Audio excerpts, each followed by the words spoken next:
He shook his thoughts away and looked up to the general. "We keep the rules in place so that ambitious young travelers don't get themselves killed," said Redfield. "Yet the boy in question is very much still alive. Did you stop him before he entered the gate? Did he endanger others?" Olivia sighed and seemed to deflate a little bit at the guildmaster's questions. No," said Olivia. "He actually managed to do the assignment on his own." A grin crept onto the old man's face. This kid really is full of surprises, Redfield thought to himself. "You mean to say," said Redfield, "the young man cleared a blue dungeon gate all on his own?" "Yes, sir," said Olivia. "But as you can see—" "And you want me to discipline him?" asked the guildmaster. "Sir, the rules are in place for a—" The guildmaster held up his hand to say he had heard enough. He pulled out his drawer and pulled out 3 gold stars. He then stood up and walked over to the young man. He then turned to the general and said, "For the young man to achieve such an accomplishment, he deserves to be upgraded a full 3 stars, considering that he achieved a mission far above what anyone in the guild would have expected from a traveler of his level." The guildmaster placed the 3 gold stars onto the young man's shiny blue traveler pin badge. Olivia's face reddened and she began to protest. But you're right," said the guildmaster. "Rules are rules. So for breaking the guild's rules, I will dock the young man 1 star." Redfield then removed one of the stars he just added to the young man. Sam couldn't help but grin at the guildmaster. The young man had entered the office expecting to be chastised and was pleased to see he was being rewarded for his accomplishments. Olivia threw her arms up in the air, shook her head, and stormed out of the office. Redfield then returned to behind his desk. "She's a stickler for the rules," he sighed. "But don't worry, she means well. It might be worth picking up some cider from the northern quarter. It's her favorite. Might ease any lingering tension between you two." Sam nodded. "Now please," said Redfield, picking up his knife and fork, "leave me to my lunch." 60. A day after the incident with the 3-star mission, Sam patched things up with General Olivia Reeves by offering her a bottle of cider from the city's northern quarter like the guildmaster had recommended. When Sam had approached the general in the dining hall and handed her the bottle, both of Olivia's squad members, Curtis and Brock, shared a look. "Uh-oh, looks like someone else has found out about Olivia's secret weakness for drink." The general glared at her 2 squad mates. "Don't be spreading rumors about me to the new recruits." "Of course not," said Curtis and Brock at the same time, sharing a look with one another. Olivia smiled at the drink and then looked to Sam. "Thank you for this, and I know I didn't say it at the time, but well done with the Blue Gate. We need more travelers like you." Sam blushed and then returned to his friends. He had never known Olivia Reeves in his previous timeline, but to be given such a compliment by a renowned traveler was a great honor. The next few weeks passed without much incident. Sam took advantage of his new 2-star status and did a couple of group dungeon gate runs with others and a few other missions on his own. He made sure to not egregiously break any more rules, as he figured he'd save breaking the rules for when he really needed to do so. And so the days passed. Sam would do his 2-star missions during the day and then come back and catch up with Clara and Toby, who were still getting used to their new lives as travelers and would share notes on everything they had all learned. Many of the other orphans who Sam had saved in the White Gate were really far too young to take on traveler missions, and so were officially named travelers only in theory as to avoid trouble with the spectral church. Instead, the younger ones took classes and lessons throughout the day. Sam grinned at the sight of the young kids, learning and living happy lives. It was so much better than the education of the streets that they used to live by. Pickpocketing, running, hiding, and learning to live with a constant gnawing hunger in your belly. Seeing their young, happy faces brought a small joy to Sam and was a continual reminder of why he was working so hard to train and get more powerful. Eventually, the last week of the month came, which was a time of great festivities throughout Resfall and Westria at large. Hearthmas was the season of gift-giving and cheer. The snow-capped roofs of the large city were brought to life with glowing mana bulbs that changed color from red to green. Snowmen were magically animated for the amusement of young children, and the smell of mulled wine and cider wafted throughout the streets. Sam woke up on the morning of Hearthmas to find his dorm room completely empty. "Where is everyone?" he thought as he rubbed his eyes. Did everyone already wake up? He was normally one of the first people up in the morning, so he was surprised to see that everyone else had already awoken. He pushed himself out of his bed and, in his pajamas, stepped out into the hall to see if he could find what happened to everyone. It was quiet, even out in the hall. He went down to the front foyer, and no one seemed to be around. He eventually heard a noise behind a door. When he cracked it open, he found everyone in the guild, from travelers to the assistants to the guildmaster himself, in a cozy common room with a crackling fire nearby. As soon as Sam entered and the crowd noticed, everyone cheered and said, "Merry Hearthmas!" Sam was overwhelmed by the celebratory joyousness filling the room.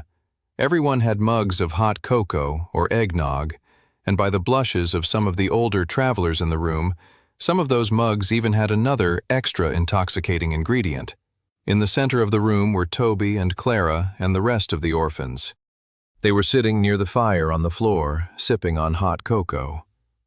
"Finally, he's here," said one of the younger ones. "We haven't been allowed to open our presents until everyone arrived." Sam blinked. "Presents?" The guildmaster chuckled.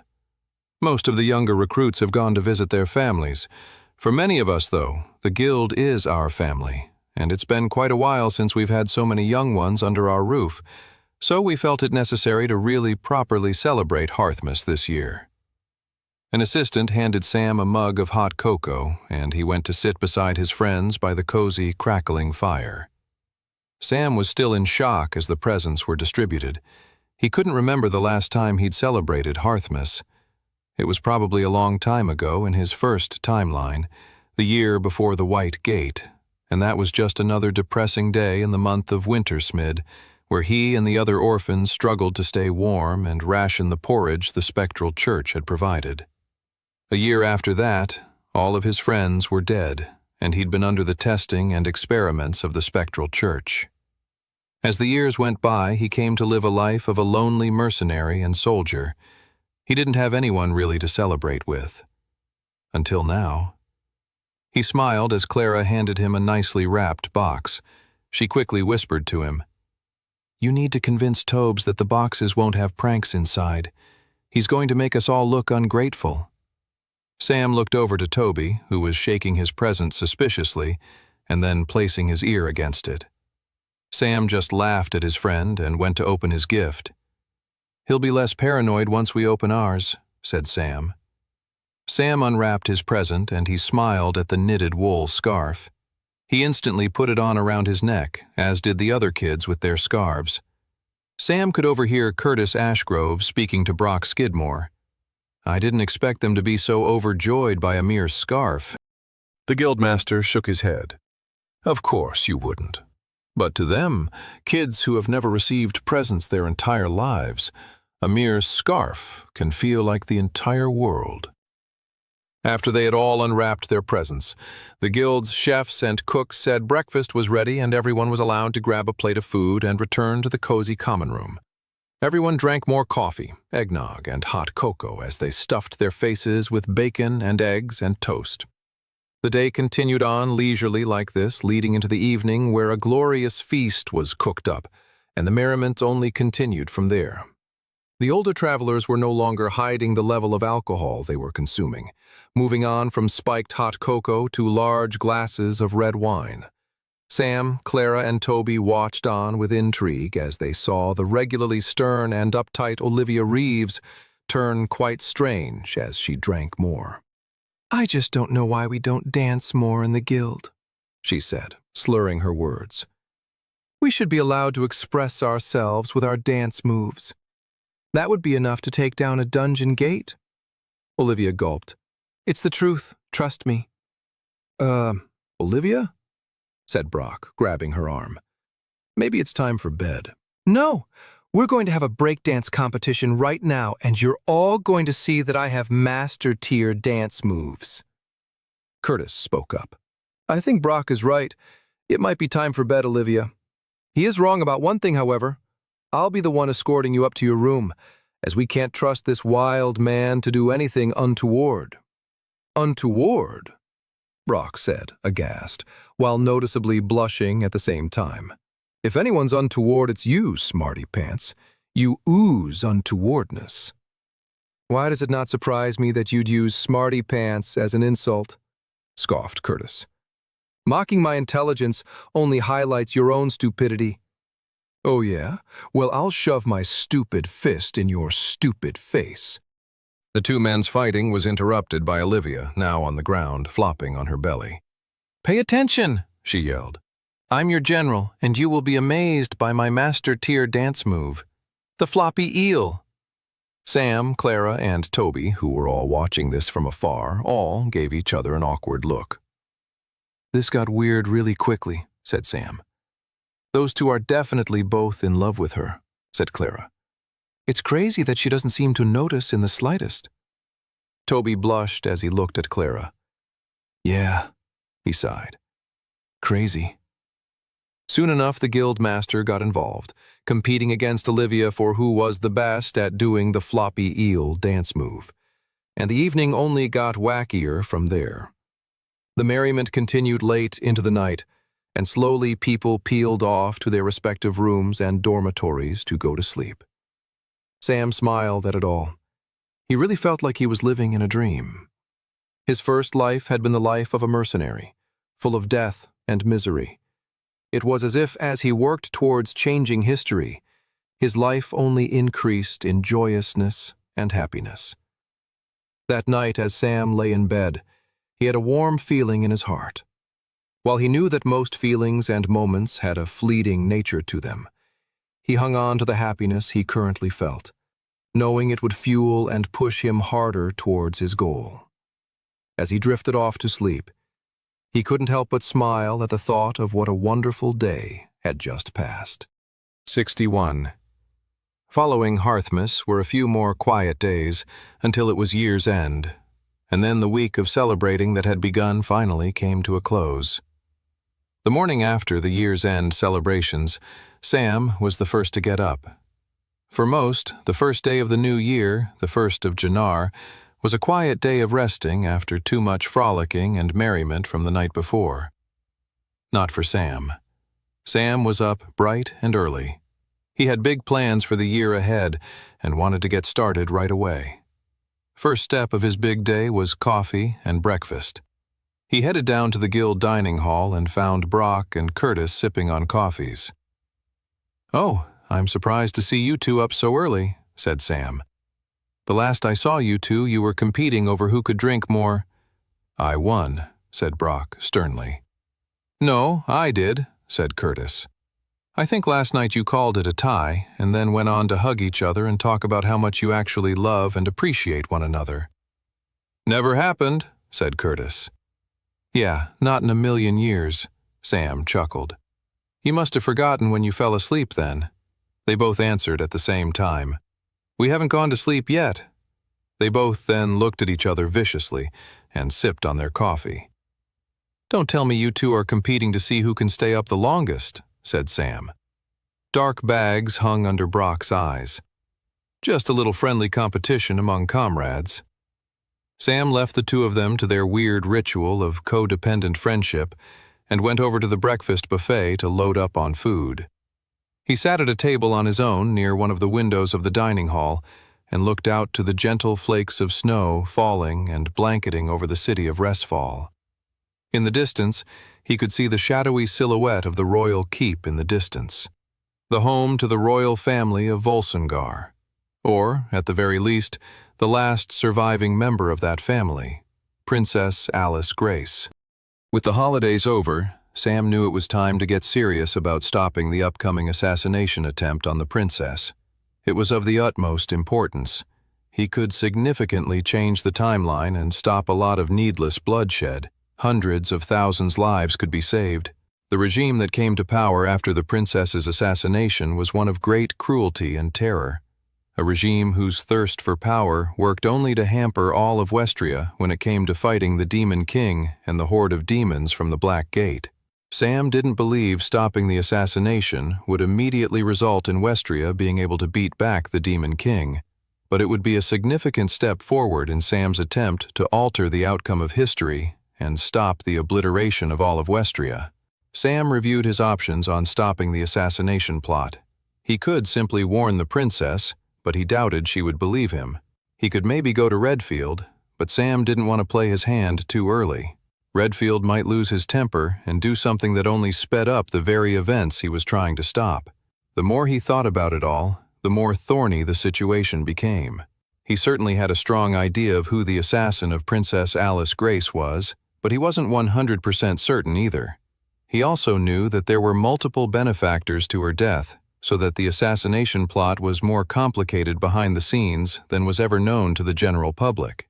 The key thing, Sam realized, was the assassination of the princess brought so much momentous change with it that Sam was pretty certain there must have been multiple backup plans had the assassination not gone as smoothly as originally intended, which was precisely why Sam wanted to exercise some caution before tipping his hand.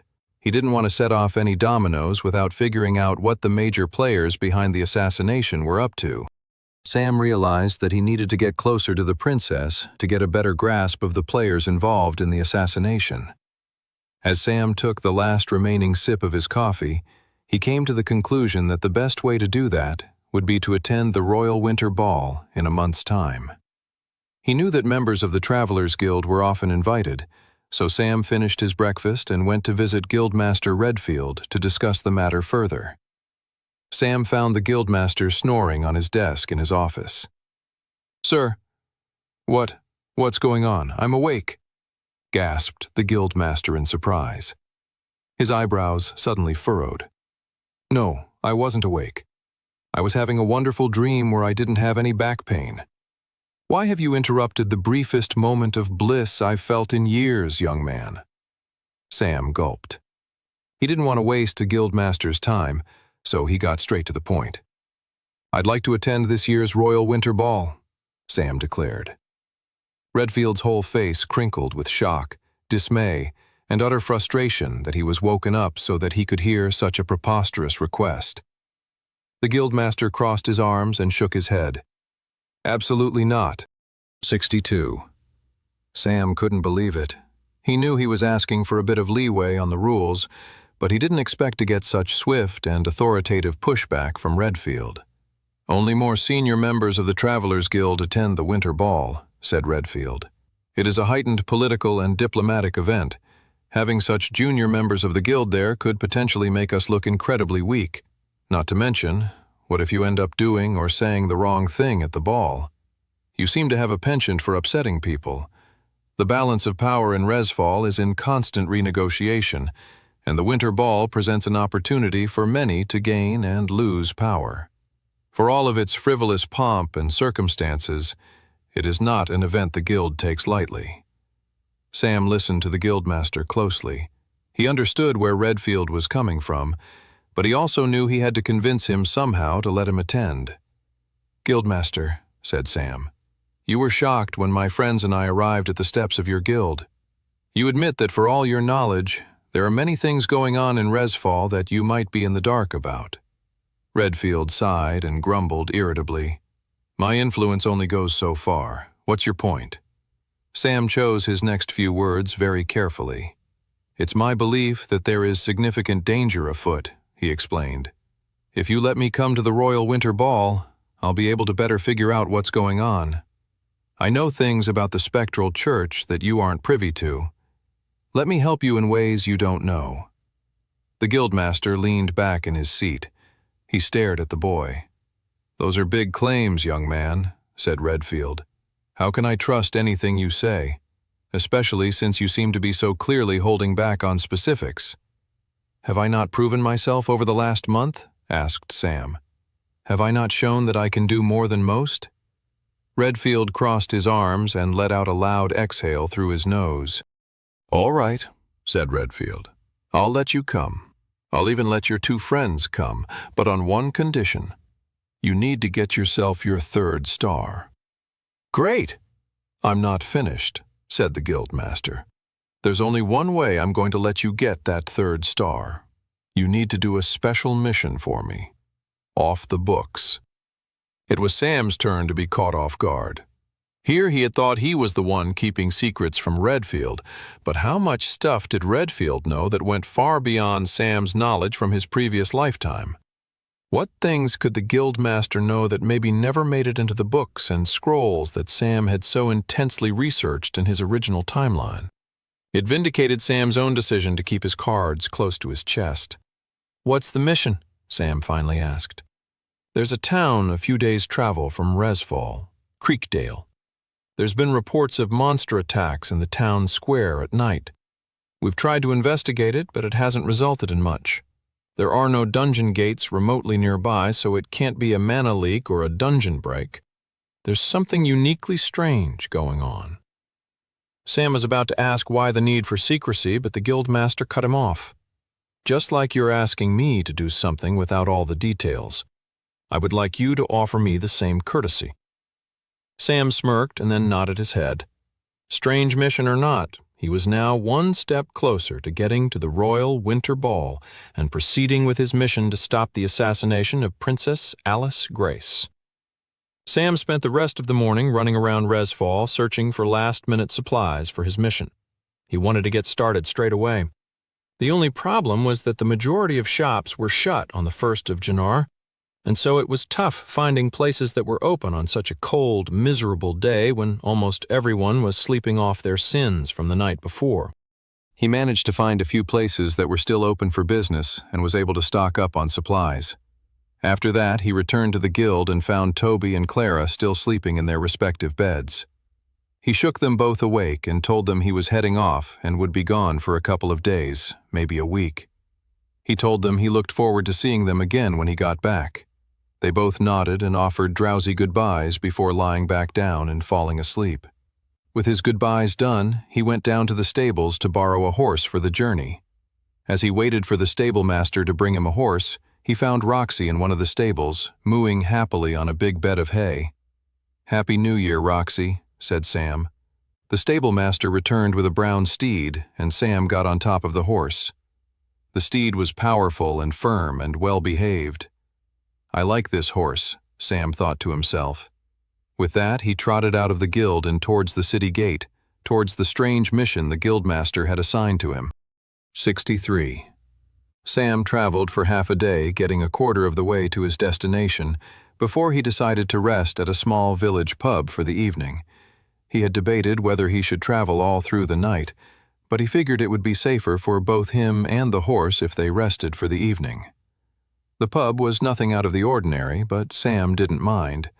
He enjoyed the simple warmth of the establishment, especially after his day of traveling through the bitter, frosty winds. For dinner, he had roast chicken and mashed potatoes. He had requested the pub draw him a bath, and that was what he did before bed. Relaxing in the hot warmth of the bath water, he could reflect and mentally prepare himself for the following day. He then had a good night's sleep on the comfortable bed and woke up early the next morning to continue his journey towards the town of Creekdale. Sam and his horse companion traveled at a good pace. While the steed trotted along, Sam focused on manipulating the mana in his core. There was no reason why he shouldn't be training as he traveled. It was the most efficient use of his time.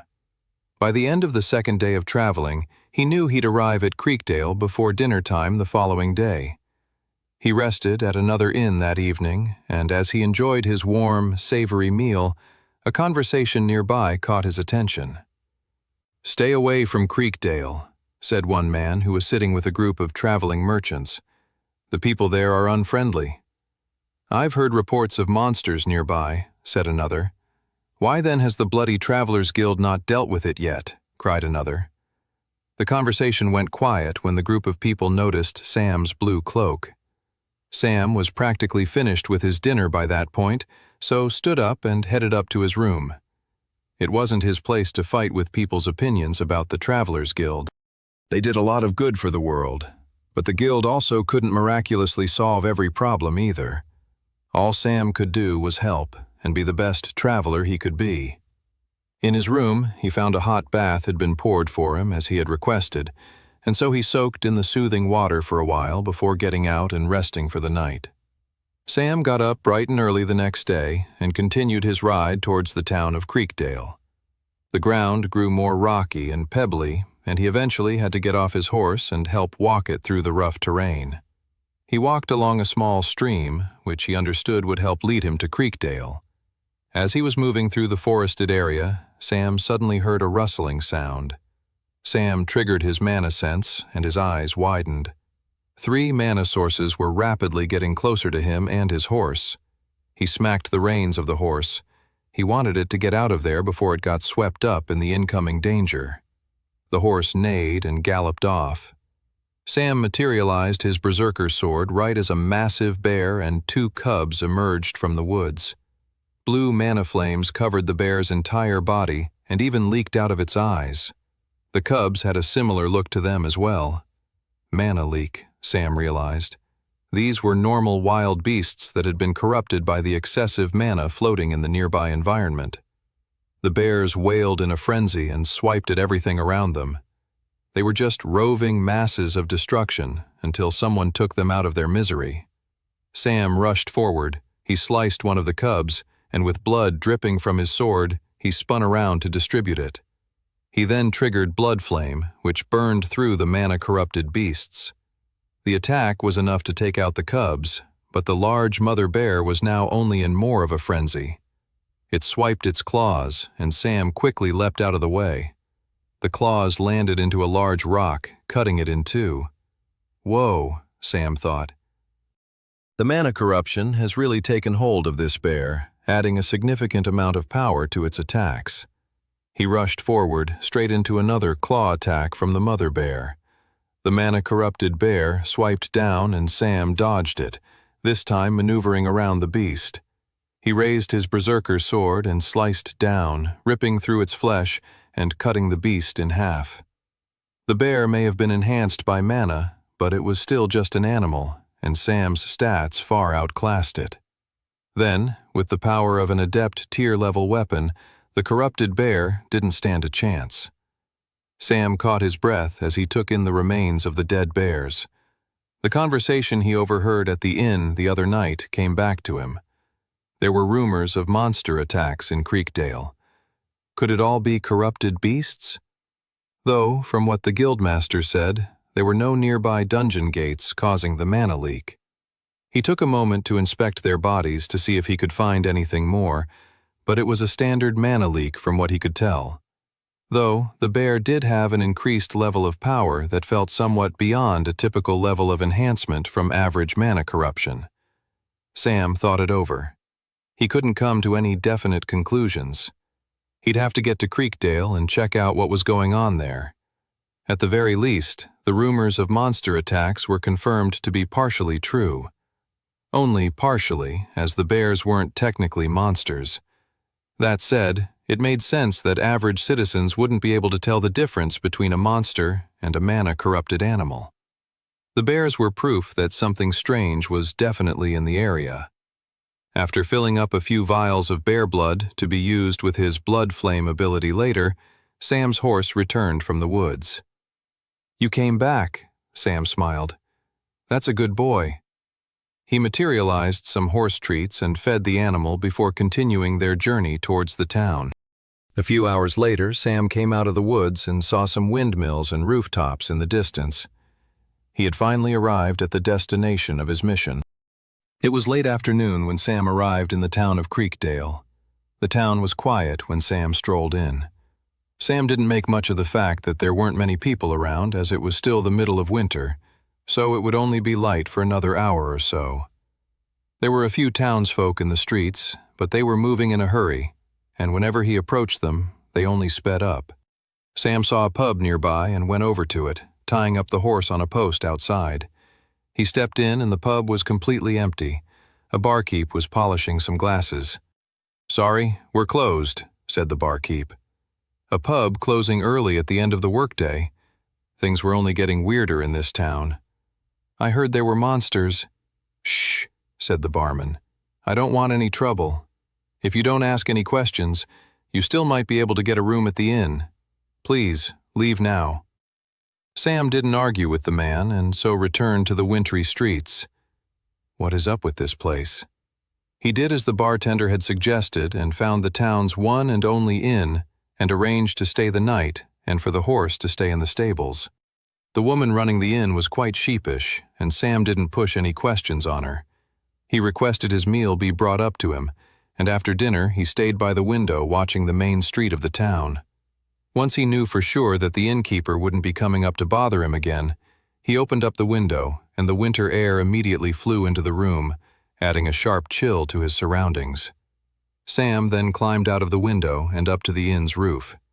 He sat down on the slated tiles near the chimney and watched the shadows of the street.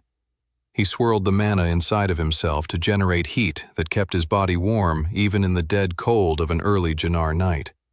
The way the townsfolk had behaved suggested to him they expected the monsters to be coming. That would be the only explanation for why they were so unfriendly and in a hurry to get inside. If Sam's hunch was true, he predicted monsters would eventually emerge in the streets of the town. His hunch was proved correct after an hour and a half of waiting in the cold night, when a piercing scream echoed through the otherwise silent town. Sam stood up immediately and ran to the edge of the inn's roof and leaped down to the main street below. He sent mana into his feet, which helped cushion his landing.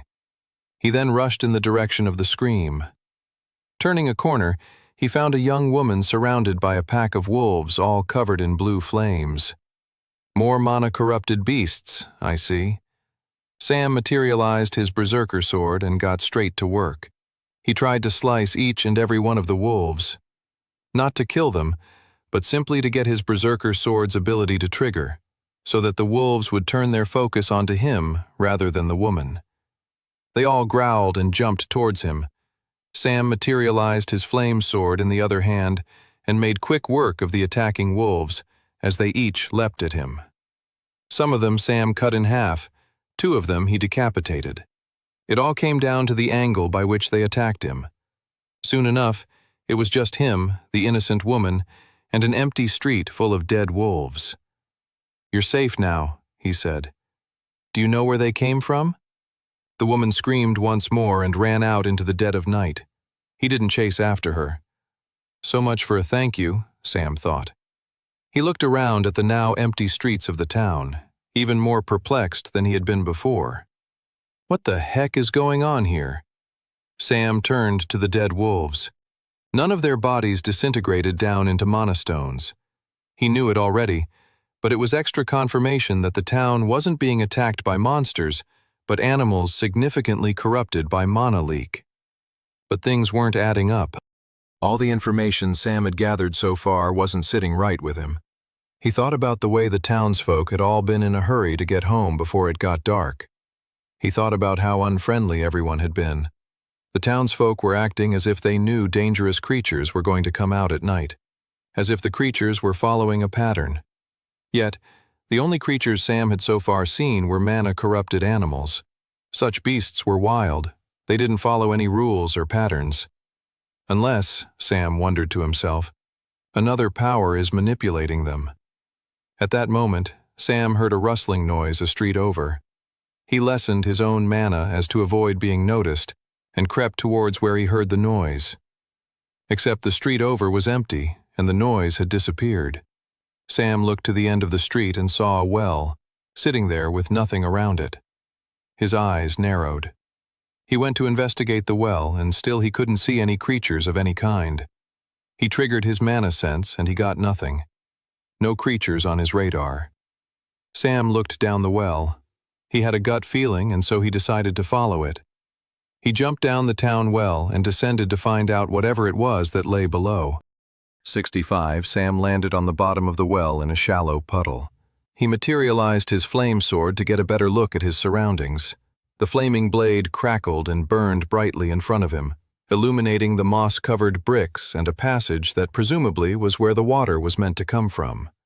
Dripping water echoed in the distance. Sam went deeper into the shadowy sewer and discovered at the end of the hall The passage split in two. One passage looked as if it would lead to the well's water source, while the other passage had an artificial construction to it. At first glance, the passage was a mound of sand, but as Sam peered deeper, he could see tiles had been laid down further on. He triggered his mana sense. Nothing. He took a step forward down the strange passage, finding a doorway with a golden knob and a shining rune on it. Sam crossed his arms and contemplated. Is this a trapdoor? Or an alarm? What the heck is this rune doing? Sam deliberated and decided that he didn't care if the door was an alarm or not. If it brought someone down here who understood the strange mana leak situation going on in Creekdale, all the better. The thing that Sam didn't like was the possibility of getting his head blown off just from opening the door. He came up with a compromise. He put his flame sword back into his inventory and materialized one of the vials of blood he'd picked up. He walked back a few steps and whipped the glass vial of blood at the door. The glass shattered, and an explosion of blood spread out across the doorway. The shining rune didn't react. Nothing happened.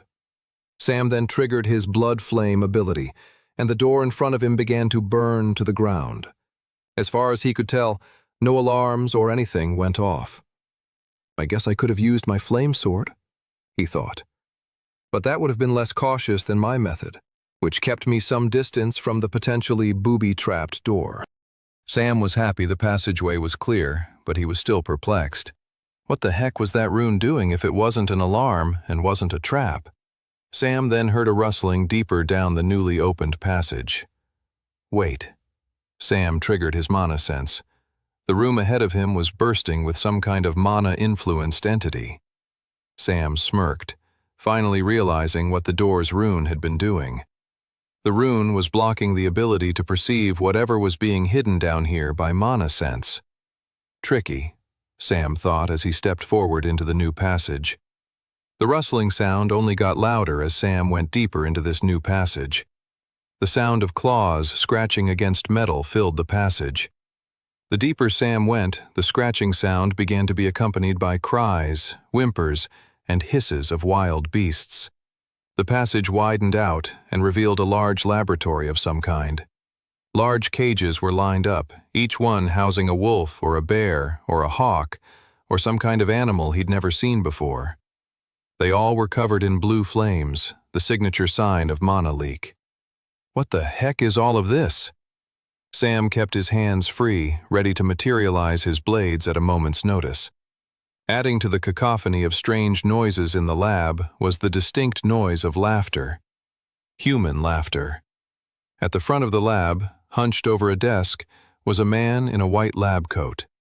His body and shoulders shivered as he laughed manically. I always knew someone would come for me eventually, but you're too late. My findings have already been passed on. The man spun around, holding a large silver orb. Sam blinked. Is that a dungeon orb? Sam gulped. In Sam's previous timeline, one thing that perplexed countless number of scholars, theorists, and scientists was the seemingly random nature of the dungeon gates.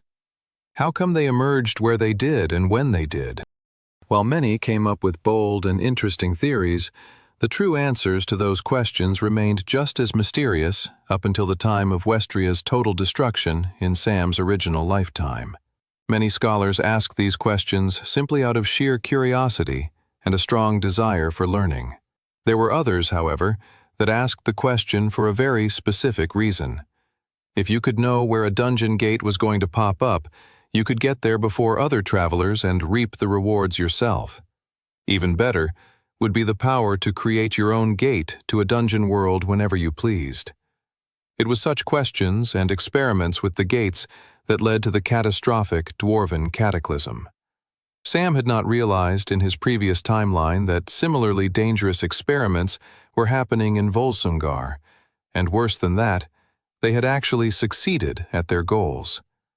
The power of dungeon orbs had been known even in his previous timeline for far longer than Sam had ever realized. This is not good.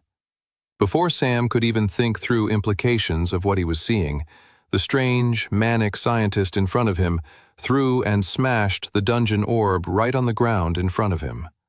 The orb created a blast of energy, bright light, and smoke. Sam jumped back. He scanned the room to see where the scientist had gone. Suddenly, a mana-corrupted hawk was flying right at Sam.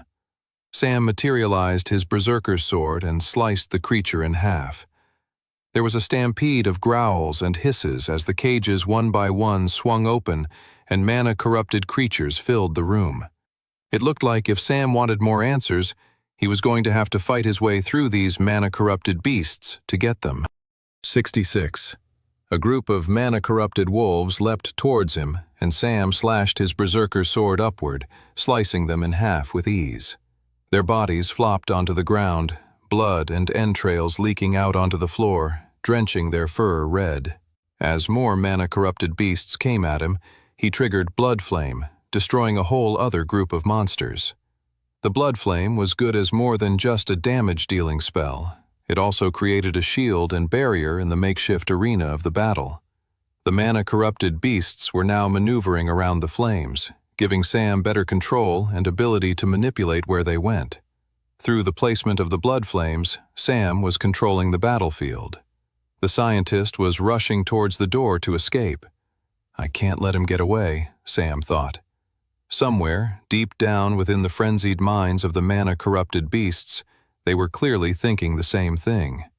A mana-corrupted hawk sliced the back of the scientist, toppling him over. Oh crap, Sam thought. I don't want him to die. Sam rushed towards the scientist and made quick work of the mana-corrupted hawk, and then turned back around to face the incoming beasts. The mana-corrupted animals were far lower in stats compared to Sam, and so he was making quick and easy work of them. But there were so many, they still had the potential to overwhelm him. A large bear rushed at him and stood up on its haunches to swipe him with its claws. Sam was faster than the mana-frenzied bear, however. He thrust his sharp berserker sword forward, causing it to stumble backwards. The scientist cackled on the ground. "You won't be able to stop them all, fool!" They were overwhelming him. Sam at first didn't think he needed to use Pain Ring, but decided better to get it going, in case he really needed it. Wolves, bears, and hawks descended on him en masse. Sam sliced them to bits and triggered Blood Flame. But the monsters just kept pouring through the flames. "How many bloody monsters did you experiment on?" "Enough to kill you," said the scientist on the ground. As Sam sliced the unending horde of monsters, a prompt suddenly appeared in his retina. "Congratulations, Blood Flame has leveled up." This might be helpful, Sam thought. A smile crept on his tired face as he read the evolution of his Death Lord class's Blood Flame ability. Oh yeah. Sam sliced the incoming monsters and then triggered the evolved Blood Flame ability. First, the crimson flames filled the laboratory, roasting many more mana-corrupted beasts, but then Sam felt with his empty palm the ability to manipulate the crimson flames in front of him. It was very similar to higher-tiered mana manipulation. He couldn't do much to alter the flames. The only thing he could do was draw the blood flame into the palm of his hand, where he could form a large crimson ball. He then pushed the ball forward, and the blood flame projectile flew across the room and obliterated the head of another vicious bear galloping towards him. Sam grinned. With this power, any doubts about winning the fight disappeared. He sliced the incoming mana-corrupted beasts with his sword, while shooting down the ones further afield in the large laboratory. The ranged attack was also great against the attacking flyers like the mana-corrupted hawk. There was a greater bonus to the new ranged power as well. He could trigger Blood Flame once more, creating the devastating flames far beyond him. Within minutes, all the experimental mutant animals were destroyed. He immediately turned his attention to the scientist on the ground. He materialized a healing potion. "Drink this," said Sam. But as he put the potion towards the man's lips, he moved his head to dodge it. "You can't save me," spat the scientist. "As soon as you found this lab, I was a dead man. They won't keep me alive." "I've served my purpose." "Who are you working for?" The scientist grinned a blood-stained smile and offered no answers. Sam's heart raced. They didn't have time to waste. If this man was going to refuse to be healed, he only had minutes, maybe seconds to live. "Why are you experimenting on these animals?" Sam asked. "How did you develop your own dungeon orb?"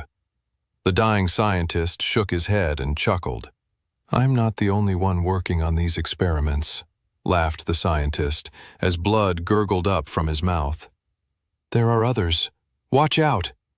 "But what about—" With that, the scientist's eyes took on a faded hue, and Sam realized the man was dead. He wouldn't get any more answers, certainly not from a corpse. 67. Sam stared at the dead scientist in disbelief. He got up and investigated the rest of the lab. After 30 minutes of searching, he couldn't find any worthwhile evidence of what had gone on down here in the laboratory. Sam sighed. He didn't like what he had discovered here. Experiments, dungeon orbs. This was bad. He looked to the ground where the scientist had smashed the dungeon orb. No artificial dungeon gate had appeared in that moment. Of course not. To unleash an artificial gate required intense amounts of mana, normally from more than one person. From what Sam had gathered looking around, the scientist, and perhaps others that he had been working with, had indeed created an artificial gate that they kept hidden and then used to corrupt animals in the surrounding area to create extremely dangerous and hostile creatures. Then, the experimenters set the mana-corrupted animals loose on the town, probably to observe how much damage the animals could dish out, and how much they could be controlled by other means of mana manipulation. Bad, bad, bad, Sam thought, shaking his head. The implications of this are not good at all. He'd have to go tell Guildmaster Redfield about it at once. Sam walked out of the laboratory and headed back the way he came. He'd jumped down that well in search of answers. He'd found his answer to where the mana-corrupted monsters had come from. He hadn't expected, however, to discover more uneasy and haunting questions. The sky was a pinky orange as the sun was just starting its morning rise. Sam headed back to the inn. He didn't see anyone on his way. Perhaps the townsfolk were still sleeping or still fearful of leaving their homes for the day. When Sam got back to the inn, he settled his affairs and got his horse from the stables. "Before I head back to Resfall," said Sam to the innkeeper, "I just wanted to let you know that the creatures will no longer be haunting your town." "There was no haunting or any of the superstitious activity you guys came to believe. You don't have to believe me, but wait and see tonight. I made sure that none will emerge." The innkeeper crossed her arms and scowled. "I'll believe it when I see it." Sam shrugged and then headed on his way. 5 minutes later, he was at the edge of the town and contemplating the best route back to Resfall when he heard shouting from the way he had come. "Wait!" Sam turned around.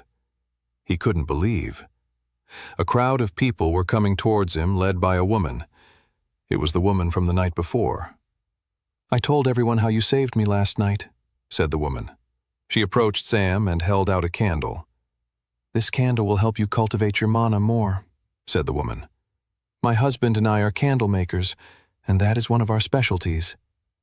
Sam was overwhelmed by the gift. Such a candle was very expensive, used mainly by travelers of noble birth. It was a truly generous gift. "This is too much," said Sam. The woman shook her head. "You saved my life. That candle is nothing compared to that." Sam blushed and nodded in thanks to the woman. Then the entire town erupted in a huge cheer. "Thank you for saving our town!" Sam looked at the crowd of townsfolk. He recognized so many of the faces that had once been full of fear and superstition, who were now full of cheerful, warm, and happy faces. Even the innkeeper, who'd scowled at him only a few minutes before, was grinning and clapping her hands in praise of Sam. Sam wiped a tear from his eyes and thanked the townsfolk, before mounting his horse and riding back to his home in Resfall. A few days later, Guildmaster Redfield was barking at the masseuse that was rubbing his shoulders as he sat behind his desk in his office. "You're only making my back feel worse," he grumbled. "Well, if you laid down like I asked, I have a whole guild to run." I don't have time to lie down and have you rub your palms into my back. It sounds like a colossal waste of time, if you ask me." His assistants had gotten so fed up with his grumpy demeanor they had gone off and hired this masseuse without his permission, hoping it would make him less cranky. Sadly, the masseuse had only made the old man grumpier. "Begone!" shouted Redfield. "I've had enough of this charade." The masseuse did not protest and quickly hurried out the door of the guildmaster's office. Redfield then leaned back in his chair and sighed.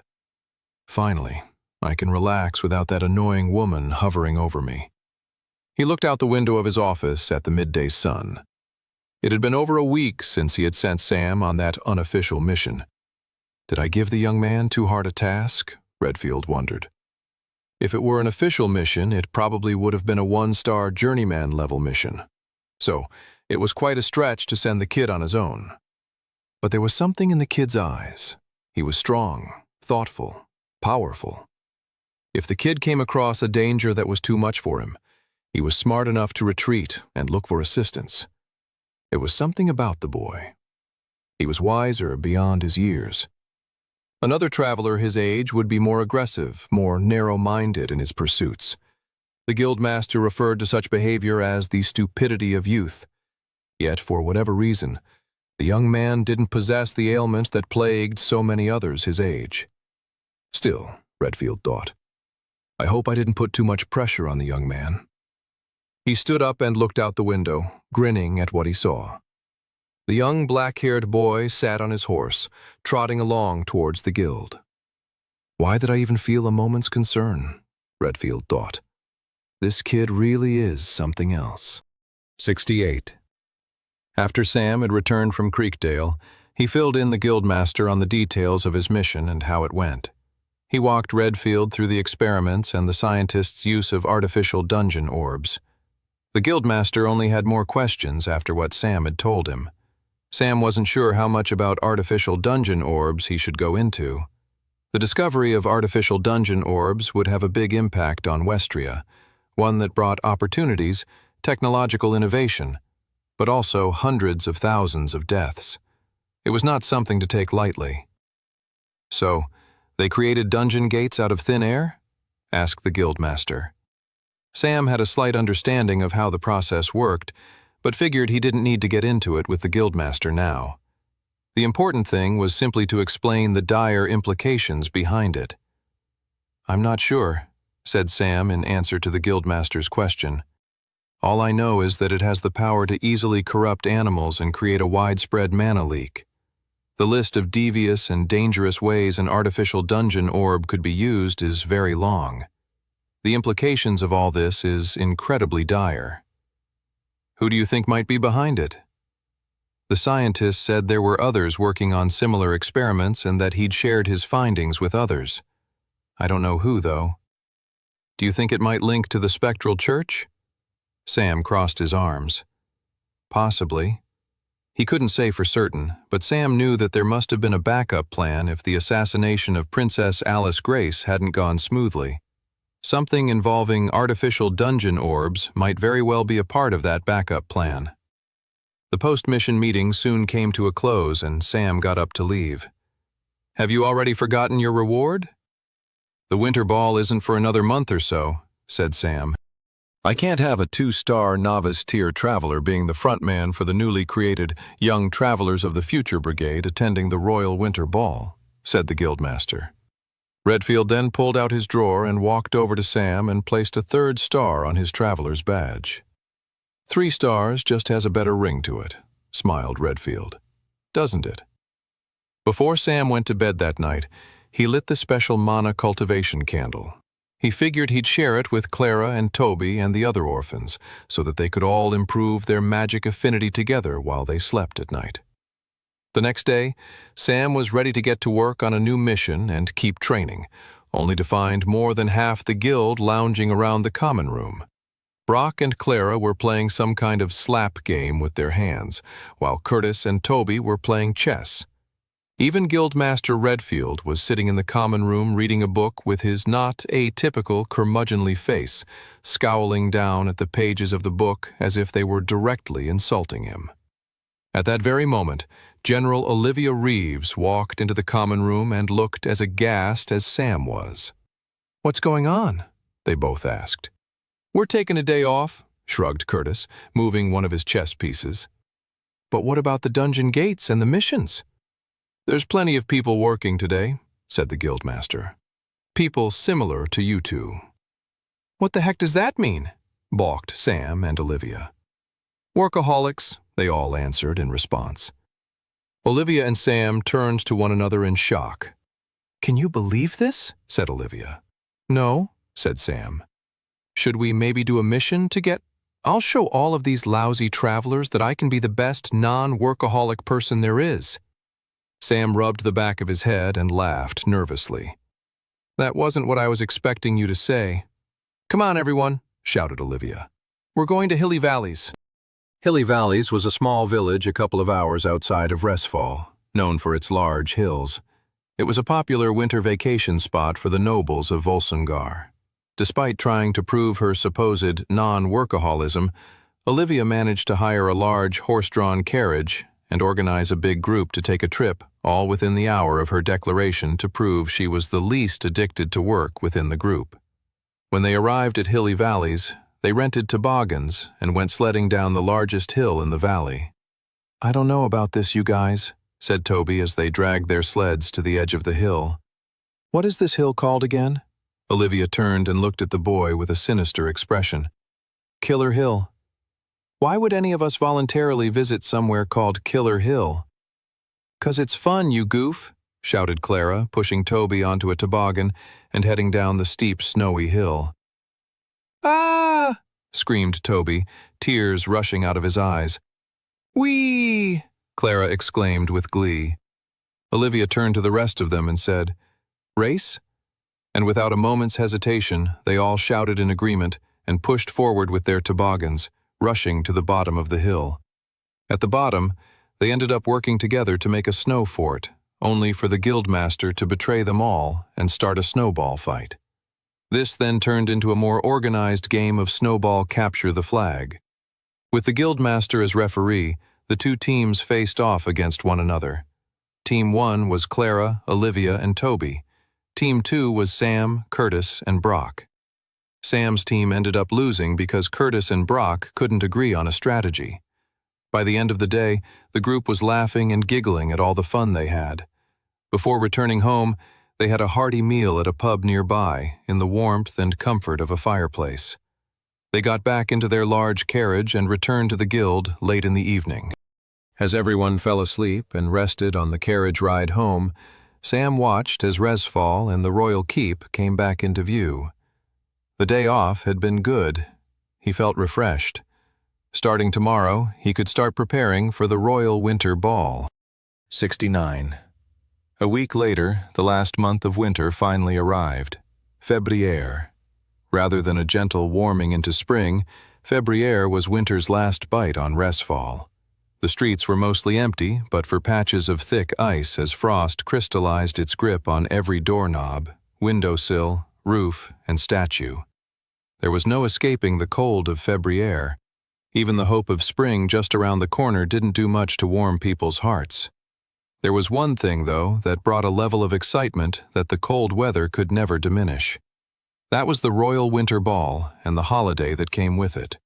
The holiday known as Love Spell Day. Edgar Redfield was standing in his office, looking out the window, and shuddered just thinking about the approaching holiday. Just beyond his door, he could hear the rushing of footsteps, the sounds of whispers, and the giggles of delight. "My gosh," he grumbled to himself. "The whole week of gushing love letters and gossip has begun then, has it?" He couldn't wait for the week to be over. For Redfield, the guild had much bigger issues to attend to than who was in love with whom. A few days before the ball, Sam and Toby went shopping for suits. As Sam led the way along the cold, wintry streets of the Noble District, both boys looked on with awe. Neither Sam nor Toby had ever walked down these streets as a traveler or as a person attending a noble event. They'd only scurried through here at night in the hopes to help Clara and the others find food, or to pickpocket a noble's coin pouch. Even Sam in his previous lifetime had not spent much time in the Noble District. A mercenary could make a decent living, but they were a bit too rough for a posh place like this. Plus, the noble district wasn't really the same after the assassination of Princess Alice Grace. The rulers that took over changed Resfall into a much less friendly and welcoming place. As Sam thought back to what the noble district became in his previous timeline, he shuddered.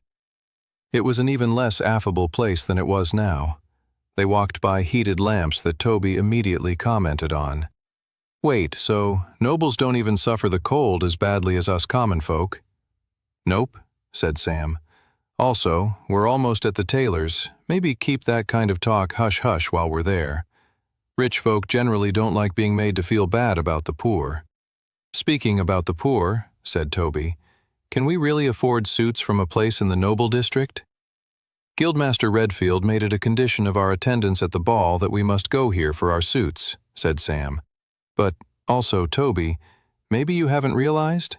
We're definitely not poor anymore. Those mana stones don't sell for cheap. Toby blinked. Me? Not poor? I know, it's hard to believe, said Sam. Now come on, let's go try on some suits. The boutique tailor in the noble district that Guildmaster Redfield had sent them to was a small building housing a very plush set of rooms with beautiful decor and furniture. The two boys were brought coffee and delicious cookies as the tailor measured them and offered different types of fabric they might wish to wear. It's for the Royal Winter Ball, said Sam to the tailor. So black tie is what we need. Perfect, said the tailor, heading into another room to gather more materials. Standing side by side, Toby gulped and pressed his fingers nervously together. His mouth moved like he was talking to himself, but no comprehensible sounds came out. What is it, Tobes? Well, Sam, I wanted to get your opinion on something, said Toby. But you have to promise to keep it an absolute secret. You can't tell anyone. If you did, it would be the greatest betrayal of trust Westria has ever known. Okay, a bit of an exaggeration, grinned Sam. But shoot, what's on your mind? Toby's lips trembled, and he struggled to speak. He looked like he was going to throw up. He finally shouted out the words, "Do you think I should ask Clara to the dance?" Sam laughed. He had thought the nature of Toby's question might be something like this. "Don't laugh," cried Toby, and then looked over his shoulder. "Rats! I didn't swear the tailors to secrecy. Do you think they'll go tell Clara what I told you?" Sam shook his head. "They have no idea who she is, and I doubt they care. I'm sure they hear loads of more interesting noble gossip than what you just said. Plus, they have a reputation to uphold. If anything that was said within these walls leaked out, that would damage their business." Toby sighed with relief. "Phew. As for your original question," said Sam, "the royal ball is not the kind of ball where you bring a date." Toby's eyes fell to his feet, dejected. "But," said Sam. Toby's eyes widened with hope once more. "You should definitely ask Clara to dance at the ball for sure." "Okay, next question. How exactly do I do that?" "At the ball," said Sam, "you say, 'Hey, Clara, want to dance?'" Toby threw his hands up in the air. "That's the most ridiculous thing I've ever heard." "Hey," grinned Sam, "you won't know unless you try." Meanwhile, a few streets over, General Olivia Reeves and Clara were shopping for dresses to wear for the Royal Winter Ball. Olivia Reeves went through the racks of dresses. "No, no, no, definitely not, no." Clara just looked around the clothing shop in amazement. She marveled at the fact that this was her life now, fighting monsters in dungeons, then shopping for dresses so that she could attend a royal ball.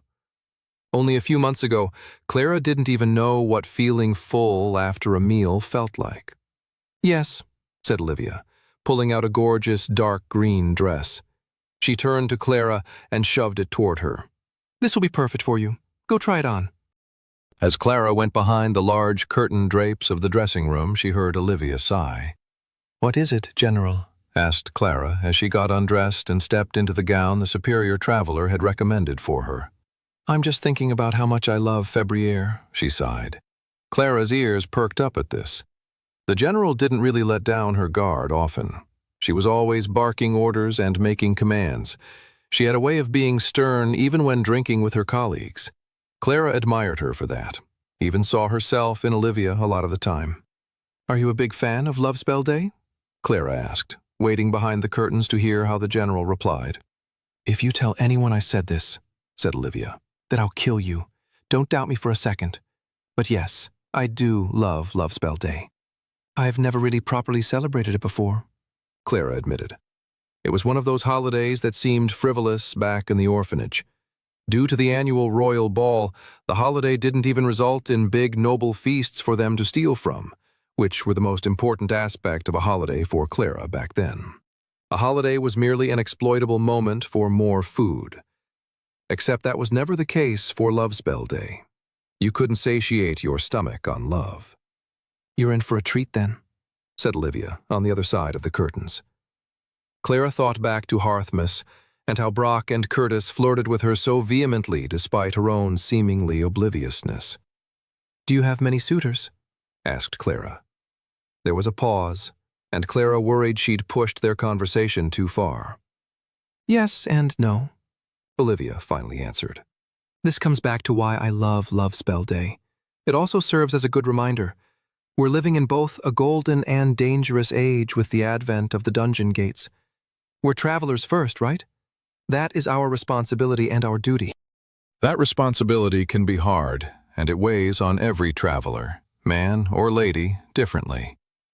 It's nice on Love Spell Day that, at least for an evening, us rugged travelers can enjoy just being ladies that are admired. It's a nice change for a night. Clara nodded at Olivia's words. She understood what the general was saying. There were a great many privileges to being a traveler, but the classic life of marriage, children, a dog, a family, was not one of them. Such a life was typically a door that closed when one became a traveler. It didn't bother Clara too much, though. She was too young to be considering such things anyway. Plus, she couldn't have even dreamed of such a life before she became a traveler. Why would she get upset about a lost opportunity she had never hoped for in the past? Clara sighed and took a step out into the main chambers of the clothing shop. Olivia's dark eyes widened at the sight of her. "What is it?" asked Clara. The general grinned. "People are going to struggle to take their eyes off of you. Who knows? You might even upset the princess." 70. Finally, the night of the ball came, and all the travelers who were attending gathered in the front hall of the guild, all dressed up in their formal attire. Despite perfect tailoring, Toby couldn't help but feel uncomfortable in the suit he was wearing. It cost more than the total amount of coins he had pickpocketed as an orphan over the course of his entire life. "Where's Clara?" Toby asked Sam. "Look," said his black-haired friend.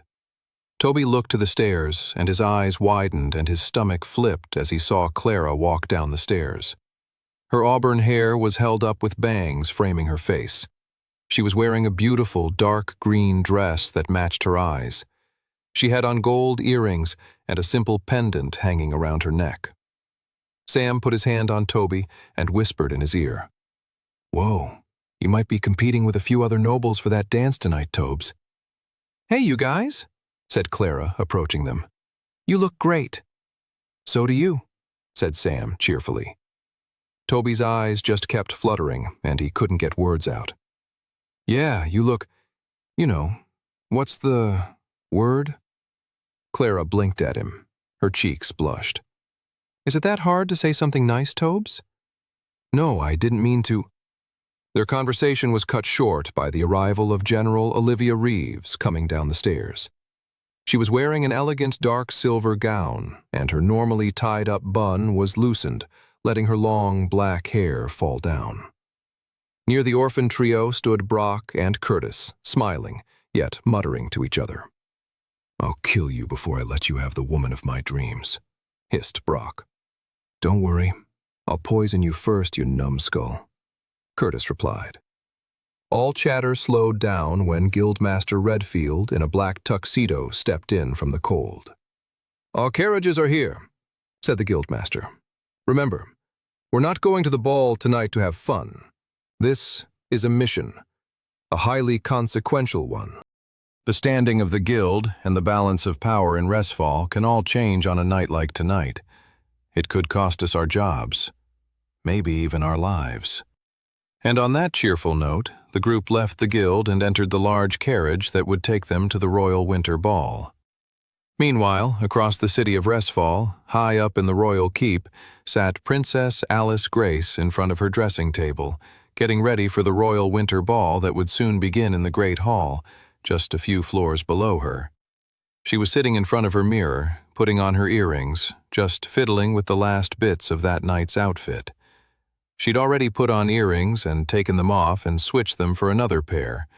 She was struggling to put this new pair in, accidentally poking the wrong part of her ear. "Ow," she said aloud, followed by another. "Ow." Alice had to get everything just right. She had to live up to the standards of a royal woman, first set by her great-grandmother, who was considered one of the greatest queens Volsungar had ever seen. "Focus, princess," said a voice behind her. "We can't have you greeting everyone with blood running down your ears, can we?" Alice looked over her shoulder at an older woman wearing a demure black dress that covered her shoulders and had a white button at the top. The woman had a short bob of gray-silver hair. This was Alice's personal handmaiden, Mildred Cross, hand-selected by her father, the former king, when she was just a baby. She frowned at the older woman. She wasn't ready for the ball yet. She was nervous. Also, while she liked Mildred quite a bit, she did feel slightly jealous of other noble girls who had a handmaiden closer to their age. Mildred wasn't much for gossip. Really, she wasn't much for talking either. Mildred mostly liked to stand quietly and say nothing. "Are you not nervous in any way, Mildred?" asked Alice. "No. Why would I be nervous for an event that involves a group of people standing around, acting in accordance with their social status, and then occasionally dancing in a predetermined pattern? As far as I can see, there are absolutely no changing variables for the evening ahead." Alice made a face. Now she felt like a total goof for feeling nervous. Of course, she was the princess, and there would be a lot more eyes on her than there would be on Mildred. So what did the handmaiden know? "I'm guessing you don't believe in destiny then, Mildred?" The older handmaiden paused. "Destiny is merely an organizing principle to explain what cannot be explained," said Mildred. "The way you see things, I feel like tonight will be quite boring for you, no?" "Perhaps," said Mildred. "I misspoke a moment ago. There is one changing variable tonight." Alice's eyes widened at that statement. "Really? What is it?" "I rather not say." "You have to," said Alice. "As princess, I demand it." The older woman looked Alice directly in the eye. Alice had seen this look from Mildred before, a look that suggested there was more beneath the woman's stony exterior than met the eye. "The one changing variable tonight," said the handmaiden, "is you, princess." "Me?" gasped Alice. "But why?" "There is no more time," said Mildred, eyeing the setting sun outside. "It's time you made your entrance. Remember, princess, hold your dress up, don't trip." Sam looked out the window of the carriage as it arrived at the front entrance to the royal keep. Glowing magical mana bulbs were floating in the air, and a beautiful red carpet had been laid out across the steps. Guards stood at attention at the bottom of the steps, while royal staff was offering assistance to any of the guests where they could. "I can't believe we're this close to the keep," said Clara. Sam turned to her and grinned. "We're about to get even closer." The group from the Travelers Guild exited their carriage and made their way up the steps and entered the royal banquet hall. The beautiful room was lit up with candles and glowing chandeliers hanging from the ceiling. Light pink mana bulbs floated across the high ceiling like little mischievous pixies celebrating Love Spell Day by using their magic to make people fall in love. While the others looked around in awe, Sam was taking in the room. The large circular tables adorned across it, the royal dining table at the front for everyone to see, the dancing area nearby.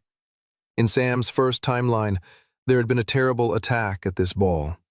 One person in particular had been grievously harmed, and that was Princess Alice Grace's personal handmaiden, Mildred Cross.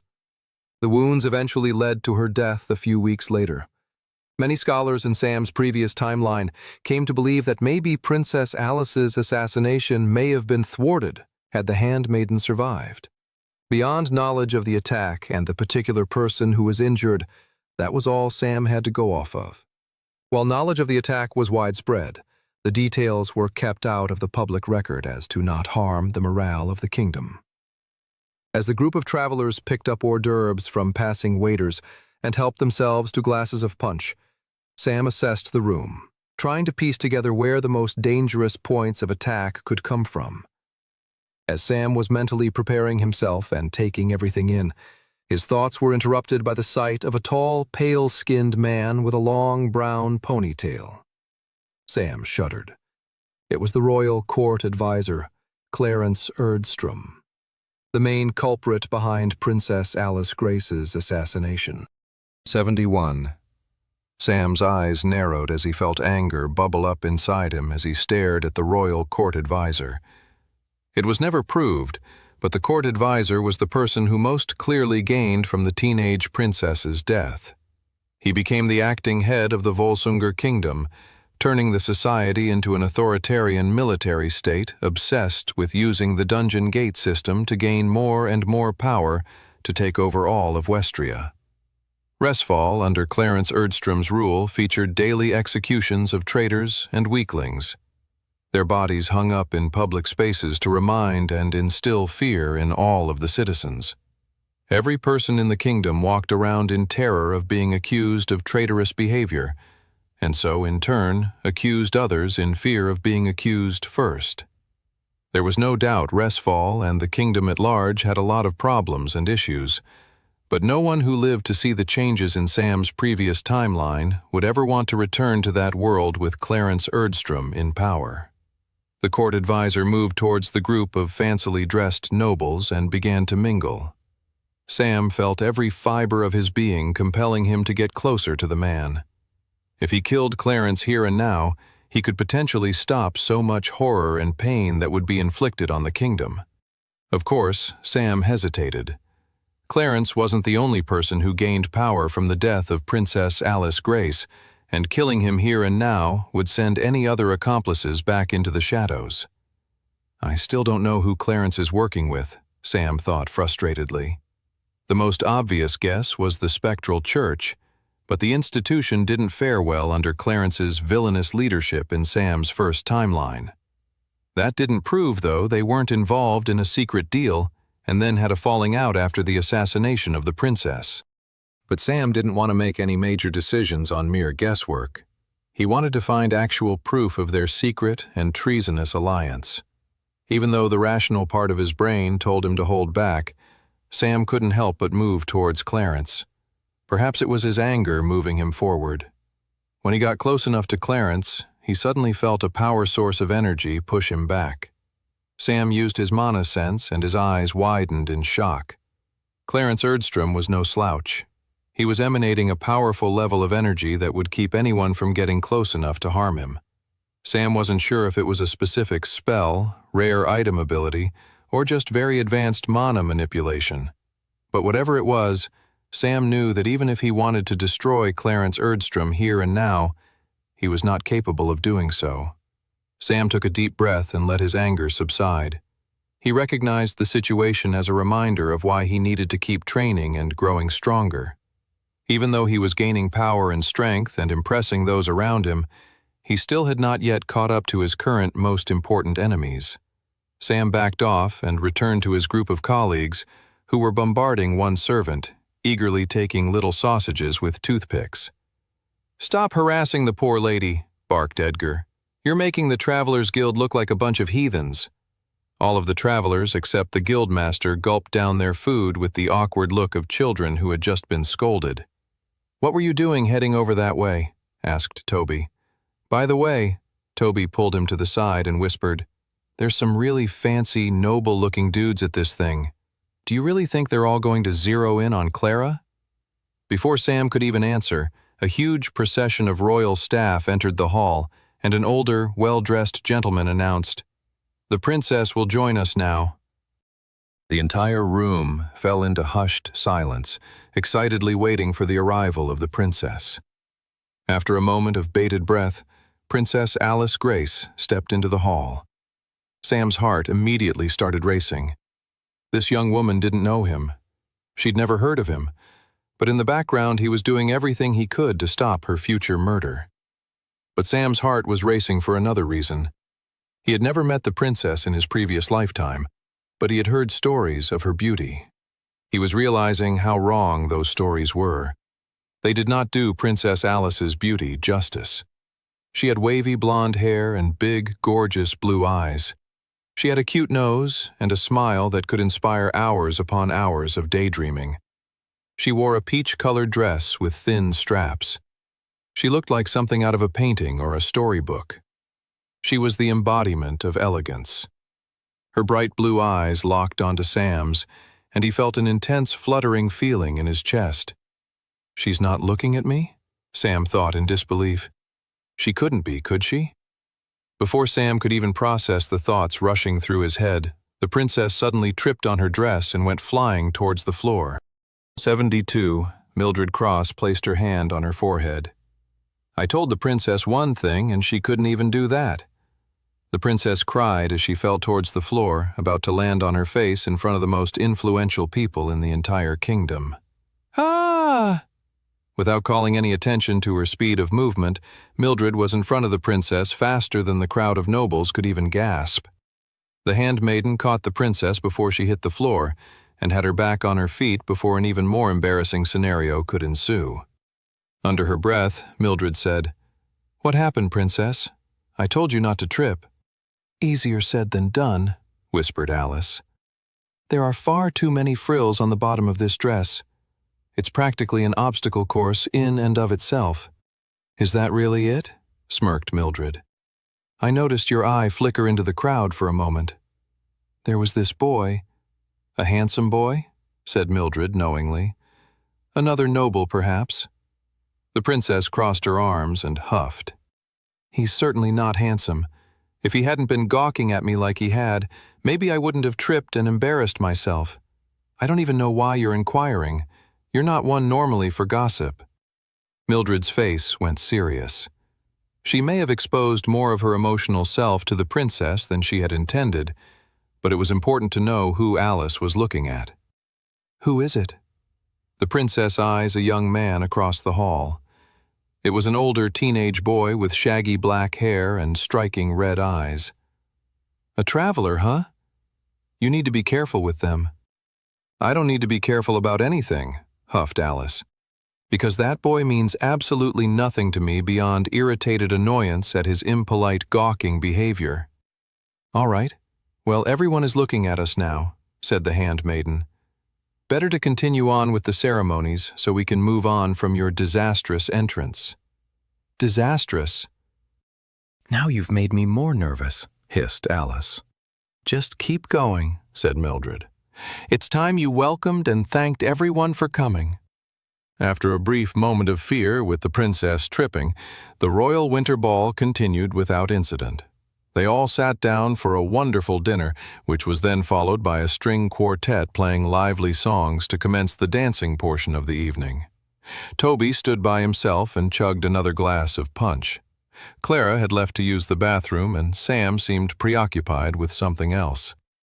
What are you doing?" said Brock, approaching Toby. "I need liquid courage," said Toby. "But there's no alcohol in there," said the dwarf. "Though if that's what you're after." Brock opened up his blazer to surreptitiously show the top of a silver flask. "I find that in these types of situations it's always better to drink hype juice rather than haterade."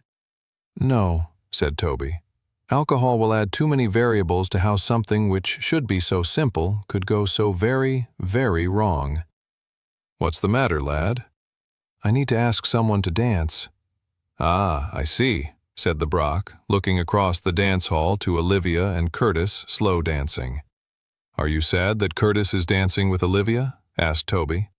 "Nah," said Brock. "He may be winning the battle right now, but the war is far from over." "Really?"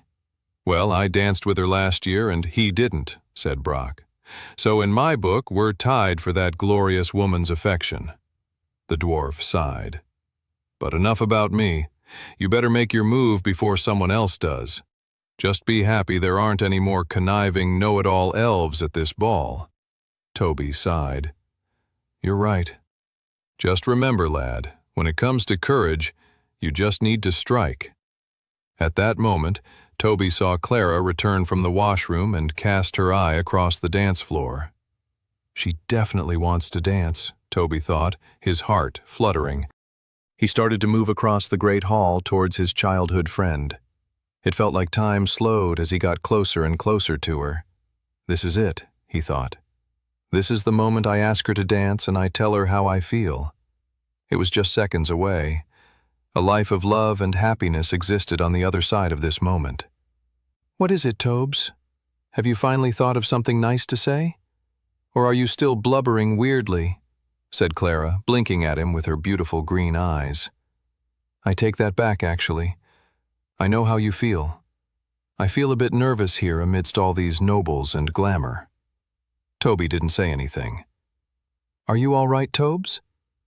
Toby's lips trembled. "Yeah, well, how about I don't know, dance." At that exact moment, the large windows of the banquet hall shattered as 3 attackers intruded on the royal winter ball, swinging in from the cold, wintry night. 73. Edgar Redfield immediately stood up, alert and ready for battle, as the glass shattered and the 3 intruders landed in the center of the banquet hall. The nobles scattered to the edges of the room, screaming in terror. "Protect the princess at all costs," shouted the guildmaster. The 3 attackers wore light armor with cloaked hoods to conceal their identities. All 3 of them materialized large scimitars and rushed into the crowd, adding to the chaos they had already created with their glass-shattering entrance.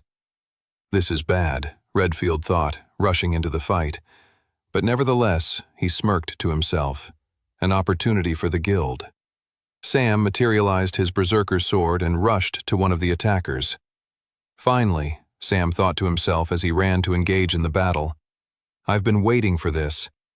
The cloaked attacker swung his scimitars right at Sam's head. Sam spun on his feet and knocked an elbow blow right into the attacker's face. The attacker went stumbling back. Sam narrowed his eyes and went for a precision slice as he slashed his powerful berserker sword. The novice-tier traveler's attack cut through the intruder and had him falling to his knees in pain. Sam knocked him out with the touch of his sword. He figured it was better to keep these killers alive to extort more information from them. Sam went on to take the other 2 that were fighting with the other travelers. "Leave them alive," he shouted. "We need to know who is behind this." Mildred Cross scanned the battlefield. The travelers had pushed forward and were making quick work of the attackers. A circle of the travelers had formed around the princess. "Something doesn't feel right," thought the handmaiden as she looked around the area. The travelers in attendance were faring too easily on such a momentous attack. Mildred quickly considered everything she knew about the attackers so far. They made a bold entrance, she thought. Too bold. It must be a distraction. Her heart raced as she tried to figure out what the attackers were trying to draw their attention away from. That's when she saw the faintest movement on a chandelier high above. Mildred's eyes narrowed, and that's when she saw the 4th hooded attacker. The attacker leapt from the chandelier and came hurtling down with his knife drawn right towards Princess Alice. Oh no! Mildred could tell she wouldn't be able to get the princess out of the way in time. There was only one thing she could do in time to stop it. Her mind instantly saw Alice's old father, the now dead king. This is why you hired me, she thought. The reason I'm here. Mildred moved with intense speed and leapt in such a way that her whole body protected the area above the princess, defending her from the incoming attack. Mildred braced herself for the intensity of the attacker's blow. The assassin's knife was seconds away from puncturing her flesh and leaving a devastating and deadly wound. If she didn't die tonight, it would only be a matter of time that such an injury eventually killed her. She closed her eyes, accepting her fate. She would rather die protecting someone she cared for then seeing that same person be harmed. But then, at the very moment that the dagger should have plunged into Mildred's stomach, a huge crimson-red blast shot across the banquet hall and into the stomach of the descending assassin. The bright ball of magic knocked the assassin across the room, smashing him into a nearby wall, where the body slid to the ground with a gaping hole from the blast's power. Mildred then collapsed onto the ground, her shoulder absorbing the bulk of her pain. She quickly got her bearings and looked around to see who had unleashed that powerful magic blast. Mildred had never seen anything like it before. It wasn't quite fire magic or any other type of elemental magic she'd seen in the past. She looked and saw the young man with shaggy black hair and crimson-red eyes, the one that had caught Alice's eye earlier. Who is this boy? She thought to herself. How can such a young and low-tier traveler wield such fearsome power?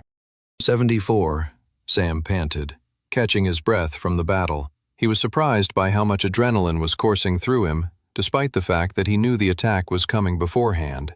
He scanned the room, and everyone's faces were filled with a mixture of fear, surprise, and shock. The most terrified of the group were the nobles who had hidden underneath the tables. "Is the attack over?" asked a rich older woman. "How could this happen?" said another. "Volsungur is the strongest kingdom of them all, is it not?" Now that any sense of immediate danger was gone, the nobles felt free to vocalize their outrage. Royal guards turned over the fallen bodies of the attackers, removing their armor to find out more about them.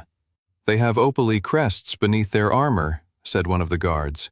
Opaly was the human kingdom to the south of Volsungur, across the southern seas. Clarence strode forward, his face full of anger. Black smoke swirled around his hands as he grabbed the unconscious body of the attacker and triggered his shadow spike attack, finishing him off. "What are you doing?" shouted Sam. "These attackers should be questioned." "Pah!" shouted the court advisor. "Why am I not surprised to see such cowardice coming from the Travelers Guild? An attack on our country should be punished as soon as it occurs." Sam scowled at the man. It was total nonsense what the court advisor was saying. Sam knew it. Even the court advisor knew it. The man was a cunning political operative. He'd never choose wrath over information. Unless he knew what information the attackers already held. Before Sam could do anything about it, Clarence had destroyed all the remaining attackers, putting them to death. "We don't know for sure whether this is Opaly or someone orchestrating an attack to look like Opaly," said Sam. The room erupted into debate. The nobles were shouting over top of one another, same with the royal guards.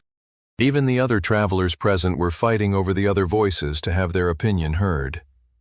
Clarence smirked at Sam before spinning away on his feet and leaving the room. Within a few minutes, things calmed down. Princess Alice Grace assured everyone that she was indeed okay, thanked them all for coming, and called for the royal winter ball to an early close. A few hours later, Edgar Redfield sat in his office, musing over the night that had just passed. He looked down to the drawers of his desk, deciding which of his vices he wanted to pursue that evening. He went for the middle drawer and pulled out a bottle of the finest dwarven whiskey money could buy. He then pulled out a glass, then paused and pulled out a second glass.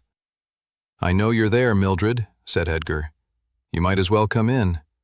The window outside suddenly opened, and slipping in from the shadowy winter night almost like a silent ghost was none other than the royal handmaiden, Mildred Cross. "We're a bit old to be sneaking into each other's rooms, aren't we, Mildred?" "You wish I was sneaking in, you dirty old man," said Mildred. "I never made my presence a secret. I let you detect my mana straight away." "I did wonder why you did that," said Redfield, pouring himself a glass of whiskey. He then looked up to her. "You like a drink?" "Sorry, Edgar, but I know better than to let you plow me with drinks," she said. "What other ways could one plow?" Mildred's cheeks blushed before her face went completely stern. "I'm not staying long, Edgar. I want you to tell me about that new recruit of yours, the one with the black hair and red eyes." Edgar chuckled.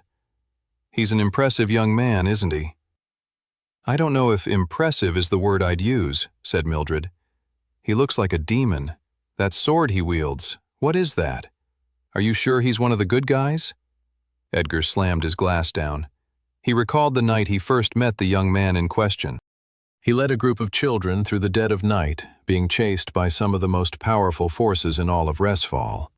He recalled the determination that had been on the boy's face, his moral sense of right and wrong, the heroism only a true warrior, one who has faced many hard decisions, was clear as day across the young man's face.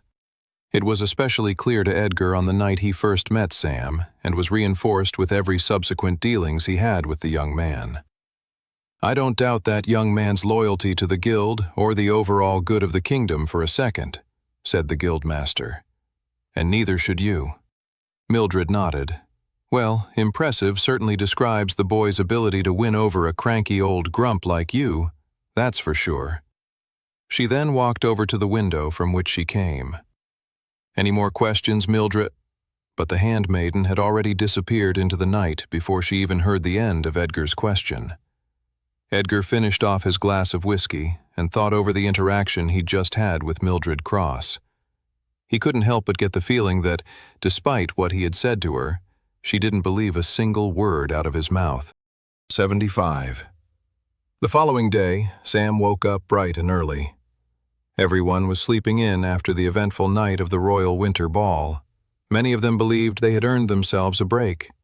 Sam did not feel the same way at all. If anything, after the events of the Royal Winter Ball, he felt more inspired than ever to continue raising his stats, finding better equipment and leveling up his abilities. He had a quick breakfast on his own in the dining hall.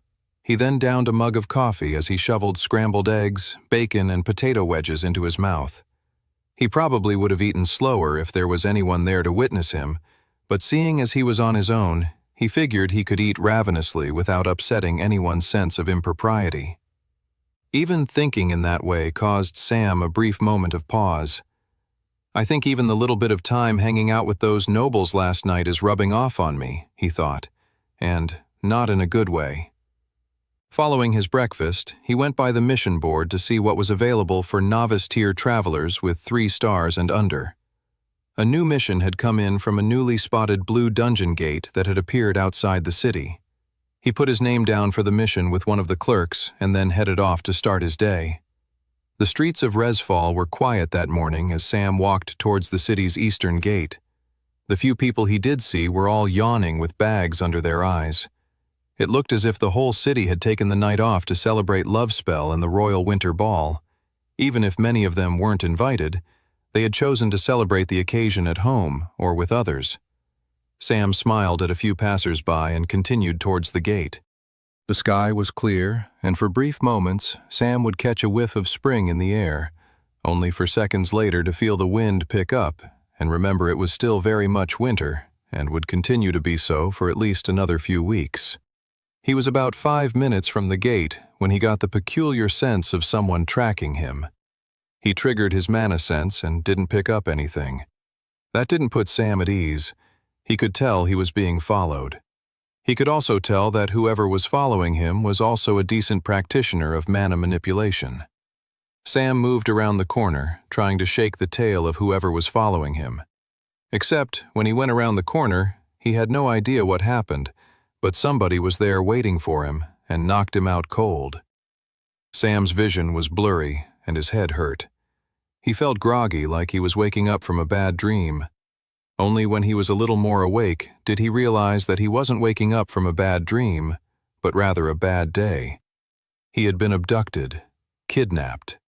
He tried to move and instantly discovered his arms were tied behind a chair in a thick, powerful knot. Crap, he thought. From the looks of things, he was underground somewhere, most likely in a forgotten passage in one of the many sewers of Resfall. In the distance was the echo of dripping water and scurrying mice. This is bad, Sam thought. He racked his brain to figure out who would try to kidnap him, and why now. The prime suspect would have been the Spectral Church. Sam had completely upended their experiment with the White Gate and left dozens of their traveler priests for dead in their secret underground headquarters. Except none of his current surroundings had the air of the Spectral Church. It made no sense for the Spectral Church to take him to the sewers when they had their own hidden passages beneath their cathedrals. So if it wasn't the Spectral Church, who was it? Could it be whoever was behind the attack last night at the Royal Winter Ball? Clarence Erdstrom and his associates? It must be. Sam was mentally kicking himself. Had he displayed too much power at the Royal Ball last night? Had he painted a target on his back? Two shadowy figures emerged just ahead of him, concealed in the darkness. "Who are you?" shouted Sam. "Let me go!" In a muffled, strangely artificial-sounding voice, someone spoke. "What do you know about the attack last night at the Royal Winter Ball?" Sam's eyebrows furrowed. What an odd question, he thought. Even still, the question made him pause. Did he reveal what he believed happened, or did he stick to the current story going around the royal keep? "There were 4 intruders who tried to assassinate the princess," answered Sam. "Many in the keep believe it to have been orchestrated by the southern human kingdom of Opali." "What do you think? Do you think it was Opali?" Sam paused. This whole abduction and interrogation was getting stranger and stranger. Why would the people behind the attack want to know what Sam thought? Unless they were trying to figure out how much he knew already. Fair enough. Those hoping to overthrow the social order of the kingdom wanted to be thorough. That made sense. The 2 shadowy figures in front of him started arguing. "You're not asking the right questions," said the other one, reaching for whatever device the first one was using to distort their voices. "Why were you gawking at me unless you were trying to kill me, you red-eyed weirdo?" Sam now understood who was interrogating him. But in many ways he was only now more confused. "Princess Alice?" Sam asked, hesitantly to the 2 shadowy figures in front of him. "No," said the figure. "That's not me. What makes you say that?" "You just referred to yourself as the target of the assassination," said Sam. "You have given our identities away," sighed the other figure. "We might as well reveal ourselves." Stepping out from the shadows were Sam's 2 kidnappers, the last people he'd ever have guessed that would abduct and interrogate him in a sewer. Princess Alice Grace and her handmaiden, Mildred Cross. The 2 kidnappers stared at Sam with serious expressions. Sam couldn't believe it. Why the heck would the princess want to kidnap me? He couldn't help but feel a bit underappreciated since these were the exact 2 people he had rescued the night before. They returned the favor by kidnapping him and interrogating him? "I'm sorry," said Sam. "Why have you kidnapped me?" "You don't get to ask questions," said the princess. "I just feel you 2 are being a bit ungrateful considering last night I saved the both of you," he said. "Saved me? You caused me to nearly trip and embarrass myself in front of the whole kingdom with your annoying, scrutinizing staring." Sam could not believe the words he was hearing coming out of the princess's mouth. Is she really more concerned about having almost tripped at the ball over the attempted assassination? He stared at the princess in disbelief. For a brief second he couldn't help but notice how pretty the princess was, even how cute she looked in her irritation, but then he shook his head. "I don't care how beautiful the princess is," he grumbled, "especially when she's this annoying." "Princess," said Mildred, "as we spoke beforehand, we haven't gathered here today to discuss the tripping incident." The handmaiden then turned to face Sam directly. "Of everyone there last night, you seemed the most prepared for an attack. Don't think I didn't notice you. You were calm from the beginning to the end of the whole incident. You never looked surprised. You see why that might be suspicious?" Sam was growing irritated. In all of his calculations and considering the different variables, he never thought saving Mildred Cross would then lead to her interrogating him in a grimy underground sewer. "A traveler is trained to prepare for all situations," said Sam. "Normally, a novice-tier traveler doesn't display such characteristics as immaculately as you did last night," said Mildred. Sam sighed. "Can you elaborate on why you're suspicious of me?" Mildred crossed her arms. "Last night, 3 people came in through the windows to attack the princess. Those 3 people were merely a distraction to allow the 4th killer to jump down from a hidden spot in the ceiling. How do we know the 4th attacker was not a distraction from something else? Perhaps a strange traveler, whose record is nowhere on the books of the Travelers Guild prior to his official traveler status, and who wanted to create a means of entering the good graces of the princess and the nobles at large." For the first time since the interrogation began, Sam grinned. He had known the stories of Mildred Cross from his previous lifetime, that she was a thorough and cunning fighter, that beneath her somewhat plain exterior was a truly strategic and tactical fighter. "I see," said Sam. "You can believe me or not, but that was not my plan. I see why you might consider me suspicious, given that you don't know me, I wield a pretty monstrous-looking sword, blah, blah, blah.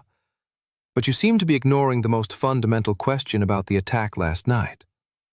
How did the fourth assassin get on the wall?" Mildred crossed her arms. "You're not actually listening to this rubbish," said the princess. "This boy is clearly a scoundrel." "Shh," said Mildred. "I take your point, young man. The fourth attacker could have been a traveler with some kind of ability to move through walls, no?" "You're right," said Sam. "But we'll never know because someone killed them all last night before we could interrogate them." The older woman smirked. "You think Clarence is behind this?" "If not him," said Sam. "Certainly someone on the inside." "Clarence was a trusted advisor to my father," said Alice. "He wouldn't betray us. I find that very hard to believe." "Correct me if I'm wrong," said Sam. "But Clarence rose to power in your father's circle due to incredible political and diplomatic advice. He's a keen strategist with an eye for gaining power. He's the kind of man who feeds off power and control. His appetite for it is insatiable." "That is the most outrageous—" "I trust him," said Mildred, cutting the princess off. The princess looked to her handmaiden in shock. "Mildred, you can't be serious." Mildred walked up behind Sam and untied the knots. "If you follow the passage that way and turn left, then right, you'll find an exit to the city's surface," Mildred explained. Princess Alice blushed. "Okay, well, if Mildred says you're okay, then I believe her. So you've gotten off being put in a dungeon for now. Just know we have our eye on you. I plan on being a great queen of the kingdom when I have my official coronation in a few months' time. I can't have people wrecking my kingdom from the inside out." Sam nodded. He didn't want to argue with them anymore. They had reached an understanding, and in many ways, they had helped him further his goals more than he had initially suspected. He had turned their suspicion and attention in the direction of Clarence Erdstrom, which was exactly where it should be. The future assassination attempt on the princess' life was crumbling in multiple directions, exactly as Sam had intended. "Until next time," said Mildred. "I hope not," said Sam. "Likewise," huffed the princess. The kidnappers and Sam headed off in the opposite directions. Sam followed the handmaiden's instructions on getting back to the city's surface. As he went through the dark passage, he couldn't help but think that the historians in his previous timeline had really omitted a lot about the princess, like how she was annoying, spoiled, and obsessed with not embarrassing herself, while maybe possibly being the clumsiest person he had ever met. "She is strikingly pretty, though," he sighed to himself. He shook his head. "Just another example of how one's eyes can play tricks on you," he thought. Despite finding the beautiful princess incredibly irritating, he knew that it was best for the world at large for him to save her. Still, after interacting with her today, he couldn't help but second-guess himself. 77. In the evening following Love Spell's day and the royal winter ball, there was a flatness in the air. All the excitement that had been bubbling throughout the guild had suddenly evaporated, leaving a dull feeling amongst the travelers. "I feel a bit disappointed," said Clara as they sat down for dinner in the dining hall. "After all that, no one even asked me to dance." Toby said, before looking down to his feet in nervousness and defeat. The moment was no longer right. Across the dining hall sat Curtis and Brock, bickering as usual. Curtis was lording over Brock the fact that he had danced with General Reeves and the other did not. "See, we know where her feelings lie now," said Curtis. "Face the facts, you imbecile." "What facts? She danced with me at the previous winter ball, so as far as I see it, we're tied." "That was a pity dance," said Curtis. "Look how much shorter you are than her. She wants someone a little bit taller. Height means nothing if you're a twig that can be snapped in half." Their bickering quieted down just as Olivia sat down to join them. What are you two arguing about? Both travelers blushed and looked away. Just what our, favorite vegetable is, explained Curtis. That's right, I like potatoes, said Brock. But Curtis here likes broccoli. Olivia looked at the two of them with a tired confusion on her face. She shook her head and focused on her meal. What an odd conversation, she said as she took a bite into her food. Though I guess I do prefer potatoes over broccoli. The two men suddenly shared a look at that statement, Curtis scowling while a knowing glint of glee sparkled in Brock's eyes. Sam had eaten dinner earlier than everyone else and was now resting in the dormitory away from the dining hall. He had lost a day of training due to the incident with Princess Alice Grace and Mildred Cross. He would have to make up for lost time tomorrow. The thing that he was ruminating on, however, was the sheer power Clarence Erdstrom had displayed on the night of the Royal Winter Ball. The man was a strong traveler. Whether that meant he had unlocked his class and skills through the White Gate or through the class stones as so many nobles had done, he wasn't sure. Either way, he had cultivated his new power and had clearly become a force to be reckoned with. If Sam was going to stop him from succeeding at his plans to take over the royal throne, he'd have to keep training. The spring festival was getting closer and closer. It was only a few months away in the month of Mai, at the tail end of spring, when the days grew significantly warmer, but the nights were still brisk and cool. "I won't let you down, goddess," Sam said to himself as he rolled over and tried to get some sleep. "I won't let you down." Edgar Redfield stared out the window of his office and sighed. Ever since Mildred had visited his office, he couldn't stop thinking about her. "It's been a long time since we chatted so frankly, hasn't it, Mildred?" He lifted a glass and took a sip of whiskey. He thought he could see the tiniest first buds of leaves growing on the branches of a tree. Thank the goddess, Love Spells Day is done for another year. 78. Soon the month of Marshki arrived, and the spring season was ushered into the city of Resfall. Birds chirped with glee as they sat on leafy branches, while bees buzzed and drew pollen from the newly blossomed flowers. The days began to grow warmer, and a friendly optimism swept through the air. In a shadowy, long-forgotten bar, Sam exchanged some coins with a strange man with an eye patch and a mustache. It was a simple exchange. Sam was giving the man money to gather more intel on Clarence Erdstrom. Under different circumstances, Sam would have done the spying and detective work himself, but he wanted to maximize his training, and he figured someone could do the more labor-intensive part of the spying for him while he went off to get stronger.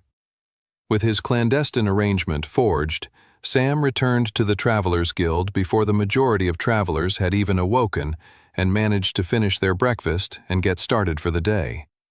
Having eaten before he had set off to hire the private spy to gather information on Clarence Erdstrom, Sam skipped greeting anybody in the dining hall and went straight to the Guild's mission board.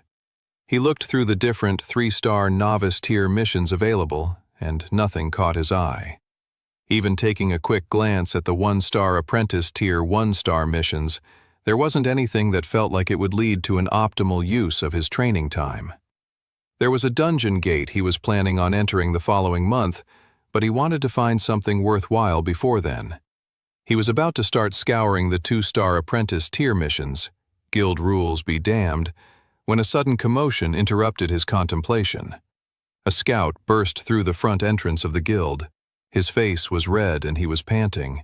He'd clearly rushed in from his scouting mission. "A new blue gate has appeared," said the scout between large panting breaths. The guild clerks and assistants all got to work, adding the new details of the gate to the ledger. At that same moment, Clara and Toby came strolling towards the mission board area. "Hey, there you are," said Clara. "We have a day off from our training with Brock and Curtis. Did you maybe want to go on a few missions with us?" Sam didn't want to disappoint his friends, but at the same time he was deeply concerned they'd slow him down. "Yeah," said Toby. "It would be cool to show off some of our new skills to you." They both looked at Sam with excitement. He could tell that they were still amazed and grateful from their fighting together in the White Gate, and they wanted to show him what they'd done with the classes they had unlocked. Sam considered it. There were no super-optimal dungeon gates to clear at the moment, and he might need extra hands in his preparations for whatever was going to happen at the upcoming spring festival. It would be worthwhile to know what abilities and skills Clara and Toby had unlocked, even some good combo strategies for the three of them. "Yeah, let's do it," said Sam. "I just heard that there's a new blue dungeon gate that we can go tackle."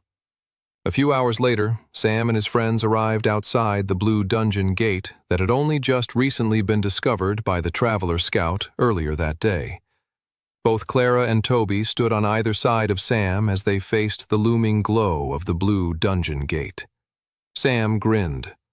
In this new life, he was always happier when spending time with the friends he'd lost so early on in his career as a traveler in his first timeline. He was also impressed with their development. They had changed and grown since their time in the White Gate. Sam recalled their first blue dungeon gate together, how he had to lead them there, how they were so hesitant to enter. Now they stood on either side of him, not as fearful orphans scared of what happened next, but as fellow travelers, equals, compatriots. "Ready?" said Sam. Toby gulped back whatever paranoid possibility he wanted to vocalize and nodded his head with a steely determination. "Heck yeah," answered Clara. The three friends then walked forward in lockstep and entered the blue dungeon gate together. 79. Sam looked around the dungeon world, taking in his new surroundings. Even after entering countless dungeon gates across not just one but two timelines, Sam still couldn't get over the wondrousness and magic of the dungeon gate system. One second he was in one world, one reality, and instantaneously he was in another. Sam wasn't sure he'd ever get over the novelty, the magic, and the sheer otherworldliness of the dungeon gate system. They had left the early days of Marshki with its flower buds and its first hints of warmth for something much bolder. They had entered a world of bright blue skies, a sweltering sun, sand dunes, and canyons. "Ah, nice," thought Sam, "a desert canyon realm." "Wow," said Clara. "All my life in the orphanage I never thought I'd get to see the desert lands of Westria." "Is this technically even considered Westria anymore?" said Toby. "If so, could we expect one of the nomadic orc tribes to attack us and feast on our flesh? Because that would be beyond terrible. I'm too young to be an orc's supper." "Relax, Tobes," said Sam. "This isn't Westria. Little is known about how the dungeon gate system works or where it takes us when we step through them. But I can say pretty confidently it doesn't teleport us to another part of Westria. No, this is another reality separate from ours. Why and how they've become connected via the gates is a mystery to not only myself, but to many others." "In short, Tobes," said Clara, "you won't be an orc's supper. Not in here, at least. That said, you might get eaten by whatever is approaching us right now. Incoming, guys!" The sand nearby vibrated as some kind of subterranean monster headed towards the three young travelers. Sam got ready to take out the creature, materializing his berserker sword. A great cloud of sand shot forward as the monster burst from underground, revealing itself. It was a giant black scorpion with powerful pincers and an extremely durable chitinous outer layer. Sam triggered Pain Ring and rushed towards it, except before he could attack the monster, Clara was ahead of him, thrusting her spear forward, creating a powerful force of bright energy. The scorpion toppled over onto its back, exposing its weaker side, its legs scurrying as it tried to get back upright. Sam's eyes widened at this. Incredible, he thought. Brock had taught Clara well. She was utilizing the first unlocked ability of the warrior class. The ability was known simply as Attack Burst. It was an astonishingly powerful attack that turned a warrior's weapon attack into a heightened energy-filled blast.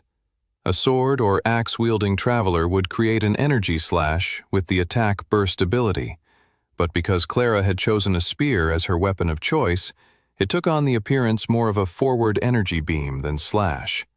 The ability was simple, powerful, and easy to use. It was why, among the common classes, warrior was the most popular. It was the ability's own strengths that were also its own weakness. It was a straightforward, blunt, and powerful ability, but it very much had a ceiling to its strength, which was its main downfall. A novice-tier attack burst was always going to be beaten by an apprentice-tier version of the same attack. One could not make the same argument for an ability like Sam's Pain Ring, for instance. While, on the face of it, a less informed person would have been excused to believe the warrior's novice-tier ability was better than Sam's Blood Knight ability, and, if wielded in less capable hands, they would be right. But what Sam lost in raw power and ease of use with his Pain Ring ability, he more than gained in terms of the ability's unlimited potential for growth in power during battle. Nevertheless, Sam was blown away by Clara's use of her spear and seamless use of the attack burst ability to knock the attacking scorpion monster on its back. He was impressed and excited. Clara had set him up to finish the monster off, and he rushed forward. Except when he got in range to plunge his sword into the monster's weak point, a huge water blast knocked the scorpion forward and off the ledge of the canyon towards its demise. Both Sam and Clara turned around towards Toby, stunned. The pudgy boy was in a fighting stance, holding his magic wizard staff in one hand and his magic conjuring manipulating hand in the other. "It's not just Clara who has learned some new moves," he grinned. Clearly, thought Sam, full of pride for his old friend. Just like what Brock had done with Clara, so too had Curtis clearly taught Toby well. The boy had learned how to draw mana with his wizard staff, and then how to manipulate it with his spell-weaving hand. Plus, he'd committed to an element as well. Water was a very interesting element to wield. It was less flashy than fire or earth elemental wielding, but it had some incredible potential that only got better over time. Plus, Toby's ability to create a powerful swirling water ball of power was fearsome on its own. "Holy smokes, Tobes," said Clara. "That was amazing." Toby blushed. "You did knock it far away from us, though," said Clara. "We've definitely lost out on the mana stone on that one." Toby laughed nervously. "Sorry about that. My bad." "No need to apologize," said Sam. "You guys have come a long way, and I have a feeling with your new moves we'll be able to grind through a lot more monsters." With that, the three friends set off on their desert monster hunt. The trio spent the next couple of hours scouring the desert terrain, destroying every minor monster they could find. They fought more scorpions, bugs, snakes, and a tricky monster known as an oasis fox. By the end of it, they had gathered a countless number of monster stones and managed to raise their stats. Sam looked over his profile with glee. Sam, class, Blood Knight, super rare, rank, novice tier, ability, Pain Ring, novice tier, level 2. Mark part of the battlefield as yours. Within that circle, the more you are hurt, the more powerful your attacks. Battle awareness also now increases as you take more damage. Class, Deathlord, legendary, rank, novice tier. Ability, Blood Flame, novice tier, level 2. Morph all spilled blood in a nearby radius into a powerful magical fire. Can also create blood flame projectiles in hand from spilled blood. Strength, 22.8. Agility, 21.7. Endurance, 20.2. Magic Affinity, 23.8. Skill quests. Pain Ring, level 3. Destroy 3,000 monsters with the aid of battle awareness, 0/3000. Blood Flame, level 3. Seek the enlightenment of the Blood Flame, 2/10. All of Sam's stats were over 20 now, and he couldn't be happier. With his strength over 20, he was now stronger than a normal peak-performing human athlete. He was entering the new realms of power known only to travelers. He had only just surpassed peak human power, but that gap would only grow larger and larger over time now. When he started this new journey in this second timeline, he probably wouldn't have been able to beat any of the fighters he had bet on to earn cash when he first traveled back in time. Now, he'd be able to take them all on at once. With his agility stat over 20, such foes wouldn't be able to perceive his attacks in time, and if they did manage to land a hit on him, with his endurance just breaking 20 now, he'd barely even feel it. He was most pleased with his magic affinity stat. Now at 23.8, he was getting closer and closer to apprentice tier magic affinity. His mana and its core would change color from blue to green, and his body would then be able to handle more advanced forms of mana manipulation. He could not wait. He was pleased with his progression and glad he had decided to train with his friends. Once they were finished resting, draining mana stones, and going over their stats, the trio agreed there was only one thing left to do in the dungeon world: take on the boss. 80. The difficulty with the Desert Canyon dungeon world was that it was such a vast territory to cover that it made it harder to locate the boss area. In a cavern realm, there was a fairly linear map one had to travel to find it, whereas with a Desert Canyon realm, things weren't so simple. There wasn't a direct beginning and end point to a realm like the one they currently occupied. After a few more hours of searching, they realized the boss area was actually in the center of the map at the bottom of the large canyon. "Doesn't it feel a bit like we're walking into a trap?" asked Toby fearfully. "You'd say that if there was a trap or not," sighed Clara, looking up towards the canyon cliffs that now shadowed over them. "You're just being paranoid. One day, my so-called paranoia will be proven to be actually a reasonable level of caution," said Toby. "Look," said Sam, cutting his two friends off. A wave of drifting sand swirled nearby, and flickering near the bottom of it was a purple line of energy. "We've found it," said Sam. "The boss room."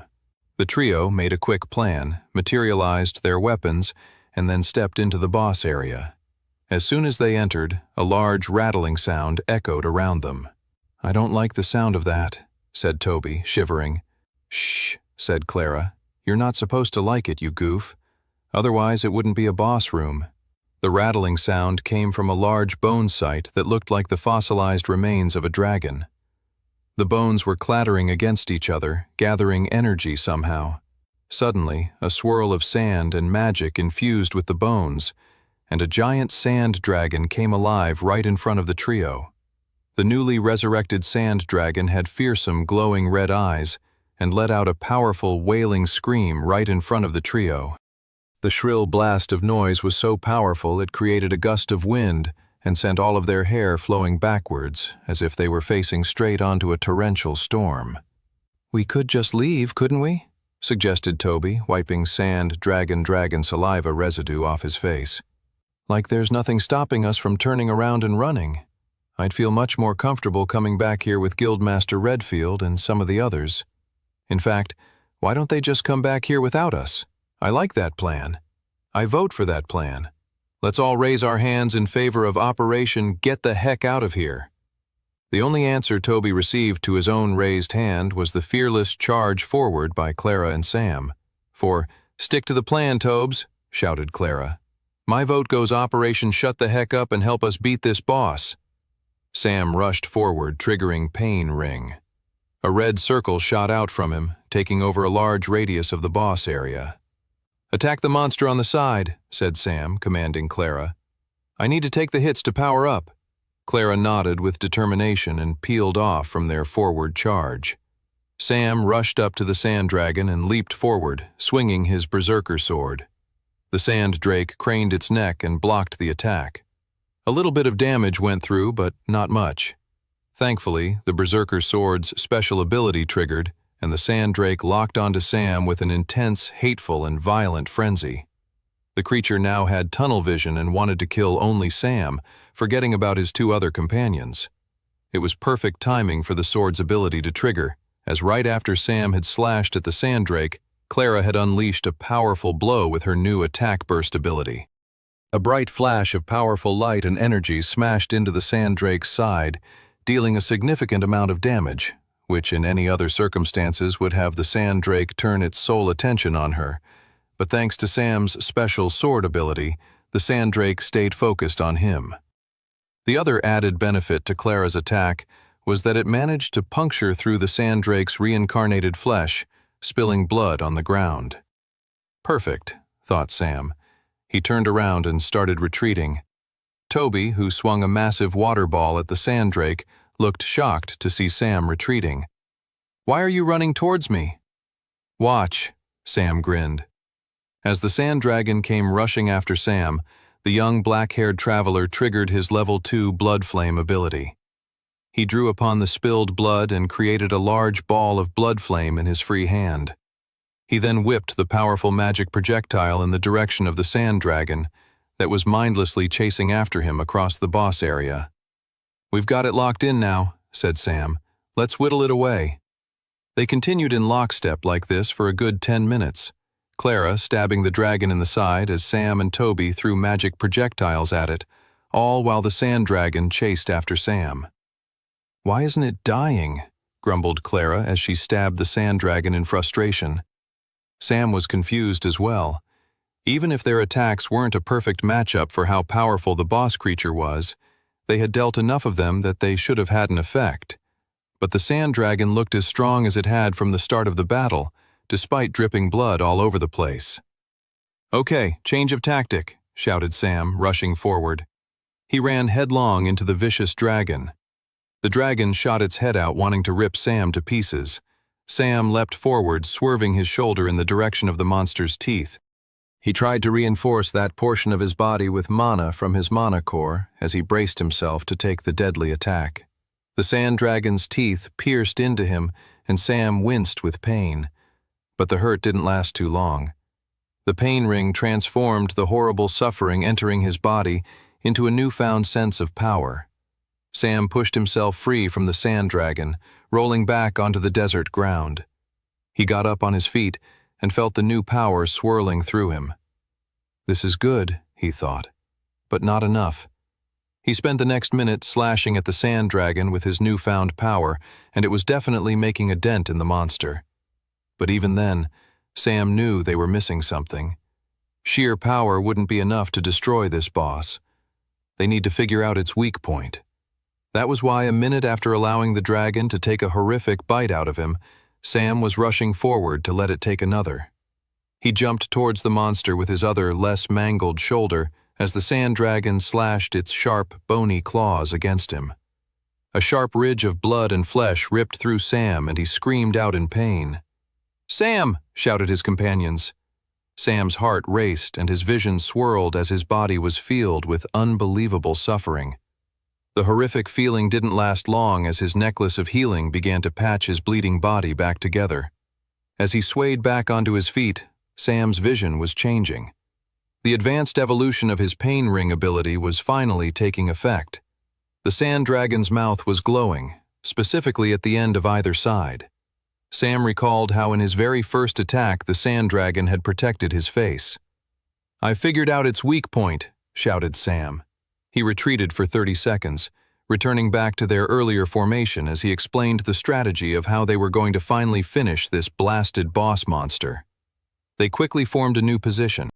Toby drew as much energy, mana, and power as he could to create a massive floating water ball and hurled it towards the sand dragon. The boss monster ducked its head, only for Clara to come right at him with her attack-burst spear thrust. The sand dragon swerved from it, only for its eyes to widen with absolute shock as Sam swung in for a massive blow right in its weak spot. Using all of his accumulated power from his pain ring ability, Sam slashed the berserker sword through the back of the sand dragon's lips. The battle awareness from the pain ring hadn't lied to him about the boss monster's weak point. Sam's berserker sword cleanly cut through the back of the monster's lips, cutting the creature in half. Sam landed the finishing blow. 81. Sam caught his breath and wiped sweat off his brow as he stood over the fallen remains of the sand dragon. The boss monster soon disintegrated down into a large mana stone and treasure chest. They all gasped at the sight of the mana stone. It was a different color from many that they had seen before. It was a green mana stone, an apprentice tier mana stone. "That must really help with raising your magic affinity," Clara said. "I want it. Can I have it?" This was always the problem with taking on dungeons in a group. How the heck did you split the loot? Sam grinned and said, "Let's see what's in the treasure chest before we say who gets what." In the end, the treasure chest held great new items for both Toby and Clara. Clara got a new apprentice-tier mithril spear with a magical engraving, and Toby got a journeyman-tier elven wooden wizard staff. "Ooh, the spear comes with a special ability," said Clara.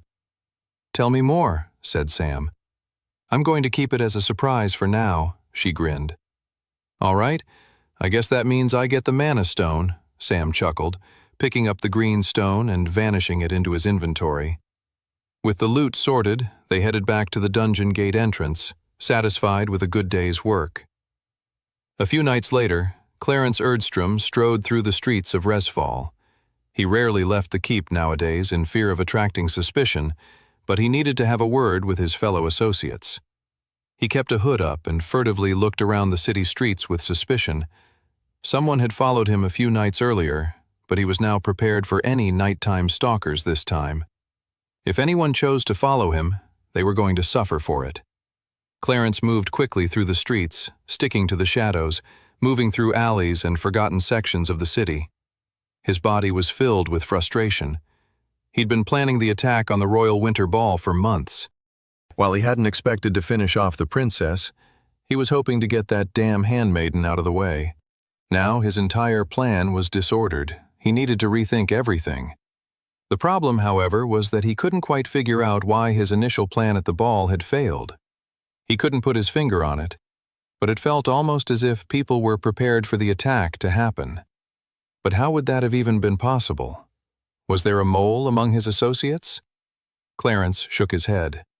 He didn't think so, but he couldn't come up with a better explanation for why his plans weren't working out properly. "It will be good to speak with my allies tonight," Clarence thought as he picked up his pace, striding through the night. Unbeknownst to Clarence, however, a new shadowy figure stalked him. For anyone observing, they would have caught the subtlest glint of red from the shadow following in Clarence's footsteps. Sam made sure to keep himself a good distance away from Clarence. He made sure to conceal his mana and not draw suspicion to himself, which mainly meant staying out of sight and keeping his movements gentle and quiet. He tiptoed quickly across the slated rooftops of Resfall beneath the night sky, following Clarence.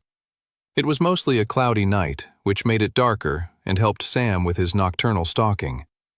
There was the occasional patch of moonlight that would poke through an opening in the drifting clouds, so Sam made sure to be slow and cautious at such crucial moments. Sam had known to follow Clarence that night after meeting up with the spy he had hired and learned more about the court advisor's comings and goings over the last few days. According to the spy, Clarence Erdstrom rarely left the royal keep and only ever did so under the cover of night. "What are you up to, Clarence?" Sam wondered as he tracked the court advisor through the city streets. "Who are you working with?" If Sam hoped to stop the assassination of Princess Alice Grace at the upcoming Spring Festival in a few months' time, he had to figure out who Clarence was working with. There was no way they would try to assassinate the princess without a plan B. That meant that even if Sam stopped the initial assassination, there was a backup plan he had to worry about and prepare for. The princess's life was at stake.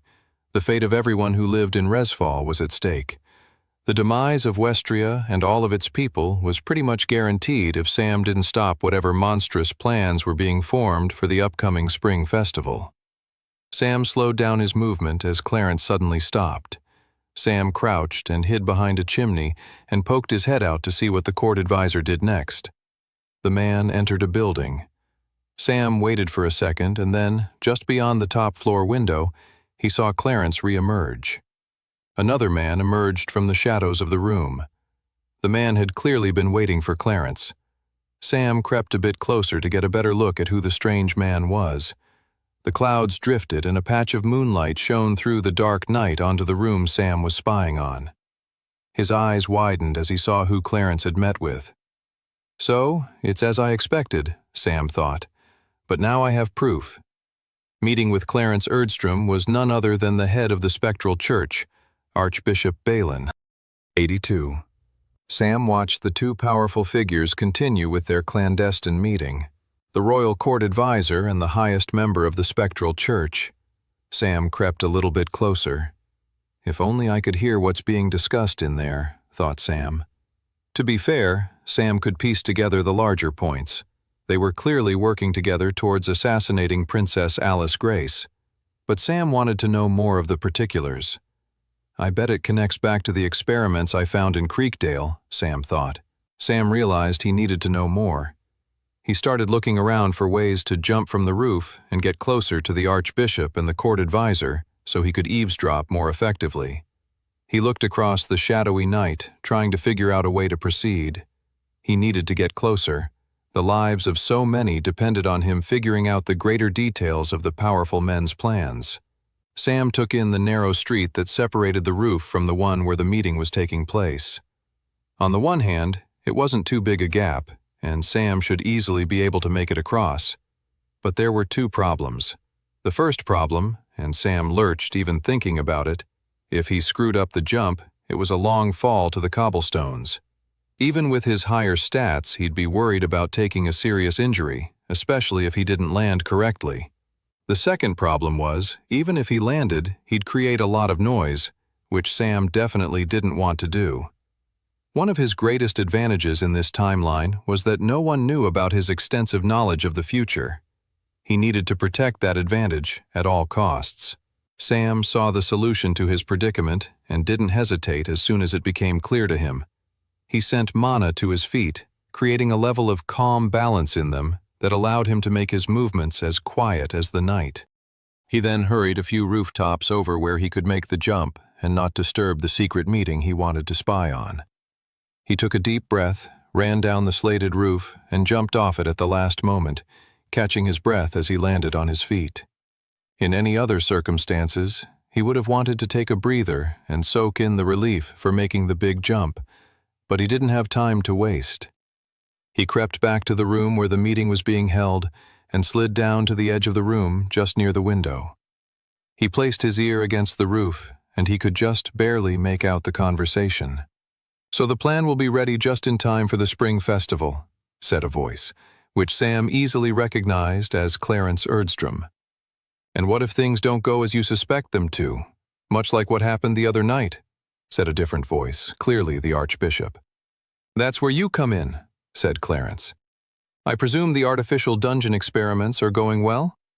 "They are," said the Archbishop. "Well, we'll have an army of corrupted magic beasts and actual monsters to help us take the throne by brute force, in the event killing that silly princess is made difficult.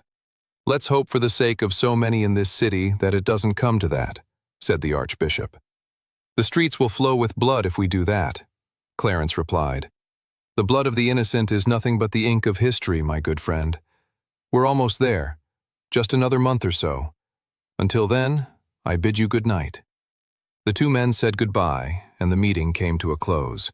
Sam stayed concealed in the shadows, making sure to hide his mana. He felt an anger swell in him. He wished he could have smashed through the glass and finished off the two evil plotters there and then. But he could feel the powerful pulse of Clarence's mana even through the roof. "I'm not ready yet," Sam sighed, "but I will be soon." The two men went off into the night, and a few minutes later, Sam stood up to head back to the Travelers Guild.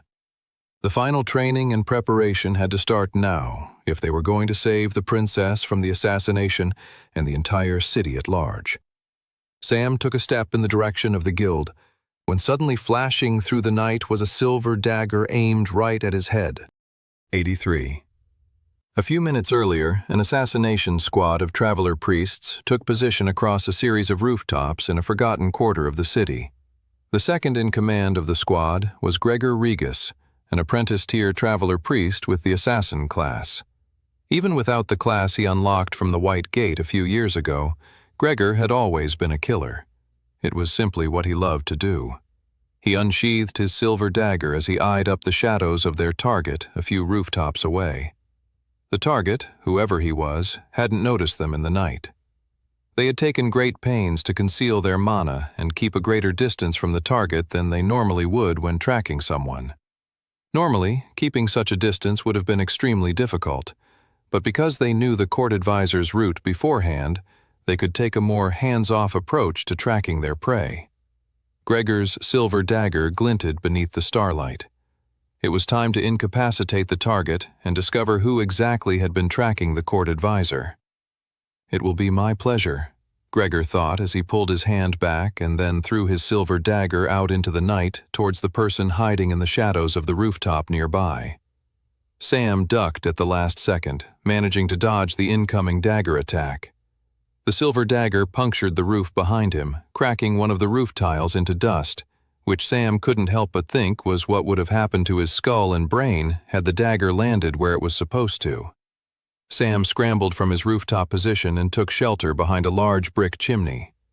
He triggered his mana sense to see where the attack was coming from.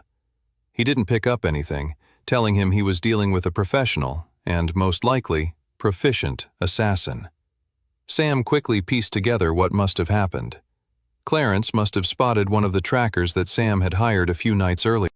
The court advisor had then responded by having himself followed by hidden guards to keep an eye out for any unwanted stalkers in the night.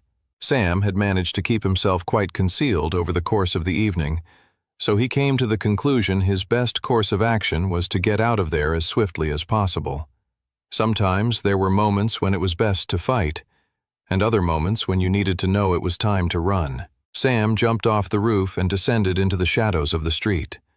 As he fell through the air, he sent mana into his feet, which helped cushion his landing as his boots met the cobblestones of the dark alleyway. As soon as his feet hit the ground, he was pushing forward into the darkness. He needed to escape. He couldn't let these hunters know who he was. If they found out his identity, it would put his ability to save the princess, the city, and even the entire world at jeopardy. His heart began to pound as he rushed forward. He kept his ears alert, as he knew the assassin was good at concealing his mana leak. Sam turned a corner, only to find 3 traveler priests rushing towards him. "Aw, crap," Sam thought, realizing that there was more than one killer coming after him. The 3 traveler priests rushing towards him all got a good look at his face. "Looks like I might have to change my original plan." Gregor, along with his other assassin colleagues, moved quickly to surround the target. The target was clearly under such duress he had lost control of his mana leak, and now they could all see where he was going. "The fool is about to head into a dead end," Gregor grinned. It was important to Gregor that he finished off the target. He needed to redeem himself after his initial dagger attack had failed him. As the other traveler priests ran straight towards the target, Gregor figured he'd creep up to the side. He spotted the target. His eyes widened with shock when he saw a black-haired boy with red eyes. He was nothing but a mere teenager. "Doesn't matter," Gregor thought. "I can't wait to kill him." Gregor pulled out another 2 daggers and silently fell into the alleyway right behind the boy. "The idiotic child doesn't even notice me," snickered Gregor to himself. Finally, Gregor went for the kill, but out of nowhere the boy materialized a horrifying, powerful sword with ridged edges that looked like the teeth of some terrifying magic beast. The blade materialized and went right through Gregor's chest. "You think I didn't notice you?" said the boy as Gregor collapsed onto the ground. 7 other traveler priests were now standing in the front of the alleyway to take the boy on. The boy left Gregor to his demise and turned to face the others. "I tried to avoid fighting, but you wouldn't let me go," the boy explained. The black-haired boy cracked his neck. "Now you will pay the price." 84. Sam gripped his berserker sword tightly and materialized his fiery flame sword in his other hand. As the 3 traveler priest warriors rushed at him, Sam immediately triggered Pain Ring. A ring of red energy shot forth from Sam's chest, surrounding the alleyway. The traveler priests used their warrior attack bursts to deliver a devastating blow. Sam swerved to take the hits in the least vulnerable areas of his body. He winced with both agony and satisfaction as he felt the pain morph into added power and strength throughout himself. "Kill him!" shouted one of the traveler priests. "He's clearly only novice tier if such basic hits are going through." Due to the chaos of the battle, the attackers didn't see Sam smirk. Another accidental perk of the Pain Ring ability, Sam thought. It lulls your enemy into thinking you're weaker than you are. With Sam's newly gained strength, he took on the 3 incoming attackers, while the four wizards in the back flung elemental projectiles of fire and lightning. Sam swung his flame sword upward, clashing with the battle axe of one of the traveler priests. He thrust his berserker sword forward, puncturing through one of the traveler priest's armor and feeling the crunch of his sword rip through flesh and bone. The axe-wielding traveler priest cried out in agony, his body going limp. Gripping onto the handle of the berserker sword that was still wedged inside the dying man, Sam immediately pivoted the nearly dead attacker's body and used it as a shield to block a particularly large incoming fireball. The now dead traveler priest was covered in flames. Sam swung his sword, flinging the flying body in the direction of the magic users. When the fiery body smashed into the ground, Sam triggered his blood flame ability, adding 2 types of flame to attack the wizards. That will keep them distracted for the time being, Sam thought. The 2 close-ranged warriors came at him, one wielding a sword and another a spear. The swordsman went for a bold slash towards Sam's neck, trying to separate his head from it. Sam ducked, only to come face to face with the spearman's deadly thrust. He jumped backwards, retreating slightly. The 2 warriors worked so well together, he was going to have to separate them if he wanted to finish them off. Glancing just beyond the warriors, he saw the wizards were still dealing with the blood flame, but it would dampen in another minute or so. He'd have to finish these warriors before then. The 2 warriors rushed at Sam once more. Sam dematerialized his fiery flame sword in one hand and then triggered the level 2 evolution of blood flame, drawing spilled blood from the ground into the palm of his hand, turning it into a powerful crimson ball of magic. "He may only be novice tier," said the attacking swordsman, "but he has some strange class I've never seen before. Be careful." "He's nothing but a weak little kid," sneered the spearman. "Let's kill him." The spearman rushed forward and Sam whipped his blood flame projectile in his direction. Rather than shooting the blood flame ball right at the spearman, Sam targeted the ground where he was going. This forced the spearman to leap backwards, throwing off the coordination with the swordsman. As soon as their formation was off, Sam rushed forward and slashed his berserker sword towards the swordsman's head. The swordsman blocked. Sam materialized his flame sword once more in his free hand and thrust it forward. The evil swordsman smirked and grabbed hold of the fiery blade with his gauntlet hand. Sam's eyes widened. "I won't fall for the same trick as my stupid colleague," said the swordsman. They were now deadlocked. Worse, the blood flame had cleared up and the spearman was rushing full speed ahead. "Crap," thought Sam. "What am I going to do?" In a millisecond, he caught sight of the swordsman grimacing from the pain of clutching the flame sword. Sam's eyes followed along and saw blood dripping through the metal gauntlets protecting the warrior. As soon as the drops of blood hit the cobblestones of the alley, only mere seconds before the spearman was about to thrust the pointed blade right through Sam's skull, Sam triggered blood flame once more. The swordsman and spearman erupted in flames as Sam leapt backwards and watched his enemies' bodies flail as they burned alive. Sam didn't have time to catch his breath as the 4 magical projectiles were suddenly hurled across the alley once more. "Looks like the wizards are back on my case," Sam thought as he swerved to dodge the attacks. He thought he had managed to avoid being hit when a lightning blast knocked him in the side and pushed him against a wall. Sam's body shook spasmodically from the lightning attack coursing through him. He saw the wizard preparing to make a cautious movement towards him while he was still down on the ground. Sam quickly got back on his feet. His vision changed slightly, and he noticed that all the wizard's hands were glowing with a faint red color. The level 2 passive ability from his pain ring was now coming into fruition. Sam had taken enough damage to now perceive his attacker's weakest points. It made sense that the wizard's weakest point would be their hands. They needed it to cast spells. Without them, they were done for. Unlike a warrior or more direct fighting classes, wizards didn't have naturally high defensive capabilities, as they didn't normally have to train their endurance stat as much.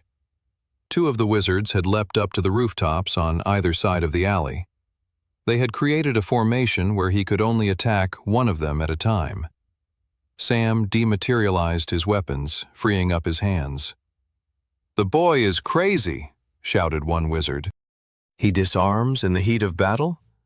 Sam ignored the wizard and rushed towards the magic user still facing him on the street level. Sam rushed forward as lightning bolts and fireballs descended from the wizards above into the alleyway below, exploding right behind him. As Sam sprinted forward, he drew large blood flame balls into either one of his hands, flinging them up at the wizards. He did the same thing once more with the wizards right in front of him, except this time he whipped the magic projectile with a little more particularity. He threw the blood flame balls right at the wizard's fingers. The wizard's eyes widened with fear, leaping back and losing their composure over the battlefield. Sam then materialized his berserker sword when he got up close to the two ground-level wizards and swung it with both his hands. The blade ripped through their cloaks with ease, leaving behind two mangled corpses, separated in half. It didn't matter what tier the wizards were. The combination of Sam's increased strength from the pain ring and the wizard's own lack of endurance stat meant that Sam could cut through them with ease. The two wizards above shivered in fear and turned to run, which was the biggest mistake they had made that night. Sam materialized his throwing daggers and threw them at the wizards. Both daggers hit their mark, right in the back of the wizards' skulls. When you retreat, Sam thought to himself, you expose yourself even more to the enemy. The bodies of the dead wizards above slumped forward and fell off their respective rooftops, collapsing onto the ground below. The fight was over, and only carnage remained. 85. Sam looked over the remains of the battle. Dead traveler priests were strewn all across the alleyway. Do I just leave someone else to come upon this destruction? Sam wondered. If Sam hid the bodies, that might cause more alarm within the ranks of the traveler priests and those plotting the assassination of Princess Alice Grace. On the other hand, though, there might be more of them coming as backup. Sam decided it was better to take advantage of the opportunity to escape now with his identity still concealed. He stepped over the dead bodies and into the shadows of the night. Just under 30 minutes later, he was back at the Travelers Guild. He immediately headed up the stairs towards the Guildmaster's office. He had to tell the Guildmaster that a fight had broken out between an official Travelers Guild member and the Spectral Church's soldiers. That was too big of a political crisis to ignore. As Sam approached the Guildmaster's door, he saw light glowing beneath it, so he knew the man was awake. He knocked on the door. Who's knocking at this hour?" "It's Sam." "Just a minute," croaked the man. There was a shuffling behind the door until eventually he said, "Come in." The old man's cheeks were flush and he was sitting behind his desk. "I'm surprised to see you're up this late," said the Guildmaster. "I'd say the same to you," Sam replied. "What were you up to just now?" "Nothing. Just reading some documents." "You know what? It doesn't matter. What do you want?" The redness in the Guildmaster's cheeks faded away as he took in the seriousness of Sam's gaze. Sam then told the man about the fight that had just occurred. "Will this lead to a public clash between the Travelers Guild and a spectral church?" asked Sam. Redfield shook his head. "The spectral church won't want this coming out. They wouldn't want a defeat to be known so publicly throughout the city. Still, if there are bad actors in Resfall working on something, they'll know they now have a strong opponent coming after them." Sam nodded at the Guildmaster's words. Redfield stared at Sam for a long time and then finally said, "You still haven't explained why you were out so late this evening. I haven't pressed you on whatever secrets you so clearly wish to keep to yourself, but if the city is in danger, I think it's time you let me know whatever it is you're holding back." Sam knew this moment was coming. From the second he had stepped into the office that night, he knew this was where the conversation was ultimately going to lead. He knew he had to choose his words wisely here. "I will share with you information I believe to be true," said Sam. "But if I do, you have to promise me you won't act on it without my consent." Redfield crossed his arms. "Seeing as I'm the Guildmaster, that seems a bit, take it or leave it," said Sam. "You're right to think people are in danger, but we're all currently walking on a knife's edge, and the wrong move will cause more deaths than you realize. We need to be precise and calculated in our actions. Only if you can promise me that can I share what I believe might happen." Redfield looked at Sam for a long time. "Ever since you arrived on that cold, fateful night in Wintersmith, I knew there was something strange about you. I'll accept your terms. Now please, share with me what you can." Sam gulped and then began to tell the Guildmaster about the upcoming assassination attempt of Princess Alice Grace. He shared everything he knew, including all the bad actors he believed to be involved. He shared everything except for the fact that the goddess had sent him back in time from 5 years in the future. When Sam was finished, Redfield was very quiet. The old man had his arms crossed, and he was deep in thought. "Why don't we act now?" "Because if we do, some of the bad actors involved will escape, and then they can plot a new plan that we have no idea of whatsoever," said Sam. "Right now, we can take advantage of the fact that we know what they're going to do and can draw them out. Once we do that, we can finish these enemies off for good." Redfield let out a long sigh. "All right," he said. "Then we're going to have to start preparing as soon as possible." Redfield pulled out a drawer from behind his desk and took out a glass of whiskey and poured himself one. "Would you like a glass?" asked Redfield. "You seem older beyond your years." Sam paused. Could Redfield somehow know that he was from the future? That he was really a 21-year-old in a 16-year-old body? "Ah, better not," laughed Redfield. "You don't mind if I drink, though?" "Not at all," said Sam, breathing a sigh of relief. From that point on, Sam and the Guildmaster began preparing for the spring festival, where someone was going to attempt to assassinate the princess. There was still 1 more month until the spring festival. That would be enough time to train more travelers and put contingency plans in place. It was also enough time for Sam to do the final piece of training he wanted before the assassination attempt. There was a special piece of rare equipment he wanted to acquire before the upcoming spring festival. Even if he had wanted to, he wouldn't have been able to acquire the rare equipment until now. Sam grinned as he thought about it. The arrival of another irregular gate was fast approaching. 86. A few days later, Sam woke up to the sounds of high-pitched shrieks. At first, Sam thought he was having a nightmare involving a banshee. Then he realized the screams were coming from nearby and that he wasn't dreaming. It wasn't a banshee screaming, it was Toby.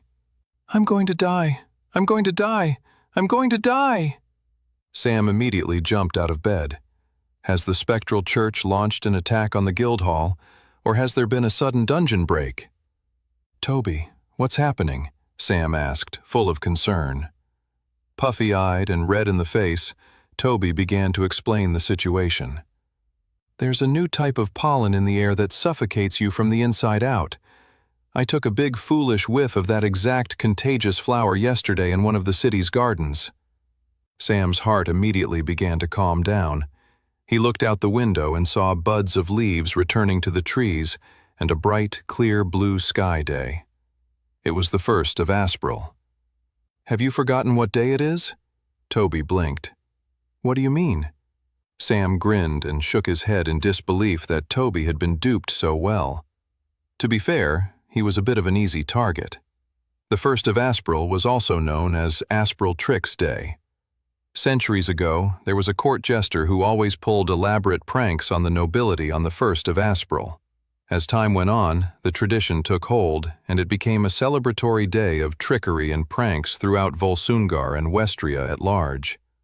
Suddenly, Clara, who had been deadly silent nearby, burst out laughing.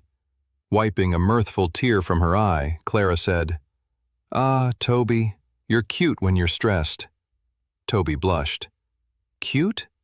Did I say cute? I meant ridiculous," chuckled Clara, who was also blushing at that point. "Another April Tricks Day joke for you." Both Toby and Clara went silent and looked down to their feet. Sam wasn't sure why they were both so awkwardly silent, but what he did know was that today was going to be an incredibly important day of training, one that he was eager to get started with. "Well, Tobes," said Sam, "I appreciated your shrieks. They were a good alarm clock. Shall we get breakfast?" The Travelers' Guild dining hall that morning was full of mayhem. Many of the younger travelers were laughing and screaming as pranks and tricks erupted constantly across the dining hall, from fart cushions to small firecrackers. Sam ignored it all and went straight to the food station, first pouring himself a mug of coffee, and then loading his plate up with scrambled eggs and sausages. As he took his tray to sit down, Sam couldn't help but notice Curtis pour a splash of prune juice into Brock's coffee when the dwarf wasn't looking. Uh-oh, Sam thought. A lot of pranks can be laughed at, but to mess with a man's coffee first thing in the morning. This will be bad. Sam began munching on his breakfast in trepidation of Brock's reaction. The dwarf admired all the tricks going on around him and then picked up his mug to take a sip. He spat it out instantly, sputtering it all over his breakfast, wrecking his food in the process. Curtis snickered with glee. Brock wasted no time, standing up and walking over to his elf-wizard colleague. The dwarf materialized a piece of rope and began tying it around the elf's chair. "What the heck do you think you're doing?" squirmed Curtis. "This isn't even a trick, you numbskull. This is purely brute force bullying." "That'll show you to put your prune juice in my coffee." Everyone laughed as the dwarf and elf bickered with each other. Sam continued to eat, not wanting to get caught up in any more pranks. He had a big day ahead of him. Once Sam was finished eating, he wished everyone a good day and headed off to the mission board.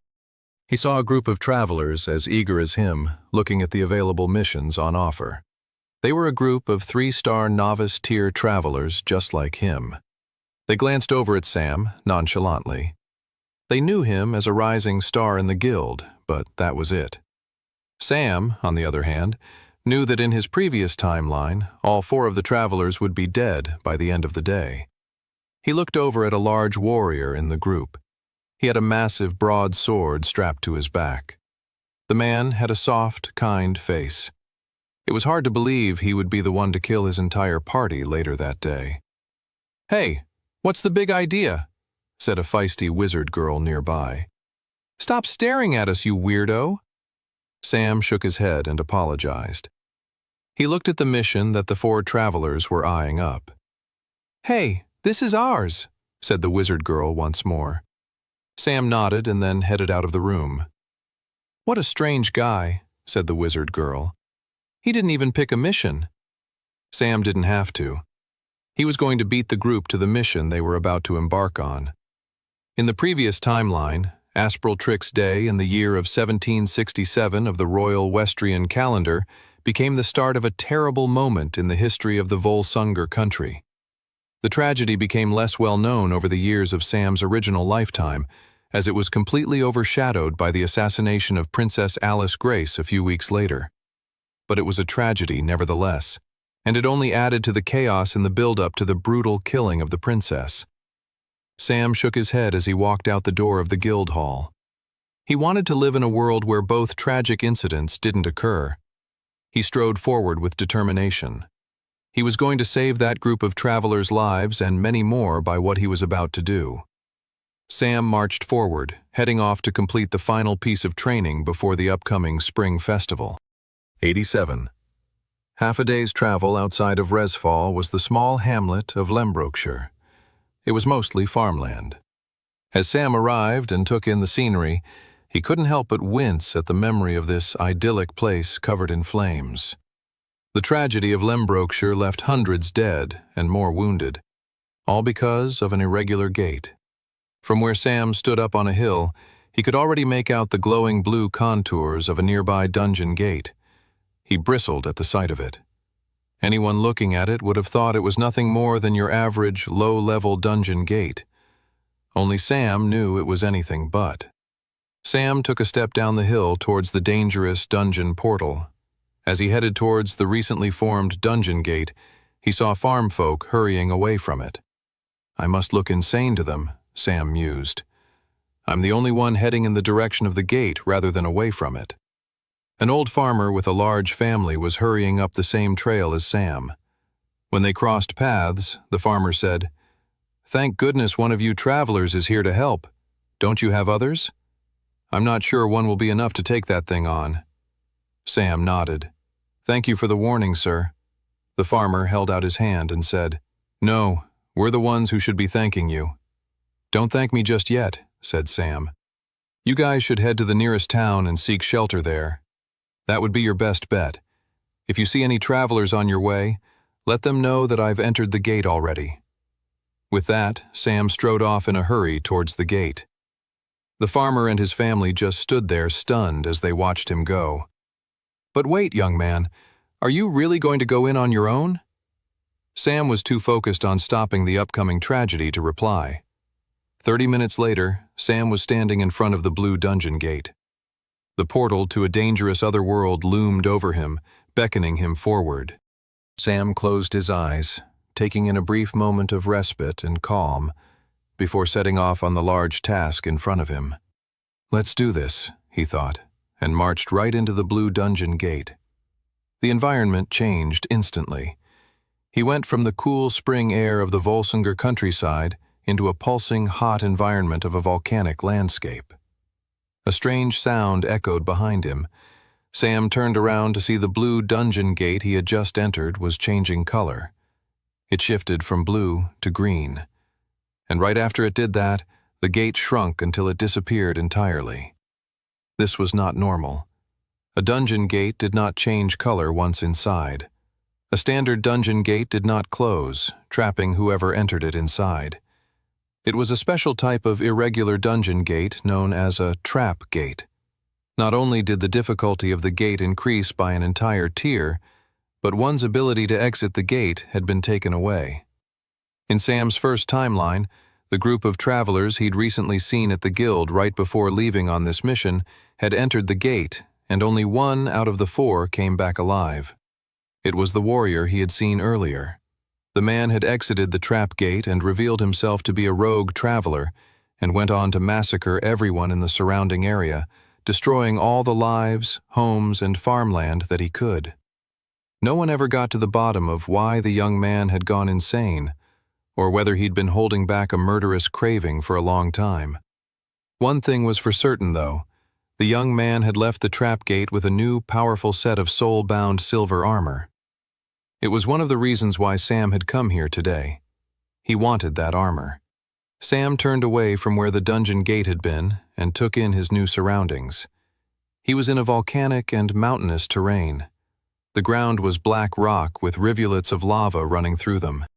The trap gate did not let him have a moment's respite, however. As before Sam could fully get his bearings, bursting out from the black ground were 3 goblins with glowing orange skin, magma goblins. The newly arrived monsters rushed towards Sam, who materialized his berserker sword along with his mithril blade. Sam figured his fiery flame sword might be of less effective use against monsters who lived in a regularly volcanic environment. The magma goblins were all wielding shiny blades, and they descended on him en masse. Sam triggered his pain ring ability. A red circle shot forth from his body, marking the battlefield. Each of the magma goblins managed to get a hit on Sam, and he winced with pain as their daggers stabbed into his flesh. The pain subsided as his Blood Knight ability converted that suffering into increased power coursing through his body. As he prepared to retaliate, he felt the wounds close shut as his necklace of healing worked to patch up the damage. Sam thrust his mithril blade towards the attacking monsters, and they all leapt out of the way. Sam grinned. He had them on the back foot. He was now dictating the terms of the battlefield. The key to many combat victories was having control over the environment. He quickly dematerialized his mithril blade into his inventory and materialized his set of throwing daggers. He whipped them at the magma goblins, forcing them all to jump closer together right in front of him. As they did that, Sam had already leapt in the air, pretty much as soon as he had thrown the daggers, and was now descending towards them with an epic swing of his berserker sword, his enemy's eyes widening fearfully as death came raining down upon them. 88. Sam's berserker sword crunched through the magma goblin's ashy flesh. He had expected all 3 of them to collapse on the ground and disintegrate into monster stones, but when he landed on his feet and ripped his berserker sword from their mutilated flesh, they were very much still alive. They were wobbling and disoriented, near death for sure, but alive enough to retaliate. The three of them came swinging at Sam with their daggers. Sam kicked one with his foot, sending it tumbling backwards. He then made quick work of the other two. They were both half-blinded by blood dripping down their face that it didn't take long to overwhelm them and leave a critical attack of his sword right through their necks. With only the final magma goblin to focus on, Sam was able to overpower it with ease and destroy it within seconds. Sam stood over the carnage, breathing heavily. His fast-beating heart slowly began to ease in intensity as the seconds passed and no new attackers emerged. Sam picked up the newly acquired mana stones and contemplated the fight. He could sense the difference in power from the green dungeon gate compared to the blue dungeon gate already. The magma goblins must have been lesser monsters in this environment, as Sam had made fairly quick work of them. That said, he hadn't crushed them with as much ease as he had initially anticipated, and their dagger attacks had felt more painful than anything he'd faced in a blue dungeon gate in quite a while. Sam didn't mind, however. If he wanted to increase his stats and powers, he'd have to fight increasingly more powerful monsters. He welcomed the increasing difficulty of the irregular trap gate. He wiped sweat off his brow and turned back to where the dungeon gate entrance had been. The only way to survive and beat back an irregular dungeon gate like the trap gate was to beat the boss who lingered inside. That would be the only way for the dungeon gate to reappear and offer him an exit back into his world. But before he went looking for the boss, Sam wanted to do some training. He stepped forth into the volcanic landscape, ready to fight some more monsters.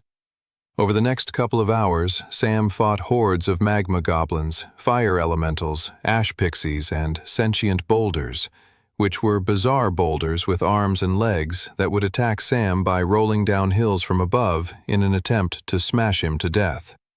Sam had encountered variations of this type of monster in his previous timeline and knew their blind spots and weaknesses, and exploited them mercilessly. After hours of fighting and hunting down monsters, Sam eventually took a moment to catch his breath, eat some food he'd brought with him in his inventory, and work on draining all the mana stones he'd acquired so far from his time inside the irregular dungeon. When he was finished draining his newly acquired monster stones, he reviewed his new stat gains from his training. Sam, class, Blood Knight, super rare. Rank, Novice Tier. Ability, Pain Ring, Novice Tier, Level 2. Mark part of the battlefield as yours. Within that circle, the more you are hurt, the more powerful your attacks. Battle awareness also now increases as you take more damage. Class, Deathlord, Legendary. Rank, Novice Tier. Ability, Blood Flame, Novice Tier, Level 2. Morph all spilled blood in a nearby radius into a powerful magical fire. Can also create blood flame projectiles in hand from spilled blood. Strength, 23.7. Agility, 22.9. Endurance, 21.1. Magic Affinity, 24.9. Skill Quests. Pain Ring, Level 3. Destroy 3,000 monsters with the aid of battle awareness. 120/3000. Blood Flame, Level 3. Seek the enlightenment of the Blood Flame. 2/10. Sam grinned at the increases to his stats. They weren't dramatic. Most of his stats had gone up by about 1 full point, but that was good for only an hour's work. As he got closer to ranking up and going from Novice Tier to Apprentice Tier, raising his stats would only become a greater and greater challenge, so every step forward was a welcome one. He was ever so slightly disappointed with his development on leveling up Pain Ring to Level 3, but that had been a somewhat conscious choice. The skill quest demanded he destroy monsters with battle awareness, which only happened after he'd hit a certain threshold of pain during an individual battle. He had made the choice when training to focus more on the quantity of creatures slain rather than the quality of how he slayed them. In short, he was killing the monsters faster than they were able to deal damage to him that would have triggered his battle awareness. Still, Sam wondered if he could maybe find a better balance so that the quest was moving forward at a bit of a faster rate than where it was at now. After reviewing everything once more, Sam triggered his mana sense to see if he could detect any more monsters in the vicinity. He sighed. It was as he suspected. He'd cleared the dungeon of the lesser monsters. There was only one more thing left to do then. The main reason, outside of stopping a horrific tragedy, why he'd come to this gate to train for. Irregular gates were much more likelier to have powerful, unique bosses that would drop valuable treasure. Sam was desperate to acquire that prize for himself, meaning it was time to fight the Irregular Gates boss monster. 89. The search for the dungeon boss was easier than Sam had initially anticipated.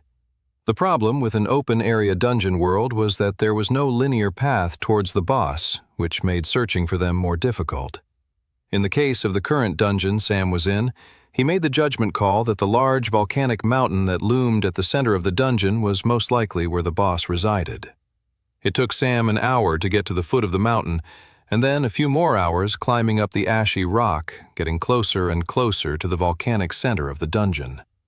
His body was drenched in sweat as he carried himself further and further up the large rocky mountain until eventually he reached the precipice.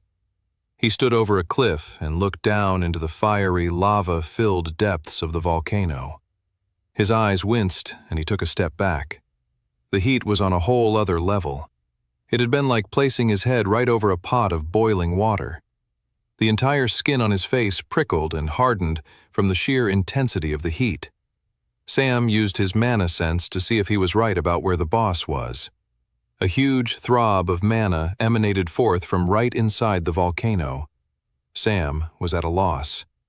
He could see where the boss was situated, but he didn't see how he could get to wherever it was located if it was surrounded by hot, flowing lava that would melt through his skin and bones at a mere touch.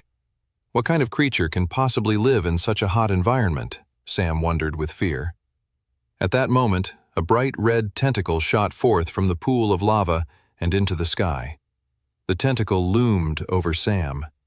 The young traveler's eyes widened at the sight of the strange tentacle. What the? Sam jumped back down the steep ridge of the volcanic mountain as the strange red tentacle came hurtling down towards him. Sam didn't want to waste any time and got straight to work fighting the boss. He wasn't going to wait for the boss's full entrance. Sam triggered Pain Ring, marking the battlefield with the red circle of his Blood Knight ability. At the same time, he materialized his berserker sword and rushed forward, swinging the giant, nightmarish blade at the tentacle. The attack landed, creating a burst of blood from the tentacle, as the berserker sword's ridges stabbed through the tentacle and pinned it to the ground. The tentacle pulled away, ripping itself free, even at the expense of destroying its flesh, and then immediately recoiled back into the pool of magma. Sam readied himself for the boss monster's next move. He braced himself for a retaliation, but was also worrying that he may have accidentally scared the boss monster into too defensive a position. After a few seconds' silence, the boss monster finally retaliated. Suddenly, over 10 tentacles shot out from the pool of lava and into the sky. They all then fell towards the different ridges.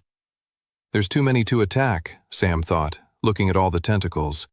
The tentacles then dug into the ground, propelling the main body of the boss monster out from the pool of lava and onto the mountain ridge in full view of Sam. His eyes widened at the grotesque, terrifying sight of the boss monster. The boss monster was none other than a giant magma octopus.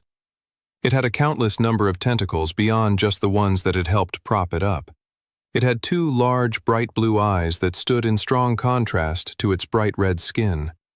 Sam rushed forward to attack the nearest tentacle.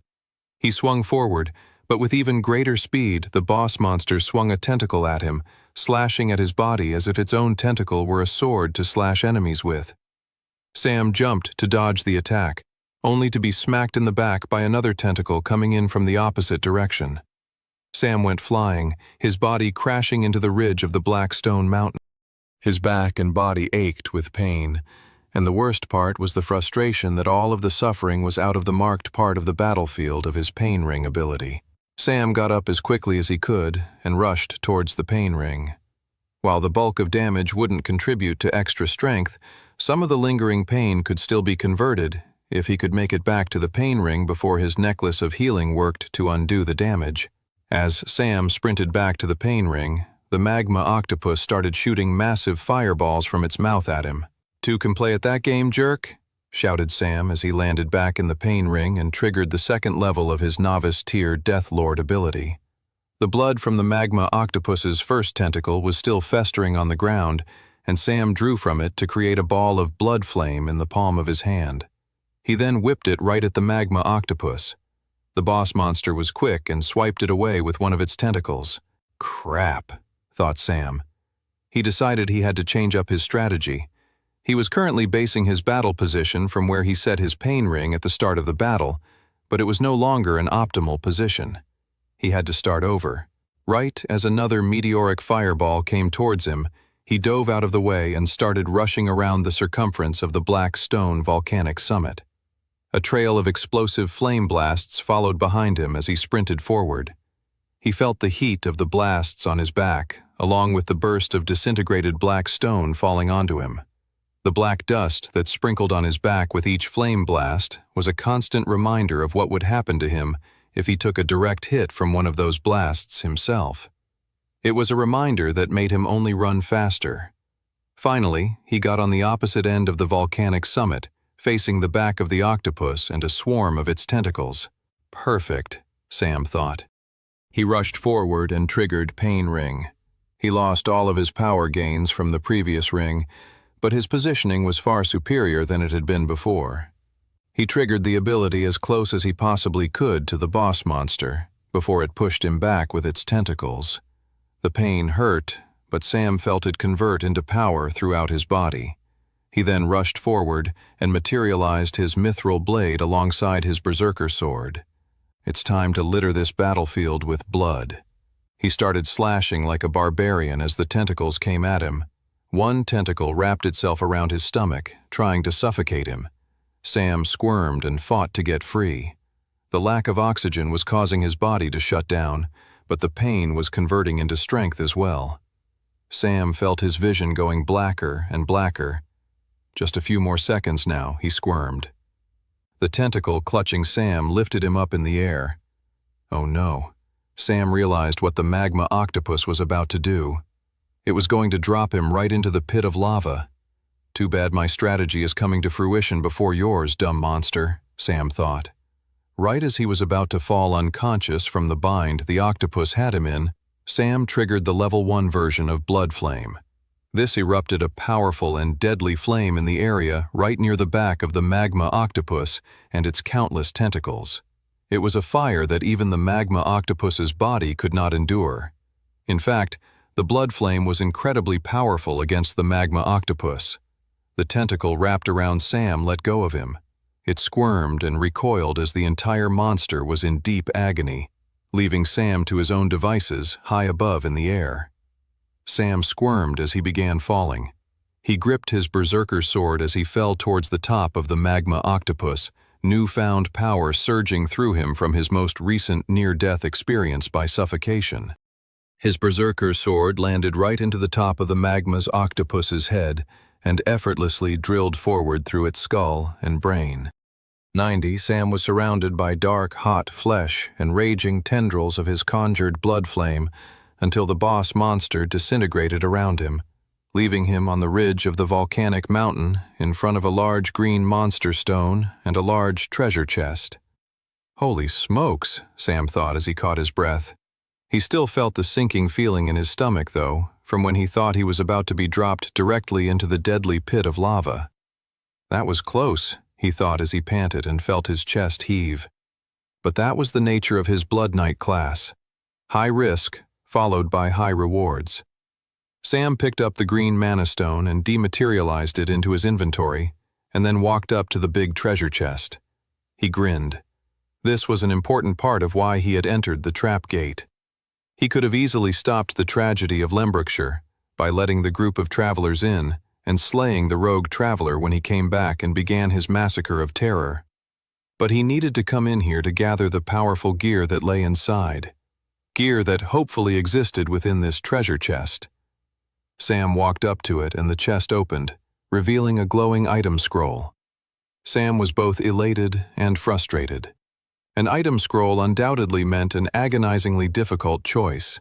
It was also a unique type of item scroll known as an illuminated item scroll, which was different from the item scrolls he'd so far encountered. An illuminated item scroll was not a scroll that specifically catered to the traveler who found it, but rather offered the same items to whoever found the scroll. To make up for this, the items were normally even more powerful and rarer than in a regular item scroll. He unfurled the scroll and took in the words of what items he could choose from. Silver Dragon Armor Set, Adept Tier, Mythic. Composed from the remains of the ancient and powerful Silver Dragon, this heavy armor absorbs damage and pain and allows for redistribution into different parts of the body. Also can hold damage that can be unleashed later. Armor cannot be removed if damage is being held. The inside of the armor is lined with tiny teeth of the silver dragon that constantly draw blood upon the user. This set of ancient armor has killed many of those who have chosen to wear it. Or, the True Sword of Strength, Master Tier, Mythic. An ancient and powerful blade adds +20 to base strength power. Sam's eyes widened as he looked over both items. They were both incredible. He was simultaneously full of excitement as well as agony, knowing that he could only have one of them. The Silver Dragon armor set was perfect for his Blood Knight class. Being able to absorb pain and redistribute it later meant he could walk into a fight and upon using Pain Ring, immediately raise his power levels. Beyond that, the silver teeth would mean that as soon as he triggered Pain Ring, his power level would be on the rise. It was perfect. But the True Sword of Strength was also appealing. It would raise the power level of its user by a full tier with 0 extra conditions. That could have incredible advantages fighting opponents who would underestimate him or were a tier higher than him. Plus, the sword's power could be more meaningful long-term. While in his current timeline, no one had surpassed Master Tier, but Sam knew there were tiers higher than that. Wherever the ceiling of strength was, this sword promised an extra tier of power on top of that.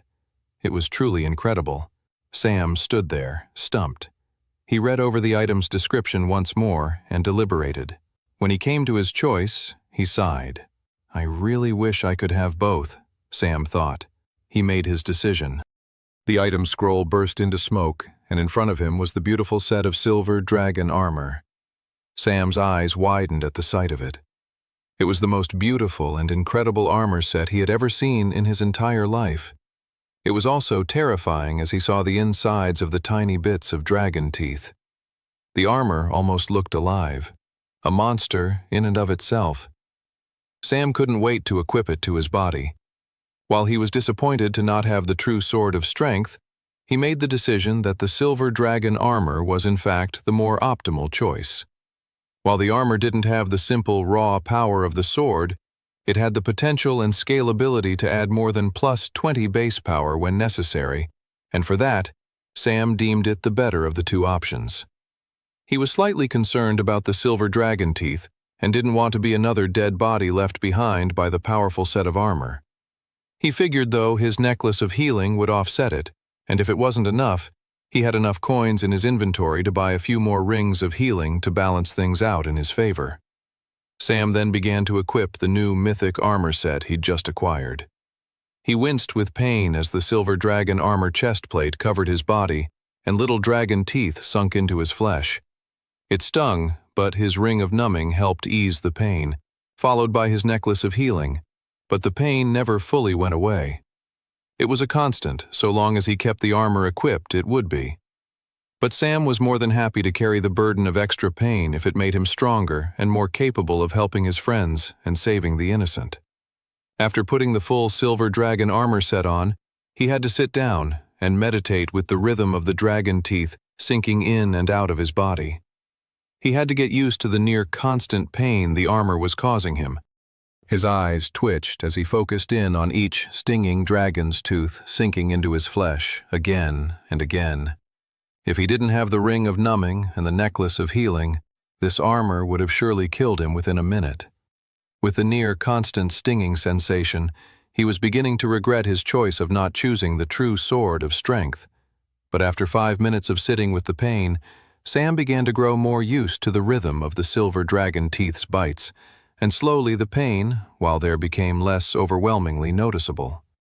"I can live with this," Sam grinned. "The rewards will be worth it." He was also extra pleased that it seemed the powerful armor could be worn over top of his bracers of expansion, so he didn't lose out on that item's ability either. Sam then began to ponder other things. Could it have been the pain of this armor that had led the young rogue warrior traveler to go on the murder spree back in his previous timeline? Or perhaps if the pain overwhelmed and killed whoever wore it, did the armor then possess the wearer? Something isn't adding up, Sam thought. It was at that moment that Sam noticed far in the distance where he had come from, no gate had re-emerged. "But I beat the boss," Sam thought. "What the heck is going on?" A loud, horrible screech then echoed from the sky above. Sam looked up and his eyes widened. It looked as if the irregular trap gate had more than one trick up its sleeve. 91. Sam couldn't believe it. The trap dungeon was throwing an entirely second boss at him. Now that's a trick I wasn't expecting, Sam thought. The new boss descended from the skies above. It had the look of an angel, if angels were composed of hot ember and ash. Its eyes burned with hot, glowing fire. Sam gulped and prepared himself for another battle. It will be good to test the increased power from the silver dragon armor, he thought. The magma angel threw out 2 fireballs toward Sam, which he immediately jumped backwards to avoid. When the fireballs exploded into the ground, they transformed into mini lava golems. A boss that can spawn minions, Sam thought. That's much trickier than the previous magma octopus boss. Sam triggered Pain Ring. For the first time since acquiring the Pain Ring skill, he felt its benefits straight away. The gnawing teeth from the silver dragon set quickly began to convert into raw power into his body immediately, and it didn't abate in the slightest. His power just kept increasing, second by second, as his body constantly took in more damage and pain. The magma golems rushed towards him. Sam slashed his berserker sword at an incoming golem and straight away felt the sword slash through the creature like it was nothing but butter. The second golem was destroyed with an equal amount of ease. These were apprentice tier level monsters, a full tier above him, and yet he was making quick work of them as his strength levels kept rising from the pain converted into raw power via the silver dragon armor set. Sam quickly drew upon the disintegrated flesh of the magma golems, creating a ball of blood flame in his palm before whipping it up at the magma angel lording over him. The angel dodged the attack with ease, simply flying out of the way. "Come fight me down here, you coward!" Sam yelled at the boss monster. The boss ignored Sam's taunt and whipped a few more fireballs towards him. Sam took this opportunity to test his new armor in other ways. He ran forward and leapt in front of the incoming fireball to take the hit head-on. As soon as the flame ball hit his chest, he could feel his silver dragon armor absorb the pain. He didn't feel any of it, or rather, he sensed the pain almost like how he sensed his own mana flowing through him. The silver dragon armor created a separation between the pain and himself. The damage became an abstraction. He understood that the damage he'd taken in the chest could be distributed elsewhere. He could put all the damage in his right leg if he wanted, or his left arm, or, as he explored across his entire body, dissipating the impact of a powerful attack. This is incredible, Sam thought, as he took in the sheer magnitude of his new equipment's power. More than that, he didn't have to release pain in the armor straight away. He could hold on to it at the cost of not being able to remove the armor until he did so. There was also the danger and risk that the pain could be accumulated and could reach a point that it could kill him outright if he let enough of it gather inside the silver dragon armor. He decided to keep the pain at bay and trigger it as soon as the magma angel swooped in, using the fresh burst of pain to power a deadly attack. "Just come at me," Sam said, gritting his teeth at the deadly boss monster. "I dare you." But then the magma did something Sam wasn't expecting. In fact, Sam wasn't even sure if it was the magma angel doing it. A huge reverberation went through Sam's body, and he suddenly collapsed onto his knees. Something strange and peculiar was happening. He tried to stand up, but he couldn't. He tried to look up, but he couldn't. He had somehow lost control of his body. "Your body will become mine, you fool," said a voice inside Sam's mind. "Who's that?" Sam replied between gritted teeth as he struggled to move his body from the disadvantageous position it had fallen into. "I am the angel of this realm, and you will be the surrogate by which I exit this dungeon," hissed the voice in his mind. As the overwhelming psychic pain overtook Sam's body, a whole bunch of things clicked together. The warrior who massacred Lembrickshire hadn't been a rogue traveler after all. He had been possessed by a boss monster from the dungeon, the very boss monster Sam was currently fighting. Sam felt his vision go blurry as the magma angel used its telepathic assault to destroy him from inside out. "I cannot wait to cause destruction using your body, you arrogant fool," laughed the magma angel inside Sam's mind. Everything around him began to go black. "Is this really it?" "No," he thought. "I refuse." Then something snapped in Sam's mind, and he pushed back against the magma angel's psychic assault. The pain ring did not just convert physical pain into strength, but mental pain as well. He pushed back with all of his might and felt the magma angel's presence disappear from his body and mind. More than that, Sam pushed the magma angel with such telepathic force it knocked him unconscious, floating above the volcano. The boss monster began to fall. In seconds, the creature would splash into the molten lava at the center. But that didn't satisfy Sam in the slightest. For a fire-based creature, the molten lava was not a guarantee of the creature's death. Sam wasn't sure what to do. If he leapt to attack the falling magma angel, he'd be outside of his pain ring and losing his incredible newfound strength. He then had an idea. He ran towards the edge of the volcano and sent a huge amount of his mana into his feet, pushing himself off the ledge and hurtling high into the air.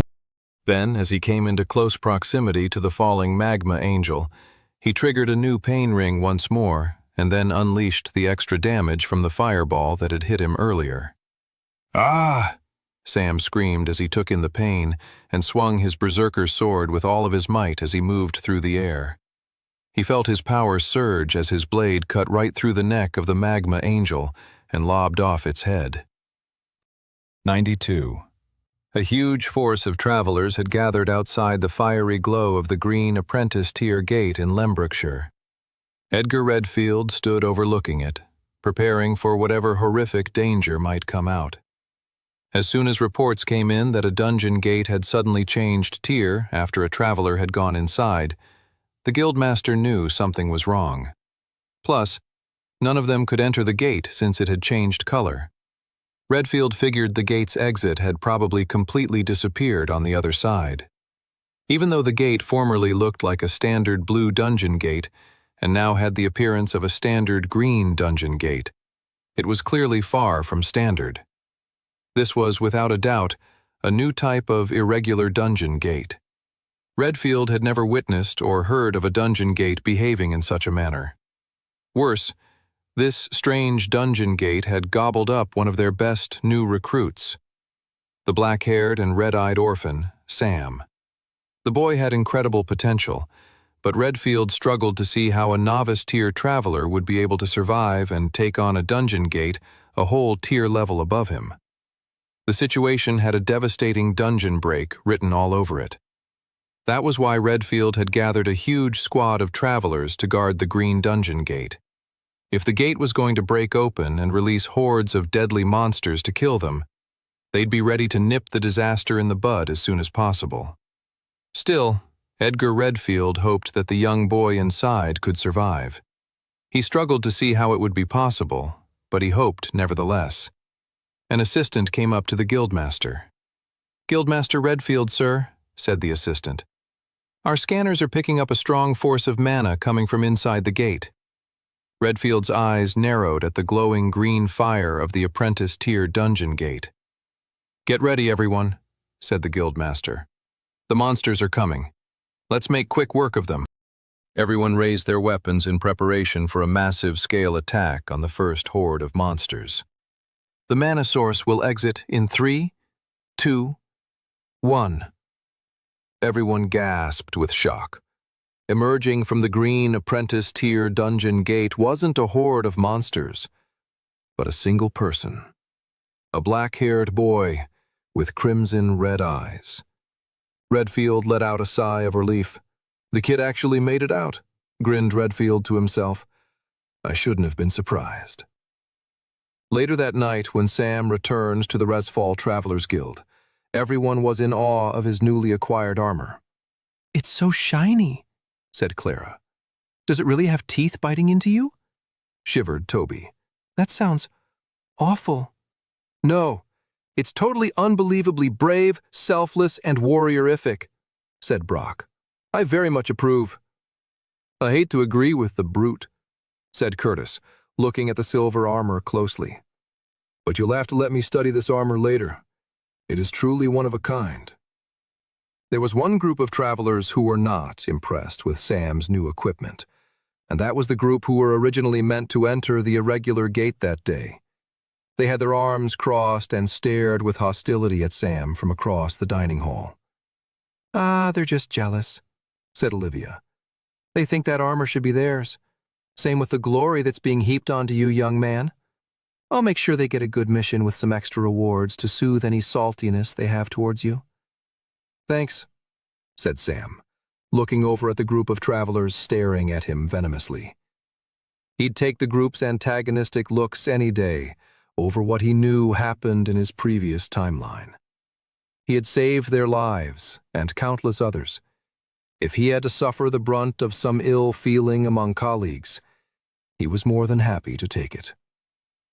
After dinner, Sam and Guildmaster Redfield had a private meeting in his office. The preparations for the upcoming spring festival were well underway.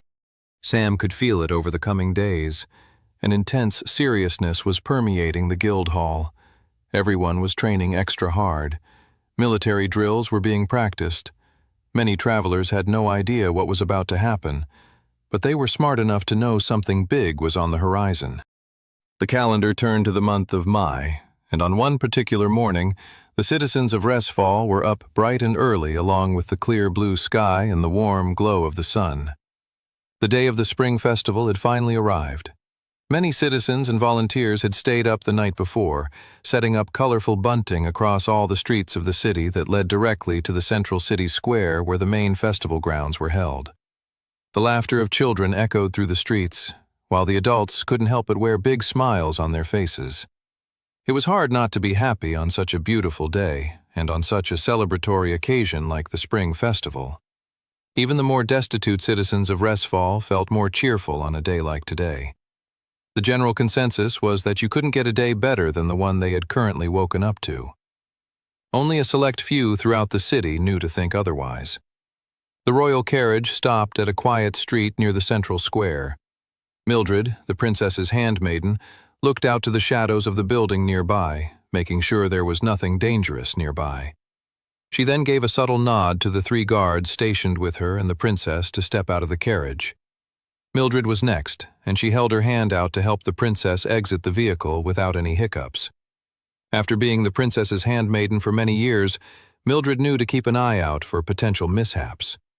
The princess had a very curious way of taking the most benign of circumstances and creating accidental chaos around her. That was why, as they walked through the quiet, cordoned-off streets towards the royal tent, where they would sit and overlook the day's festivities, Mildred made sure to subtly kick any nearby rocks or pebbles that stood in the princess's path. It took very little to cause the princess to trip over herself. "You don't have to do that, you know," huffed Alice. "I can perfectly see those rocks from my, A small street mouse had managed to appear right in the front of the princess's footpath, causing her to wobble. Mildred had already pulled out her hairpin to rid the street of the rodent, but Alice regained her balance and grabbed hold of her handmaiden. "Let the cute mouse go, Mildred," said Alice. "He's probably just as excited as we all are." "As you desire," said Mildred, "though I wouldn't use the word excited to describe my feelings for today." "What would be more appropriate then, Mildred?" "I don't know. Something like, 'I am prepared to tolerate today,'" the handmaiden grumbled. "You're no fun," said Alice, as they continued forward. Mildred kept her eyes peeled at all the buildings nearby. She didn't care if the princess thought she was fun or not. Her duty was to protect her at all costs. This duty meant that she was regularly on edge, constantly preparing herself for the worst-case scenario. But recent events had made her even more alert. Despite the beautiful day Mildred and everyone else had woken up to, she still felt a sense of worry and concern. A few nights earlier, she had received a message from Guildmaster Redfield, telling her to be on guard. Something big was about to happen. Mildred mentally prepared herself for whatever Redfield's warning might entail. "I'm sure we'll find out what that is soon enough," she sighed, and continued escorting the princess to her assigned location. Guildmaster Redfield stepped into Resfall's central city square with a stern and focused expression on his face. He had 2 journeyman tier travelers at his side, and had stationed many more travelers all across the central square. Every actively working traveler in the guild was on duty today. Redfield had made sure of it. Between the colorful bunting, jugglers, market stalls, lute-playing bards, and fairground rides of the spring festival, you would find a traveler with his or her signature blue cloak, metal badge, and adorned stars standing guard nearby. Across the grounds, he watched Mildred and Princess Alice Grace take their seats on a raised platform. They were soon joined by a few other nobles, including the court advisor Clarence Erdstrom, and then the Archbishop Balin of the Spectral Church. Both high-ranking members of the Volsunger royal court were smiling with glee. Redfield bristled at the sight. Seeing his enemy's happiness did not bring the old guildmaster any joy. He reminded himself that his guild was prepared for a multitude of scenarios. "We're ready," he kept telling himself as he stared at Clarence and Balin. "Do your worst," he thought, "because we're ready to hit back as soon as you even try." Sam stepped into the central square from one corner and took in the celebratory joy on display across the spring festival. He saw the princess sit down at her raised platform, overlooking the fun being had by the citizens of Resfall. "It's all happening just like last time," Sam thought quietly to himself. The clear blue sky, the sunshine, the cheer. Sam couldn't help but marvel at how it all had been so similar in his previous timeline. But he took solace in the fact that the day was already different than it had been in his first life. For one, his friends Clara and Toby were here in the crowd, ready for whatever happened next. Sam took it all in. He knew where he had to go from here. He knew what he had to do next. He knew that so much of the future history of Westria would be determined in the next few hours. The princess would either be killed, and the course would be set much like Sam's first timeline towards a future that would result in the end of the world in a few years' time. Or a new direction could be set where maybe, just maybe, the citizens of Westria stood a fighting chance against the Demon King and the Black Gates. The events of today would set the course for the world of tomorrow. The assassin, Pitt Pearson, entered Resfall through the eastern gate, keeping the hood of his black cloak raised. Entering the city was easier than expected. The hustle and bustle of the spring festival brought a level of chaos and excitement throughout the city, so it was easy for Pitt to evade the security checks as the guards were simply too overworked. He passed by excited and smiling citizens all eager to join the celebrations of the spring festival. Pitt noticed the citizens ignored him or avoided looking in his direction. He would have thought he'd stick out like a sore thumb amidst the multicolored bunting decorations and bright sunny day with his dour black cloak. But everyone wanted to celebrate, so they avoided looking at him. They didn't want to catch whatever gloomy feeling emanated from him. Not on a special day like today. "Oh, it will be special, all right," Pitt smirked to himself. He looked up at the mid-morning sun and realized he had to quicken his pace. He pulled out a piece of paper with the coordinates of where he was meant to go. He hurried forward through the streets. He eventually arrived at an abandoned terraced house. Pitt pushed the creaky door open and stepped into the dusty debris of the uninhabited home. He walked up the staircase to the top floor, where he found a room with a hole in the wall, which allowed him to enter the building next door. The entire row of buildings was in serious disrepair. He soon found a small room with a window that overlooked the central square of the city. placing him exactly in the line of sight of Princess Alice Grace. The assassin had arrived at his coordinates. Sam moved through the streets with quick determination. As he strode forward, he couldn't help but remember this same day in his previous timeline. The day when so much changed. He gulped just thinking about it. In his previous timeline, the princess had stood up to give her customary traditional toast to officially begin the celebration. Just as Alice had opened her mouth, but before she had said anything, a magic bullet went through her throat, marking the beginning of the terror that would take over Resfall. Sam remembered the screams that had echoed forth, the bloody hole that formed through the princess's neck as her pale, dead body flopped forward.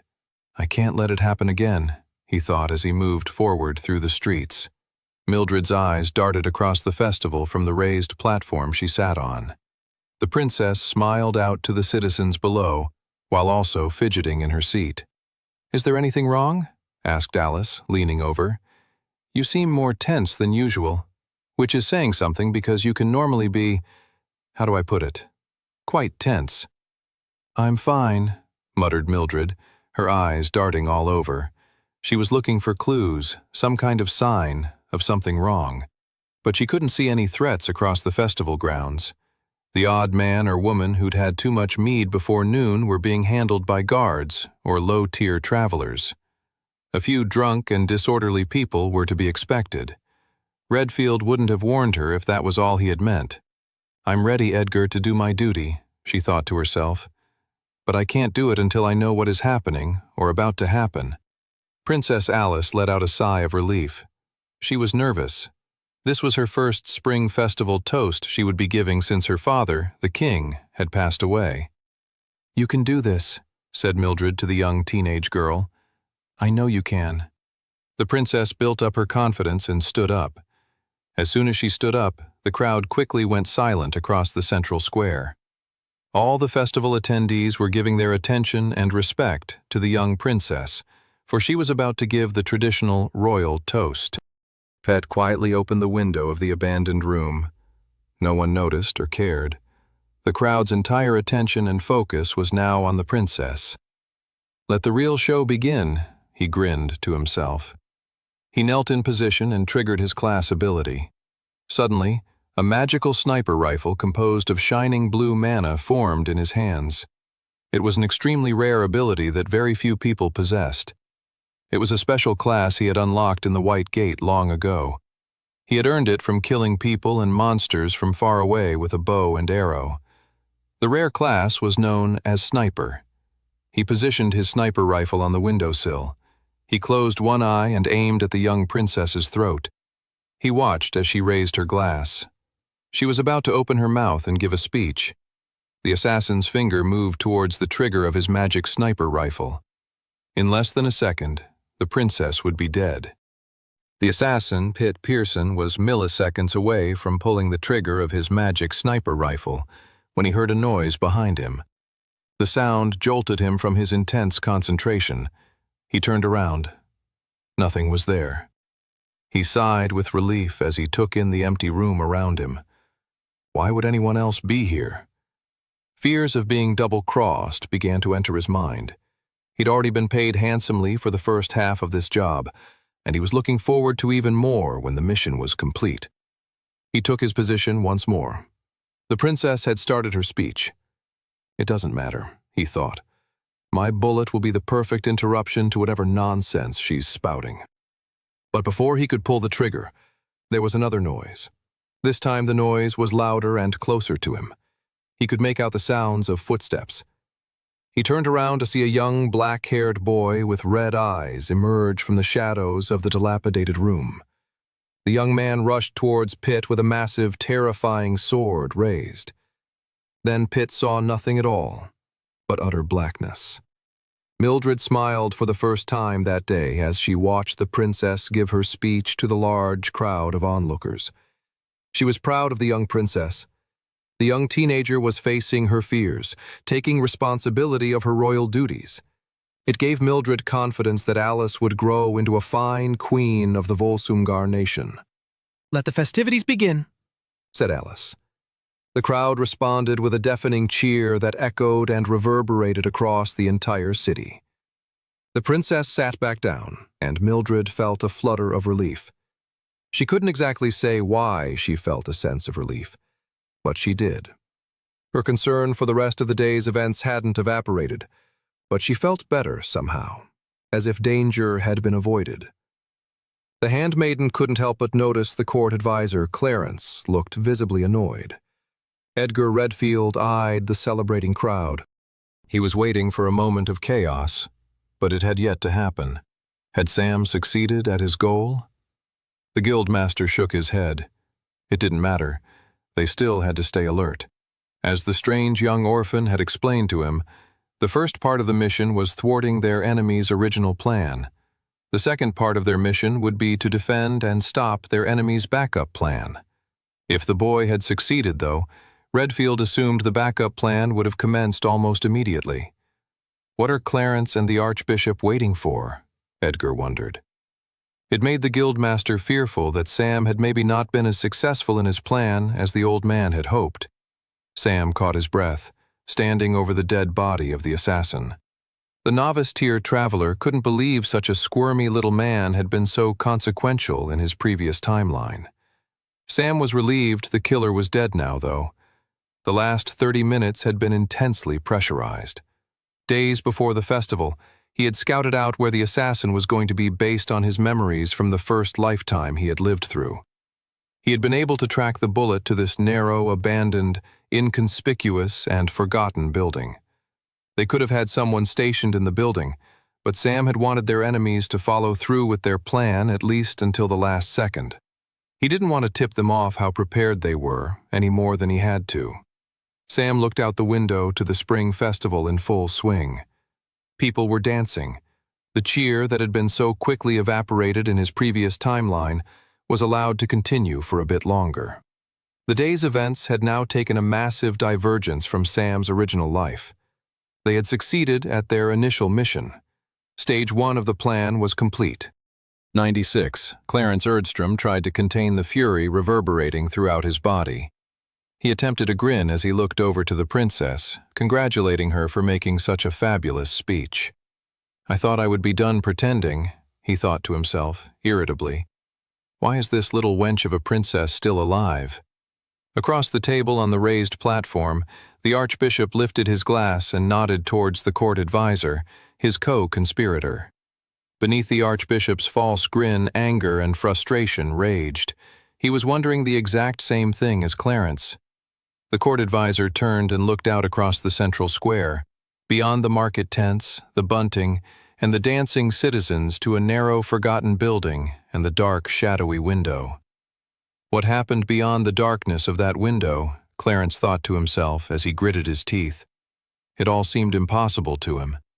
They had covered their tracks. They had been cautious in their preparations. Did the information of their plan leak out somehow? Clarence took a sip of his drink. He tried to cool his anger. It wasn't as if they didn't have a backup plan. Alice leaned back in her seat and gave a theatrical sigh of relief. It's a lot of pressure being the royal host to a party, she said. The whole fun of the day hinges on your ability to get everyone excited. It's silly, I know, but my gosh, is it stressful. Mildred gave her the side eye. We all have our duty, Your Highness. The girl blinked. Sorry, you're right. I shouldn't complain. My duty is not as hard as others. Mildred shrugged. Be careful with your words, Princess. Perhaps your duty is not as laborious as others, but it isn't easy being a symbol of power, hope, and nobility. You carry a greater burden than you realize. Alice blushed at her handmaiden's words. She straightened herself on her chair, getting up from the slumped position she had momentarily found herself in. She smiled out at all the happy citizens celebrating all around her. In that moment, Alice couldn't help but think about her great-grandmother. Maybe, Alice thought to herself, I could lead this nation after all. Redfield kept his arms crossed as he watched the spring festival unfold. His stomach was twisting in knots. He made sure to not stare, but as his eyes moved across the festival, they always returned to two people. Clarence Erdstrom, Archbishop Balin. We foiled their initial plan, Edgar thought. What are they waiting for now? He wished he could just arrest them that instant. But he had discussed it over with Sam, and they had agreed they couldn't. The court advisor, and especially the archbishop, had their loyal supporters. Such actions would be perceived as a brazen power grab by the Travelers Guild, and so they had to wait for the two of them to show their true colors. The citizens of Resfall wanted a balance of power between the different institutions of the city. If Edgar attacked before anything were to actually happen, it would make them appear like the very insurrectionists they were trying to stop. Redfield hated that they had to do that. He hated it more than his chronic back pain, which was saying something. Redfield scanned the crowd. He couldn't see any evil agents. There were hardly any Traveler priests present. He couldn't fathom what their enemy's backup plan could be. Nevertheless, they had prepared for the worst. He just hated waiting for the worst thing imaginable to actually occur. Clarence took one last sip of his champagne and placed his glass down emphatically. He looked out to the shadowy window where the assassin had been planning to strike from. I can hold out hope no longer, the court advisor thought to himself. He had hoped that maybe the assassin had been held up the gates or been interrupted by some strange occurrence, but he should have acted by now. There was no reason the princess was still alive a few seats over from him right now, other than the assassination attempt had been thwarted. It looked as if they were going to have to initiate their backup plan. Clarence turned towards the archbishop and nodded his head. The court advisor kept his hands hidden beneath the table and snapped his fingers when no one was looking. An explosion of shadow magic burst across the city square. I didn't want it to be like this, Clarence thought, but I see no other way. Let the hostile takeover begin. 97. With the snap of Clarence's fingers, wisps of black shadow exploded across the central square. The citizens all gasped at the sight of the burst of black smoke, not immediately recognizing the danger, but believing it to be part of the festivities. But when the wisps of black smoke transformed into strange, crawling monsters with glowing red eyes and drooling hunger for living flesh, they realized this was far from pre-planned festivities. Ah! The whole festival erupted with screams. Clarence grinned at their terror. Nothing will stop me from taking over the throne of Resfall for myself. He quickly quelled his grin and screamed with terror. He was planning ahead for when he had taken over. He'd make it look like he had nothing to do with this attack. He had nothing to do with the shadow crawler monsters rushing towards the princess a few seats over from him. Nothing at all. Alice watched terror unfold in astonished disbelief. Monsters had suddenly appeared in every direction. They were sickly and repulsive and composed of black shadows. They were worse than any monster she had ever witnessed in a nightmare. They were truly horrific. A traveler sliced one in half, spluttering black blood across the white tents of the festival in a truly grotesque fashion. Worse, some of the shadow crawlers were rushing up towards her on the raised platform. Oh no, she thought. What am I going to do? As the shadow monsters climbed, one galloped across the festival and leaped, flinging itself right towards Alice. It opened its massive jaws wide as it got closer and closer to the princess, revealing its large, nightmarish molars that would surely chomp through her flesh with absolute ease. But before it could land its attack, her handmaiden Mildred had stood in front of her, appearing with such speed it felt like she'd teleported right in front of her. The handmaiden pulled out a hairpin from the back of her head, revealing it to be actually a very slim knife. With speed and grace, Mildred swiped it upwards, slicing the drooling shadow monster in half. The creature collapsed into a puddle of black ichor. "Stand back, princess," said the handmaiden sternly. Mildred made quick work of the 3 shadow crawlers that had tried to climb up the raised platform, obliterating them with quick, precise strikes. Alice blinked with shock. She always knew her handmaiden had some tricks up her sleeve. She didn't realize how powerful the old woman actually was. "Don't worry, princess," said Mildred, preparing to fight an onslaught of shadow monsters. "My duty is to protect you, and I will fight until I die to make sure I live up to that duty." "Travelers, protect the innocent!" shouted Redfield. The festival grounds had turned into a chaotic battlefield of vicious shadow monsters and terrified civilians. He rushed up to one horrible shadow monsters and, imbuing his master tier level mana into his fists, obliterated the lesser monster in a single punch. He looked around and saw the travelers of his guild all take on the monsters with a similar zeal. The other travelers were organized, some slaying the shadow monsters, while others herded the innocent civilians out of danger, clearing up the square of bystanders who could get hurt accidentally in the carnage. He felt a flutter of pride as he saw all the travelers, many of whom he had mentored, work so harmoniously together to protect the citizens of Resfall. His eyes narrowed at the sight of Clarence. The court advisor had been hiding the true level of his abilities for a long time. He must have been secretly training his powers out of sight for many years now. He must have been adept tier at least, if not higher, with the ability to summon so many monsters with ease. Even if no one was directly pointing at the court advisor as the instigator of these shadow monsters' sudden appearance, people would believe Redfield now if he told them Clarence was the culprit. It was time to finally remove him as a threat. Redfield rushed forward, imbuing mana into his feet to propel him with great speed. He then jumped in the air, and with the gift of flight he'd gained from having master-tier magic affinity, he flew towards the court advisor with his fist raised. Special mana imbued around his fist, different from the punch he'd dealt on the lesser shadow creature seconds before. This was an attack he only displayed in moments of great portent. He was using one of the abilities of his mythic class that he rarely displayed.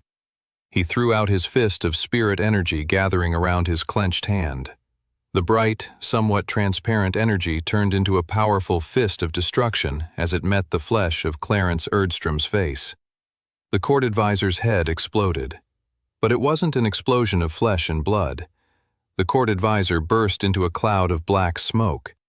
What? A doppelganger? Redfield looked around.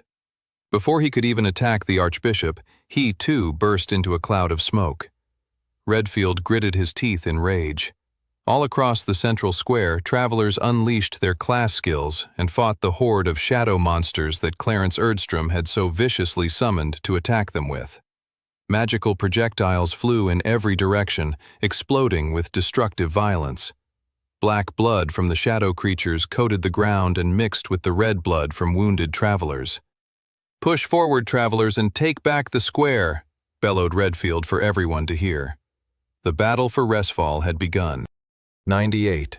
Sam leapt out from where the assassin had previously perched his magic sniper rifle and landed 4 stories below in the town square. He made sure to imbue his feet with mana to protect him from taking damage from the long fall. He ran up to a trio of shadow crawlers and triggered Pain Ring. A red ring of magic burst forth from his chest and created the limits of his battlefield. The silver dragon armor dug into his flesh, causing him pain and raising his strength second by second. He materialized his berserker sword as he swung his hand upward, the grip of the blade materializing and slicing through the unsuspecting shadow crawler within seconds. The creature dripped black shadow blood, and Sam wasted no time triggering his Deathlord ability, Blood Flame. The blood of the shadow creature ignited into a burst of bright red flame, burning the 2 remaining shadow creatures alive. They hissed and squealed as their bodies roasted, and then they suddenly burst into nothingness. Sam assessed the town square and quickly rushed to his next target. Their enemies had revealed their backup plan, and it was as Sam had expected. A more direct, hostile takeover. Sam and Guildmaster Redfield had prepared themselves for such a scenario, but preparation was a lot different from execution. They now had to fight their way through their enemies' minions. First, they had to reclaim the central square, and from there, take out the rest of the insurgency. Sam pushed ahead, gripping the hilt of his berserker sword tightly. His heart raced as he slashed through another shadow crawler. He was trying to simultaneously assess the battlefield while also making sure his allies were okay. Through the throngs of chaos, he made out Clara and Toby together, fighting alongside Olivia. Meanwhile, Curtis and Brock were on the opposite end of square, taking on a horde of shadow crawlers all on their own. They were all in this together. They were pushing back the shadow crawlers and showing them who was boss. Thankfully, many of the citizens and bystanders had been shepherded into nearby buildings and temporary shelter, so the travelers could fight the invading monster unimpeded. Things are in our favor, Sam thought, gripping his berserker sword. At that exact moment, however, all the shadow crawlers let out a scream of rage and began to fight with greater fury. The shadow crawlers pushed back against the group of travelers in the square. Their attacks were suddenly fiercer and bolder. One particularly nasty shadow crawler dodged the sword swings of a group of young novice-tier travelers. It jumped forward, opening its horrific jaws, preparing to rip off one of the young travelers' heads and swallow it down. Then, it readied itself to feast on another. "Stay away from them!" yelled Sam, rushing forward. He slashed his berserker sword into the back of the monster. He felt the ridges of his blade shallowly dig into the creature's strange, monstrous flesh. Harmful, but not enough to kill it. Sam would need more power to kill it. This particular shadow crawler must have been at high apprentice tier levels of power. Thankfully, his sword's special ability triggered. The large, grotesque being from the shadow realm turned around with a frenzied anger and hunger for Sam's death. "Exactly what I wanted," Sam grinned as the large shadow crawler galloped towards him like a feral beast. Sam leaped backwards, retreating from the incoming beast. The shadow crawler was drooling, leaving a trail of nightmarish saliva on the ground as it chased after Sam. It was clearly angered by Sam's retreat. If the monster could speak, it would have called Sam a coward. But Sam wasn't a coward. He was just leading the beast back into his pain ring, where his power had already increased. As the monster jumped forward to attack him, level 2 of Sam's pain ring ability triggered, and Sam could suddenly make out the creature's weak point. It wasn't the head, or the heart. It was the creature's back, the spine just below the neck area. He just had to get behind the creature to deal the fatal blow. This wasn't too difficult thanks to his berserker sword's special ability. Because the powerful shadow crawler was attacking in a frenzied, hostile state, it was very easy to predict the monster's movements. Like, for instance, the creature was currently flinging forward rapidly in an attempt to tackle Sam and chomp on his skull and brains. Sam quickly spun on the balls of his feet and easily sidestepped the creature's attack. As the monster crash-landed on the ground below, he stabbed it right in the back of his neck, where his pain ring had indicated was the weak point. The shadow crawler collapsed on the ground, dead. Sam then turned around and shouted to his colleagues, "The shadow crawler's weak point is in its upper back just below the neck." Toby and Clara nodded their heads nearby. They knew to take Sam's word for such things. Suddenly, a blast of water flung across the former festival grounds right into the back of another shadow crawler, sending it to the ground in a weakened state. Clara then followed up Toby's first hit with her attack burst ability, sending her spear right into the weak point, killing the shadow crawler. Anyone who may have ignored Sam's advice was now fully convinced. If 3 novice-tier travelers were able to take out the shadow crawler threat with such grace, so could they. Soon enough, the travelers had reclaimed the festival grounds from Clarence's summoned minions. Sam ran to a nearby building, sending mana into his feet. He jumped onto a window ledge and quickly scaled the building. He wanted to get a better view of the city. Maybe get a sign of where the plotting archbishop and the court advisor had disappeared to. His heart sank as he looked out to the city beyond the central square where they had been fighting. The whole city was overrun with monsters. Not just shadow creatures either. They were monsters from beyond the dungeon gates. Sam shook his head. It all comes back to what he'd discovered in that lab near Creekdale. The insurgents had clearly amassed an army of monsters from their experiments with artificial dungeons, along with powerful animals corrupted from mana leak. Alongside the deadly creatures, there was also a huge force of traveler priests. The treasonous actors were now going to use that army to take over the city. Sam's heart raced as he took in the full implications of the insurrectionists' backup plan. And then he grinned, knowing he'd outmaneuvered his enemies once more. 3 weeks prior to the spring festival, Sam and Guildmaster Redfield began having regular meetings in preparation for the upcoming festival and the chaos Sam had claimed would be unleashed there. I know for a fact the princess's life is in danger, Sam explained. But beyond that, it is my belief that the whole city is in danger. Our enemy's ultimate goal has less to do with killing the princess and more to do with seizing control of Resfall. I see where you're going, said Redfield. There are even more brutal ways of gaining control over the city beyond murdering the princess. Exactly, said Sam. We must prepare for a citywide fight against an army of mercenaries, monsters, and traveler priests. Don't worry, said Guildmaster Redfield. We'll be prepared. Sam looked out to the city of Resfall. Smoke, fire, and screams emanated from below the rooftops across the capital of Volsungur. Remnants of the clear blue sky and shining sun were still there, but Sam could already tell the air and sky would soon be covered in smoke and ash. The sounds of battle echoed across the city. The traveler priests and monsters on their side were pushing through. Sam clenched his fists. Any minute now, he thought to himself. The traveler priest known as Father Teo rushed through the streets with glee. He could hear the screams of terrified children, the cries of babies, and the tears of families in terror. The day had finally arrived, he thought to himself. The day when the spectral church took control of this blasted city. A new age is dawning, Teo thought. The time of the annoying travelers was coming to an end. The rise of the traveler priests was upon them. Teo saw a lone traveler in the streets, wounded and retreating. His blue cloak tattered and stained with blood. Easy prey, the traveler priest thought to himself. He conjured another fireball in his hands and readied himself to whip it at the weakened and defenseless traveler. Right as he was about to kill the traveler, Teo felt a sharp pain. He looked down to see a silver blade sticking through his stomach. What? A sharp, ripping pain coursed through his body as the blade of the sword was pulled out. What's going on? Father Teo couldn't understand. They had worked on this plan for months.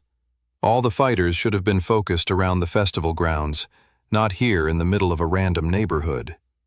As Teo collapsed on the ground and his vision blurred, he witnessed multiple blue cloaks step out from the houses around them. Impossible, Father Teo thought. They knew we were coming. The last thing Father Teo heard before dying was a massive horn echoing across the entire city. The Travelers Guild reinforcements had arrived. Father Fernando crouched in the shadows at the bottom of a long tunnel beneath a sewer grate. From the darkness he hid in, he looked upwards to the shards of sunlight poking down towards him. He had been told to wait here until he heard the fighting begin. Finally, Fernando could hear with satisfaction the sounds of magical explosions and the screams of terrified citizens from up above. He'd received the final signal. The flare had gone up. It was time to act. It was time to take this city and make it theirs. He turned from his crouched position and went over to a cage full of dread bats. Large vampiric bats who could rip through the flesh of most non-travelers with utter ease. Once released from the cage, they would leave a mess of chaos and carnage behind them. I can't wait, Fernando grinned. Right as the traveler priest was about to open up the cage with his right hand, a glint of silver appeared from the shadows out of nowhere, swinging downward, sending Fernando's right arm onto the ground, where it then rolled into the nearby sewer water. Won't be opening anything with that arm anytime soon, said a voice from the darkness. Fernando's eyes bulged with shock as pain writhed through his entire body, shooting up from where his arm had been. He swung his left arm to retaliate, but he soon found that arm was no longer connected to his other shoulder either. The attacks are coming at me too quickly. Blood was leaking out of either side of him now, and his vision was going blurry. He felt a kick knock him to the ground. Finally, he could see multiple blue cloaks of the travelers who had attacked him. So, you knew I'd be here, huh? Fernando said, smiling with blood as he slowly died on the floor of the sewer. Even if you were that prepared, there's too many of us for you to catch us all. Stopping me will do nothing. One traveler lifted up his sword like an executioner above Fernando's dying body and said with calm, stoic confidence, "We plan on capturing and killing all you scumbags. Too bad you won't be there to see me prove you wrong." And with that, the traveler plunged his sword into Father Fernando's back, ending the man's life in an instant.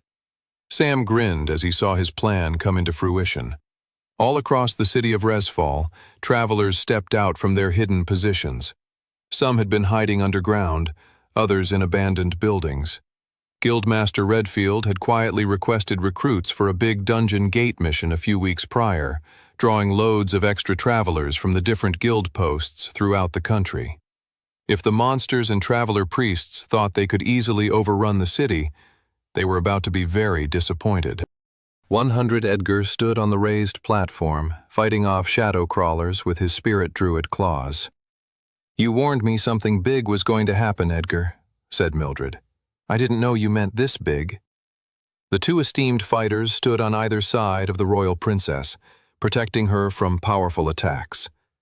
Edgar's heart raced as he felt his skin get hot and sweaty. He was consumed with anger.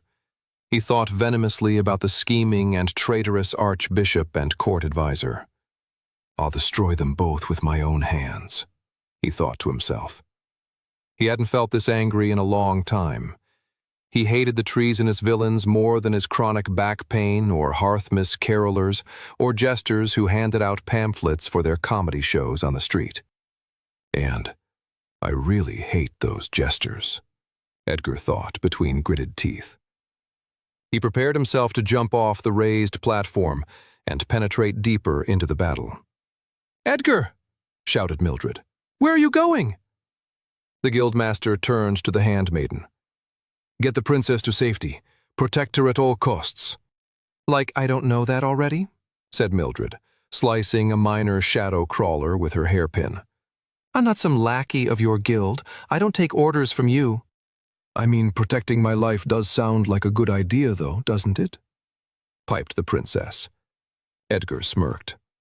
"See you at the end of this." Mildred sighed and looked at him in a way that she hadn't in many years. "Be safe, Edgar." "You too." With that, they flung themselves into the battle. Sam turned in the opposite direction to look further into the city. The Grand Cathedral and the Royal Keep were much further and deeper within the capital. The leaders of the insurgency had most likely headed to those power centers of the city to regroup and commence whatever other dastardly plans they had in store. "We have to go after them immediately," Sam thought. But before Sam could even formulate a short-term plan, the roof he was standing on exploded. A giant shadow monster the size of 10 shadow crawlers combined lumbered through the streets. It had a massive fist, and its punch had destroyed the rooftop Sam had been standing on. He got his bearings as he fell through the air and managed to land on his hands and feet, properly imbued with mana to help cushion his fall. "Sam!" shouted both Toby and Clara, rushing to his side. "What is that thing?" gasped Clara. "I have no idea," said Toby, "but I don't like it. It looks like it can kill us. Did you see what it just did to that roof?" "Now is not the time to get scared, Tobes," shouted Sam as he brushed off debris from his fall and rushed to take the monster on. Sam and Clara also rushed forward to take the epic monster on too, but then a bright, angelic light appeared above them, followed by a less tranquil battle cry. "Die, you foul beast!" It was the Guildmaster falling from high above with his fingers interlocked into a hammer shape. Powerful mana, unlike Sam had ever seen, rippled around his fists.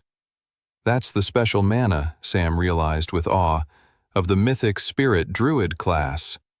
Edgar screamed as his powerful blow crashed through the skull and body of the giant shadow bruiser and obliterated the monster seconds later. Everyone was blown away by the extent of the Guildmaster's power. As he stood up and brushed some dirt off his arms, he said, "Don't act so impressed. I am the bloody Guildmaster after all." Even in Sam's previous lifetime, Guildmaster Redfield had been known for his enormous strength and the mythic rarity of his class, but he was known for rarely displaying his class's power and abilities, relying more on his martial fighting abilities and mana manipulation. For him to be using his class abilities so openly was a sign that he was worried about the outcome of the overarching battle they were in. Edgar marched towards them and whistled for all the nearby travelers to come closer. They had cleared the festival grounds, while other squads of travelers were taking on distant monsters invading all the different parts of the city. "All right," said the guildmaster, looking particularly at Sam. "We have a few moments to make a plan. What's next?" Clarence stood on the balcony just outside the great throne room of the royal keep, grinning at the chaos and destruction happening across the city. Smoke and flames swirled out from the rooftops and grounds of the streets.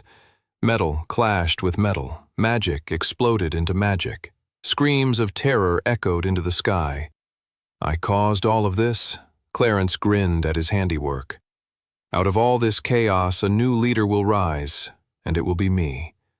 The throne will be mine." He then materialized a powerful orb from his inventory. They hadn't planned on unleashing this power today. If only that little stupid princess had been assassinated like we had originally planned, Clarence thought with a scowl. It didn't matter. They had this orb. It was the ultimate backup plan, and Clarence had now deemed it necessary. He channeled his mana into the orb. The orb glowed with power, the energy so intense it blew Clarence's hair back like a stormy gust of wind. The orb's power became so overwhelming that Clarence had to throw it out into the air off the balcony, but that still didn't stop the rippling intensity of the artificial dungeon orb. The orb flew through the air until it suddenly stood motionless in the sky, and then started to expand. "Yes," grinned Clarence, "it's working." His eyes widened at the sight of their brilliant creation. Sam and everyone around him paled at what they were seeing happening in the sky. In the air, just above the royal keep, was an expanding orb of clear energy. "Please tell me that isn't what I think it is," said Toby. "If it is, then the likelihood of me surviving this battle has just dropped significantly. Mind you, it wasn't very high to begin with, but—" Clara nudged him in the ribs. Toby's paranoid ramblings were certainly not helpful for morale. Sam gulped. His greatest fears were coming true. Clarence Erdstrom had just unleashed a new type of irregular dungeon gate. It was a clear-colored dungeon gate, also known in his previous timeline as an artificial dungeon gate.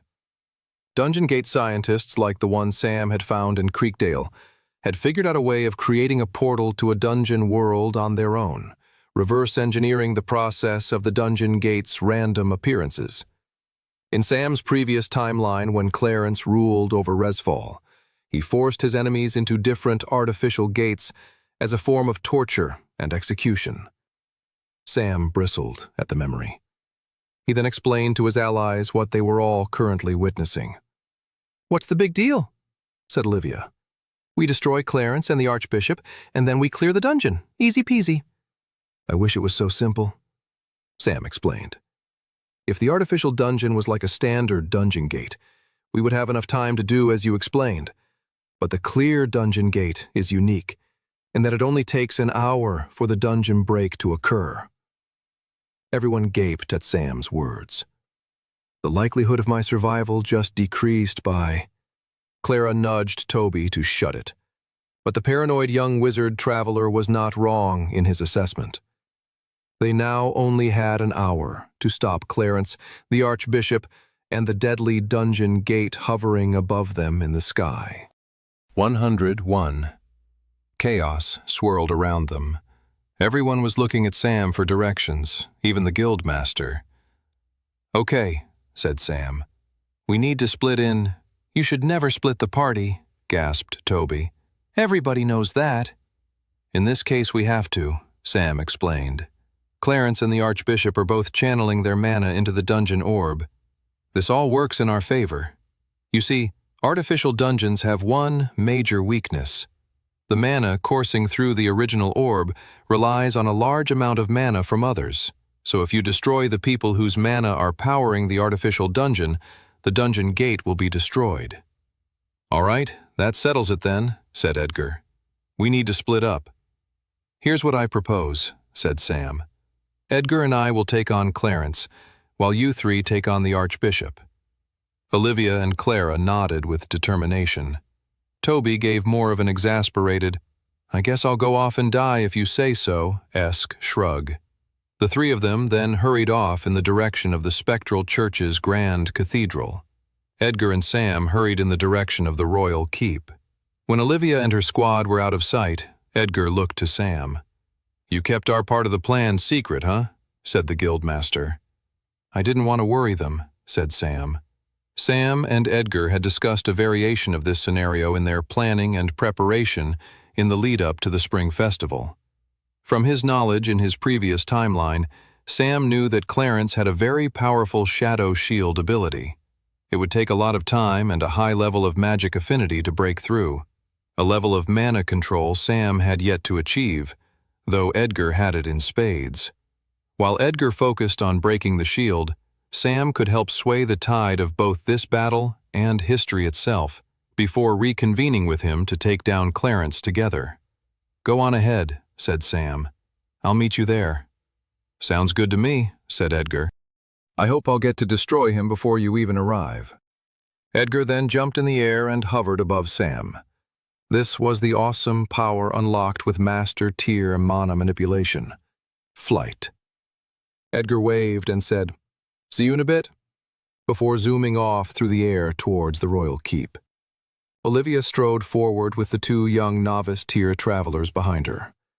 She wished it was Curtis and Brock, but they were stationed elsewhere in the city. "I hope those two goofballs are okay," she thought to herself as she moved forward. They easily fell apart without her as an organizing force. Olivia sighed and accepted that she would have to make do with the two young recruits.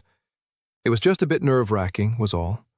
She could rely on her two squad members to do what was necessary, whereas with these two, she felt a greater responsibility for their well-being. When they turned the corner, they spotted a large trio of trolls heading in the direction of the Grand Cathedral. "All right, team," said Olivia. "Let's make quick work of these monsters. We don't have any time to waste."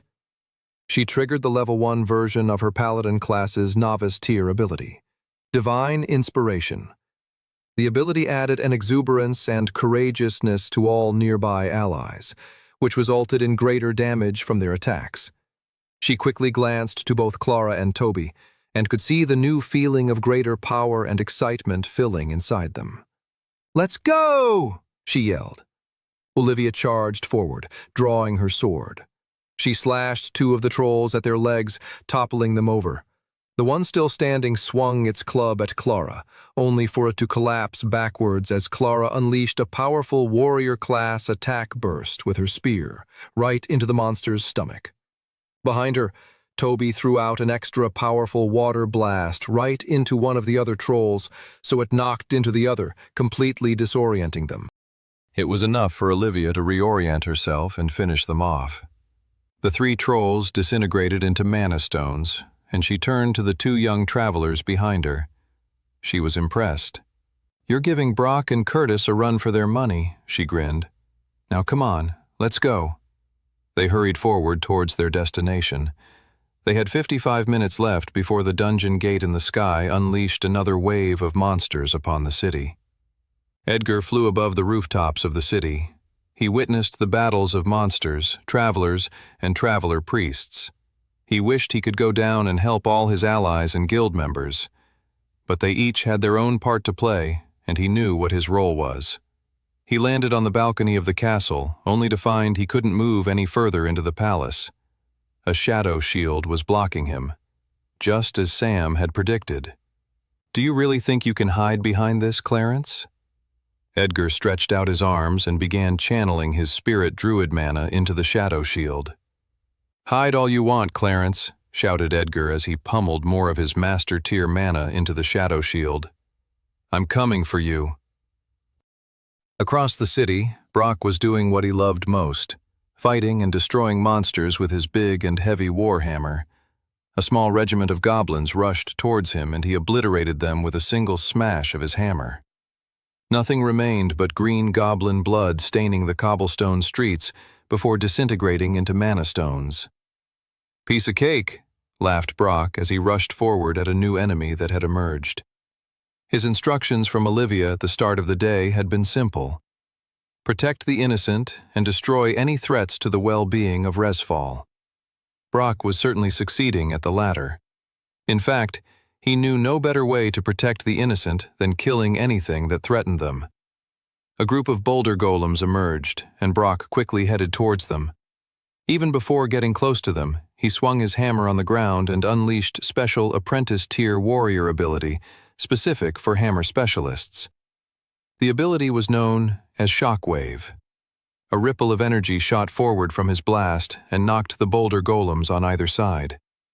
By the time the boulder golems had regained their bearings, Brock had already smashed half of them into nothing but pebbly dust. The journeyman-tier dwarf warrior was looking around for his next target when a horrific shriek echoed from the skies above. 4 harpies descended through the sky towards him. Their skin was fleshy and disgusting, and they had narrow, slanted white irises for eyes. They flew towards him with inhuman finger-like claws ready to scratch and dig through his skin. "Arr!" he groaned. "I hate flyers." He searched for cover. If he could get the harpies fighting on the ground, he'd be able to use his hammer against them. It would be harder to land a strike if they were swirling in the air just above him. Unfortunately, he was in the middle of a wide boulevard, and there was no immediate direct cover.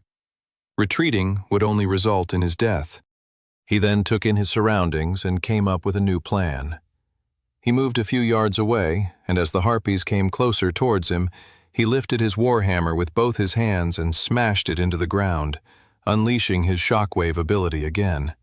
The ripple of energy went forth across the ground, but the harpies paid it no heed. They were in the air. A land attack was no threat to them.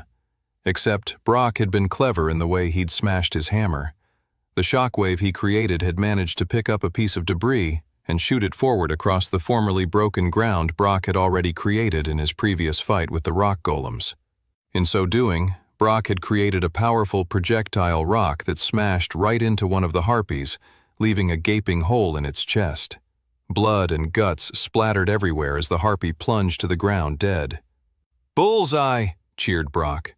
But he wasn't out of the woods yet, as the 3 remaining harpies were now much closer to him. He swiped his hammer in a wide arc, but the 3 harpies easily dodged the attack. Brock was beginning to panic. His warhammer was no good against these blasted harpies. It was too slow, and there were too many of them. He then decided to do something risky. He dematerialized his warhammer back into his inventory. He snatched his hand out and clutched onto an arm of one of the harpies. He pulled it forward, and it tried to rip its claws through the flesh of Brock's arm. "They didn't give dwarfs burly fists for nothing," he shouted, as he imbued mana into his right fist and smashed it through the head of the trapped harpy. The harpy disintegrated in his hands, and Brock turned to fight the remaining 2. But he had lost sight of them, and that was when he felt a pain in his left shoulder. "Ah!" he screamed in pain, collapsing on his knees. The harpies were stronger than he was expecting. They must have been on his tier level, or had at least a comparable level of strength stat. The pain was overwhelming. That was when another hot strike hit his other shoulder. Brock's eyes watered as he tried to resist the intensity of the pain, but that only made him squint and lose focus. He swiped the air with his fists, trying to grab hold of another harpy. "There's only 2 left, Brock," he commented to himself. "You're not going to let your whole dwarven race down by being destroyed by a couple of nasty harpies, are you?" He swiped the air once more, but now that he'd lost focus and the pain had slowed down his movements, the harpies were leveraging their air advantage, along with the fact that it was 2 against 1. Another painful scratch ripped into his back, and Brock found it a struggle to hold himself up. "They're too bloody fast," he thought. "I can't keep up with them." The harpies were moving so fast around him, he was continuing to lose focus. Is this really it?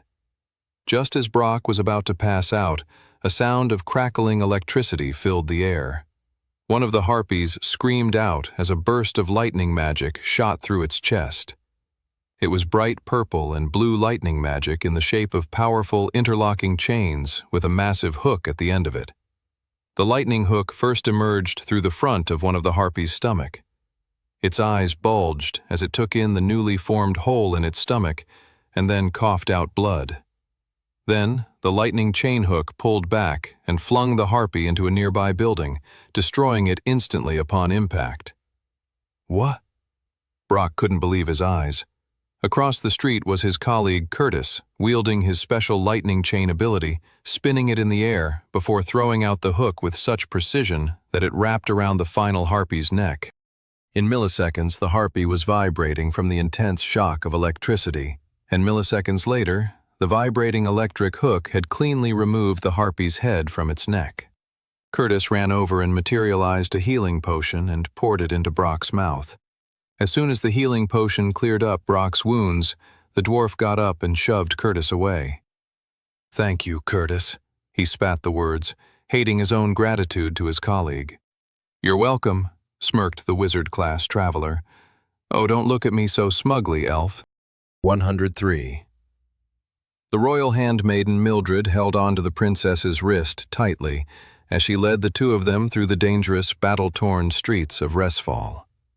Mildred's whole purpose in life, since she had accepted the role of taking care of the princess, was to protect her at all costs. The stability of the country depended on the princess staying alive. If she were to die, chaos would reign, and arrogant slimes like Clarence or Archbishop Balin would try and take hold of power, just as they were doing now. Even if they lost the city into today's fight, if the princess survived, so did hope for all of Resfall and Volsungar at large. Mildred felt that responsibility as she tugged the princess forward. "This way," whispered the handmaiden, as she saw a trio of traveler priests lock eyes onto them. They turned a corner. Mildred's heart raced. She kicked down a nearby door of an old abandoned building and shuffled the princess up the stairs. "Come on," said Mildred as they hurried up the stairwell. The handmaiden's mana sense could see the three traveler priests coming after them. The archbishop probably had special squads whose sole purpose in the fight right now was to find and kill the two of them.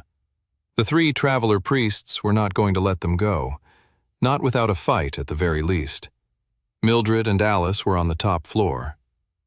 "What are we going to do, Mildred?" cried the princess. "Get behind that shelf over there," commanded Mildred. The princess did as she was told, and Mildred then walked over to a nearby wooden table, flipped it over, and then shoved it right in the doorway, blocking the entrance. Mildred then hid by the entrance to the room and held her breath. She continued to track the three men hunting them down with her mana sense, following their movements as they came up the stairs. She closed her eyes, counting the seconds to their arrival. They were getting closer and closer. 3, 2, 1. The killers were moving so fast that the first member of the group got shoved over the table as they all crashed into each other. Clutching her hairpin, Mildred moved her hand out with lightning quickness, stabbing one traveler priest and then the other in the center of their foreheads. She left the fallen over one for last, stabbing him through the throat. She pulled her hairpin out from the dead attacker and wiped the blood off of it with her shirt. Fools, she thought to herself. The biggest mistake anyone who'd been through the White Gate and survived could make was that they thought they were somehow invincible, that their new powers were a guarantee of victory. So many travelers over-relied on their abilities, foregoing common sense and good strategy. The princess nearby shivered and made a gasping sound.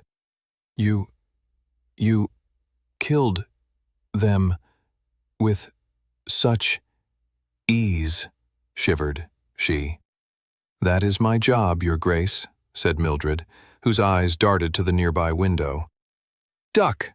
The glass windows shattered as two more traveler priests kicked the windows down and swung into the room from outside. Mildred smirked. So, the first set of attackers weren't so foolish after all, she thought. They were smart enough to call for backup and tell them where they were going. No matter, I'll make quick work of these two as well. From her mana sense, Mildred gathered that these two priests were journeyman-tier travelers with high mana capacity, which meant only one thing. They could wield magic. One priest lifted up her arm and conjured a vine whip out of the air, while the other conjured an axe composed of fire. The vine whip woman rushed Mildred, while the flame axe went for the princess. Mildred moved with lightning quickness. At adept tier, she was faster than either of the two traveler priests by a long shot. She tripped the flame axe wielder, and he slammed into the ground. She then focused in on the man with her hairpin. She started stabbing him at random points across his body, and his flame axe suddenly flickered out of existence. "What have you done to my weapon?" gasped the evil traveler priest. "Why can't I conjure it?" Mildred picked him up by the head and then kicked him out the window to his death. She turned to the vine whip priest, who suddenly looked horrified. "What did you do to my partner?" she yelled. "I'll kill you!" Mildred sidestepped the woman traveler priestess and landed the same strikes on her back as she had on her partner's. The grass specialist wizard's vine whip disappeared, just like her partner's flame axe. "What?" "It's my ninja ability, Channel Sight," explained Mildred. "I can see your mana points and I can disrupt them so your abilities don't work. I don't mind telling you, as you're about to—" Mildred finished the traveler priest off with another smooth attack to the forehead, with her hairpin going right through the brain of the enemy. The princess looked at her handmaiden with horror, not realizing the violence Mildred was truly capable of. Mildred cleaned up the blood from her hairpin once more, with a patch of cloth from her humble dress. Then, as if to assuage the princess of her newfound horror, the older woman turned to Alice and bowed. "I am merely fulfilling my duty, Your Grace." 104. Sam sprinted through the city streets towards the royal keep. He held both his berserker sword and fiery flame sword out in either hand as he hurried forward. His heart raced, his throat burned. While he was entirely focused on his end destination, Sam did stop to help in the battle wherever he could. If Slash saved a traveler, killed a monster, or weakened one so that an ally could finish it off, all the better. Sam was a roving one-man army of destruction, spinning his swords and erupting his blood flame ability wherever he could. He wanted to do as much damage to his enemies as possible, all while still moving forward. Eventually, Sam arrived in a small square where a traveler priestess was cackling over a pile of dead bodies. Sam's eyes narrowed as he took in the woman. Eliza Shanklewood. "Exactly who I was hoping to find," he grinned. Olivia sliced a rock golem in half, clearing the way for her group to head forward through the battle-swept streets of Resfall. They still had another few monster-filled streets to get through until they were in sight of the Grand Cathedral, but they were making headway. "We just need to keep pushing forward," the adept-tier traveler thought to herself. "We can't slow down now." "How are we doing, everyone?" asked Olivia as she ran forward with the two novice-tier travelers at her side. They were doing a good job keeping up with her. They showed more promise than she had expected of them when she had first met them. They'd grow up to be fine travelers if they survived today. She could hear it in their breathing that they were not used to this level of frenetic uncertainty in their lives, this level of risk in battle. "Get used to it, kids," she smirked as she slashed through another set of weak goblins blocking the way. "This is the life of a traveler." She swerved around a corner only to find a shadow bruiser wreaking havoc on a nearby building. The shadow monster punched a fist through the bottom of the building, collapsing it to the ground. Olivia was running as fast as she could to dodge the falling building and pushed herself to get on the other side of the street before the building collapsed and blocked the road. Just as she reached the other side, she heard the shudder of the building and the shattering of glass as the building smashed into the ground. She turned around to make sure her two companions were all right. Unfortunately, there was only one of them behind her. The young girl Clara was looking up at her and panting. "Where's your friend?" The girl was so out of breath and so focused on not getting crushed by the building that she'd temporarily lost sight of her companion. "Toby?" she yelled. "I'm okay," hollered a voice on the other side of the fallen building. Clara turned to Olivia. "What are we going to do?" "Go on without me," shouted Toby from the other side. "I'll catch up with you. Good luck." Olivia slashed the shadow bruiser at the legs and then stabbed it in the eyes. The creature collapsed on the ground, and the adept-tier traveler turned to Clara. "We don't have time to wait for him," said Olivia. "If he catches up, great. If not, it's you and me against the Archbishop. Now come on." Eliza Shanklewood had long black dreadlocks, pale skin, and wore black eyeliner and deep black lipstick. Sam bristled at the sight of her. "What's this?" she hissed. "A little novice-tier traveler all on his own?" Sam smirked. Eliza Shanklewood seemed to think that it was Sam who had accidentally come upon her, rather than the other way around. In his first timeline, the horrific woman had gone on to become Clarence's second-in-command during his reign of terror. She was his main executioner, killing thousands of innocent people. She had also been a key part of Clarence's ultimate betrayal of his alliance with the Spectral Church. She had fed him secret information that the Church had been withholding from him for pretty much the entirety of the treasonous alliance. And, maybe worst of all, was Sam's personal connection to the woman. Eliza Shanklewood had also been one of the torturers and experimenters who had made Sam's initial life after the White Gate horrible. Sam triggered Pain Ring and rushed towards her. "You foolish boy," hissed the Traveler Priestess as she unleashed her class ability. Her right arm mutated into a fleshy spear and then stretched out in Sam's direction. Sam ducked and ran alongside the deadly stretched-out arm. Eliza mutated her left arm and shot that towards Sam as well. Sam leapt over the second attack and ran in a circle with the awful woman's mutated spear arms chasing after him. "Stop running, you coward," said Eliza. Sam dodged, flipped, ran, and retreated from the woman's deadly spear hands for another minute. He was biding his time. Letting the teeth from his silver dragon armor chew into him, the agony raised his power from his Pain Ring ability by the second. "You want me to stop running?" said Sam. He was suddenly no longer retreating, but going straight for the woman. Sam jumped and swirled in the air, dodging right between the flowing hostile tendrils of the woman's spear arms, and unleashed both of his swords right across her face, slashing her entire head into quarters. The woman's quartered face collapsed onto the ground like chopped meat from the butcher shop. The woman now looked like she belonged in an experimental painting, a portrait of a fragmented head with half her crooked smile resting over her forehead and eyes. Blood leaked everywhere across the jumbled, horrific mess. "Nice to see you again, Eliza," Sam thought. Glad it was for the last time. Sam would have loved to stay and relish his vengeance, but he looked to the royal keep, knowing he had to catch up with Edgar. Even still, he was glad that within the chaos of this horrific day, he was able to destroy a nightmarishly evil woman and rid her from history once and for all. Within this single fight in the larger battle for Resfall, many future lives were now saved. Sam then started hurrying towards the keep. They only had 35 minutes left to stop the upcoming dungeon break from wreaking havoc and killing them all. 105. Curtis spun his lightning chain hook and threw it at enemy after enemy.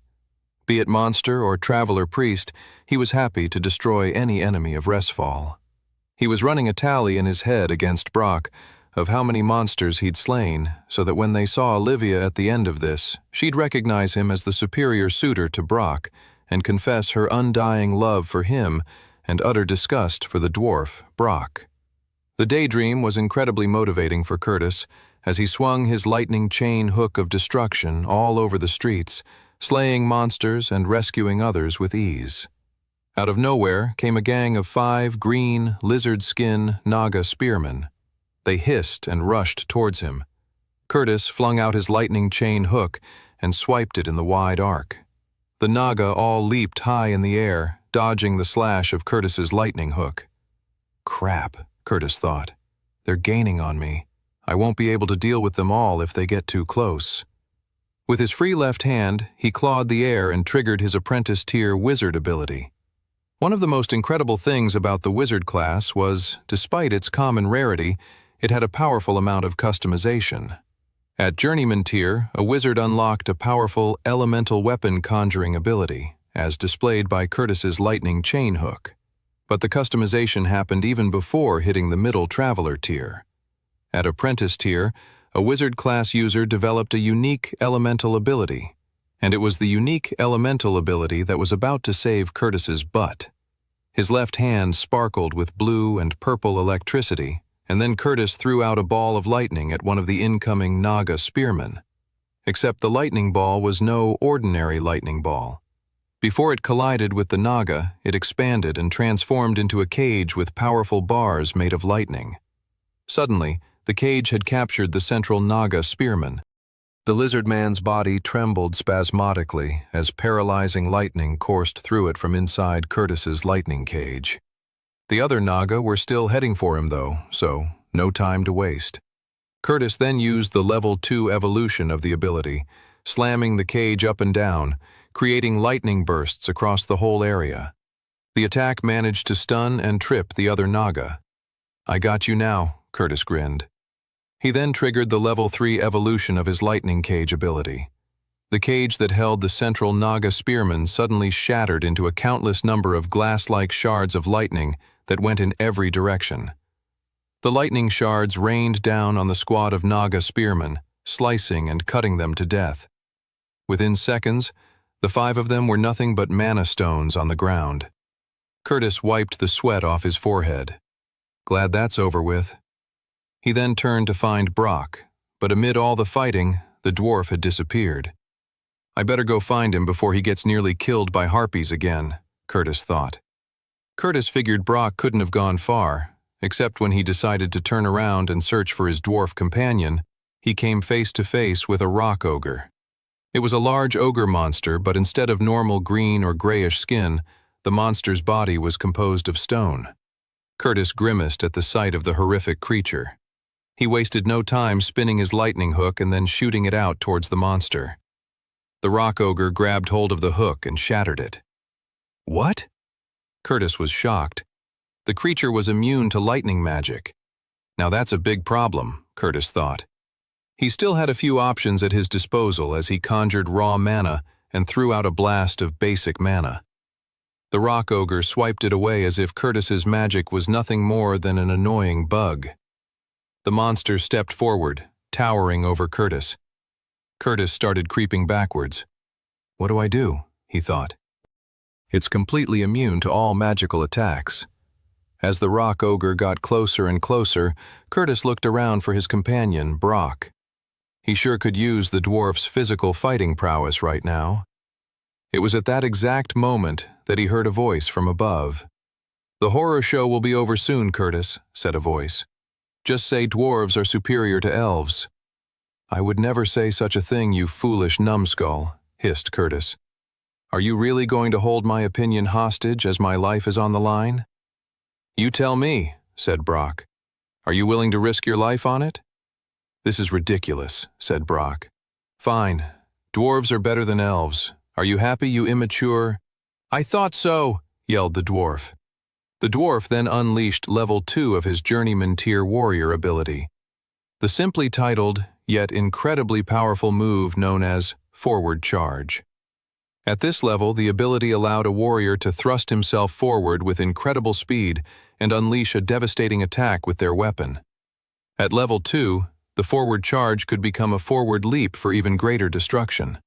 Unleashing this ability, Brock emerged from the roof of a building and jumped off it, swinging his warhammer and imbuing it with mana as it crashed down onto the skull of the rock ogre and obliterated it upon impact.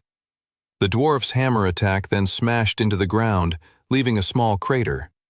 Brock yanked his hammer out of the ground and grinned at Curtis. "Consider us even," huffed the dwarf. 106. Toby's eyes widened and he gasped at the sight of the demolished building in front of him. "I'm all alone in this monster-infested city," he shivered at the thought, as the countless ways he might be killed any moment now rushed through his head. Then, from beyond the demolished wall, he heard someone scream. It was a shriek of terror, not unlike the many times he thought he'd been infected with dirty water disease, or woke up thinking his blanket had suffocated him. Except this wasn't his shriek of terror, it was someone else's. And Toby recognized the voice. It was someone really important to him. It was Clara. Toby gulped. His friend was in trouble. He needed to help her. He had to get back to Clara and Olivia immediately. "I won't let them get hurt," he thought. "I need to help them now." His confidence and determination, however, disintegrated as he turned around to the smashed building and took in the smoke and blood-filled streets and the army of monsters roaming in front of him. Toby trembled. "The monsters probably won't even notice me," he said to himself. "Yeah, that sounds right. I'm just a little novice-tier wizard traveler. They'd want a challenge. They would never see me as easy, delicious, and succulent flesh to be preyed upon. Oh boy, who am I kidding? They'll definitely think that." Toby's eyes filled with tears as he rushed forward into the battle-torn streets. He figured he could try and run and outmaneuver the monsters, and, if so, he'd be able to catch up with Clara and Olivia and help them with whatever danger they were currently facing in no time at all. He got to the first street corner and turned, managing to not draw the attention of a group of monsters that were in a fight with a squad of other travelers. They got their mission, Toby thought. I got mine. He kept running. As he ran, he tried to tell himself positive affirmations. He had been told that they supposedly could be of great help to someone as anxious and paranoid as him. I am a strong, confident, and independent man who can both protect himself and others, he said to himself while tears fell from his eyes as he swallowed back the terror of all the monsters around him. It was at that moment that a group of goblins started to charge after him, except two strange-looking men interrupted them. They were bare-knuckle boxers who went toe-to-toe with the goblin warriors. Who the heck are those guys? They're not even travelers. Toby was amazed at their fearlessness. The two human civilians punched and destroyed the goblins until they were nothing but mana stones. Who are you guys?" said Toby, aghast. The two men looked over to Toby. "The name is Dangerous Darren," smiled one of the men. "And my name is Felix Firepunch," said the other. "You may have heard of us," said Dangerous Darren. "I guess you could say we're minor celebrities in the illegal underground fighting circuit of Resfall." "Don't be humble, Darren," said Felix. "We're definitely major celebrities." Toby didn't know what to say to these two strange men. They were beginning to creep him out just as much, if not more, than the monsters they were all meant to be fighting. "You see, late last year my wife left me for another man," said Felix, wiping a tear from his eye. I didn't ask you about—" "And the thing I learned from that experience," said Felix, ignoring Toby's protestations, "was that despite my incredible muscular appearance and devilishly handsome good looks, I still harbored a deep sense of insecurity. And that was when I realized I had to team up with my longtime rival Dangerous Darren and show the world that you can be a strong and courageous fighter even without having the magical aptitude of a traveler." "That's right. Dangerous Fire Brigade assemble," shouted Darren, letting out a whistle. A group of burly young boys and girls stepped out from a nearby alleyway with their fists raised to fight. "We're not going to let the Travelers Guild hog all the glory," said Felix. "We plan on protecting this city just as much as you." Toby didn't want to correct them and tell them they were speaking to the wimpiest and most fearful traveler in the entirety of the Resfall Travelers Guild. But more than that, Toby was profoundly moved by this group of citizens. They had no magic abilities, and yet they fought these monsters with an unbridled fearlessness. How could Toby let fear control him so much when, unlike this group, he actually had the power to truly fight back and make an impact? He couldn't abide by such restrictions any longer. Toby wiped tears from his eyes and said, "Thank you for sharing your inspirational story. You've made me realize I need to fight with as much courage as all of you. See you all at the end of this." Toby rushed off on his own, only to come face to face with a group of growling and snarling ember wolves. "Ah!" shrieked Toby. He shivered at the sight of the vicious and monstrous wolves. The wolves snarled at him and took a step towards him. "Please don't eat me!" cried Toby. The wolves all pounced towards him, and that was when Toby snapped out of his fear. He shook his head. "Screw that," he thought. "They should be afraid of me." He gripped his wizard staff and clenched his fist and conjured a massive torrent of water and then pushed it out, knocking back the two ember wolves closest to him. "I refuse to be afraid of you," shouted Toby. "Especially because I can manipulate the very element that you're weakest against." There were still 3 more ember wolves rushing from the side towards him. Toby leaped back and clawed the air with his fingers as he manipulated the mana in and outside of himself to create powerful particles of water that came together in a swirling mass of hostile energy. He shot the water blast out at the incoming wolves and knocked them back. The wolves were hurled backwards by the force of the magic projectile, one smashing into the wall and instantly disintegrating down into a mana stone. A few other ember wolves lay weakened on the ground. Their formerly orange glowing skin looked like the surface of a wet, damp log. Toby had completely doused the ember from the ember wolf's skin, and it looked to be suffocating the monsters, almost like what would happen if you sealed shut the gills of a fish. The ember wolves whimpered, and they all slowly disintegrated around him. Toby wanted to pick up the mana stones, but left them behind because he knew he had to help Clara, so he kept pushing forward. As he ran, his eyes filled with tears. He was worrying about Clara. He didn't want her to die. He didn't want her to even get a little bit hurt. There was so much he still hadn't said to her about how he felt, about the life he dreamed they might one day have if they weren't killed by the thousands of possible ways one could be killed before then. There was so much he wanted to say to her, and hadn't yet. She can't die, he thought as tears welled up in his eyes. She just can't. He kept sprinting forward. His heart raced. His throat burned. Come on, Clara. Hang in there. 107. Towering over both Olivia and Clara was a monster unlike either of them had ever seen before. The monster was a giant that stood upright like a human, but had the fur and face of a tiger. It had yellow eyes, whiskers, and an angry face. It also wielded a giant axe. Any ideas on how to fight this thing? Asked Clara. Olivia gripped her sword and gritted her teeth and said, Yeah, up close and personal. Come on. Clara's heart skipped a beat as Olivia charged forward. She's expecting me to run up close to that thing as well, she panicked. That thing can squash us with its foot. But she didn't let her fears get the better of her, and she followed Olivia's orders, rushing towards the axe-wielding tiger giant. As she ran forward, she felt the effects of Olivia's paladin ability, her divine inspiration. She was now using a higher level of the ability than she had used before. Not only did she feel a rush of power surge through her, but she could see a light blue coating surround her as divine mana created a protective shield around her. "Attack its legs!" shouted Olivia. The 2 travelers rushed towards the giant's left foot. Olivia slashed her sword, ripping a large gaping wound on the calf of the giant monster. Blood, fur, and flesh exploded everywhere. The crimson liquid stained the fur of the tiger's giant leg. Clara followed up with an attack burst, sending a powerful burst of energy into her spear thrust, going right through the open wound Olivia had made. "Excellent work," said Olivia as she unleashed another slash attack. The monster wailed and lifted its foot to squash the 2 of them like bugs. "Move!" Olivia commanded. They jumped out of the way and missed the powerful stomp attack of the giant. "Again!" Olivia shouted.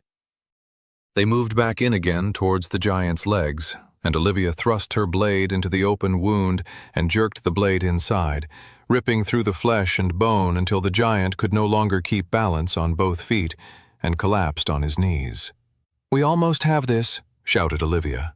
Olivia ran towards the giant to climb its back when the tiger blinked its cat-like eyes, and suddenly Olivia froze. "Ugh," groaned Olivia. Her head and neck squirmed, but the rest of her body was frozen in place.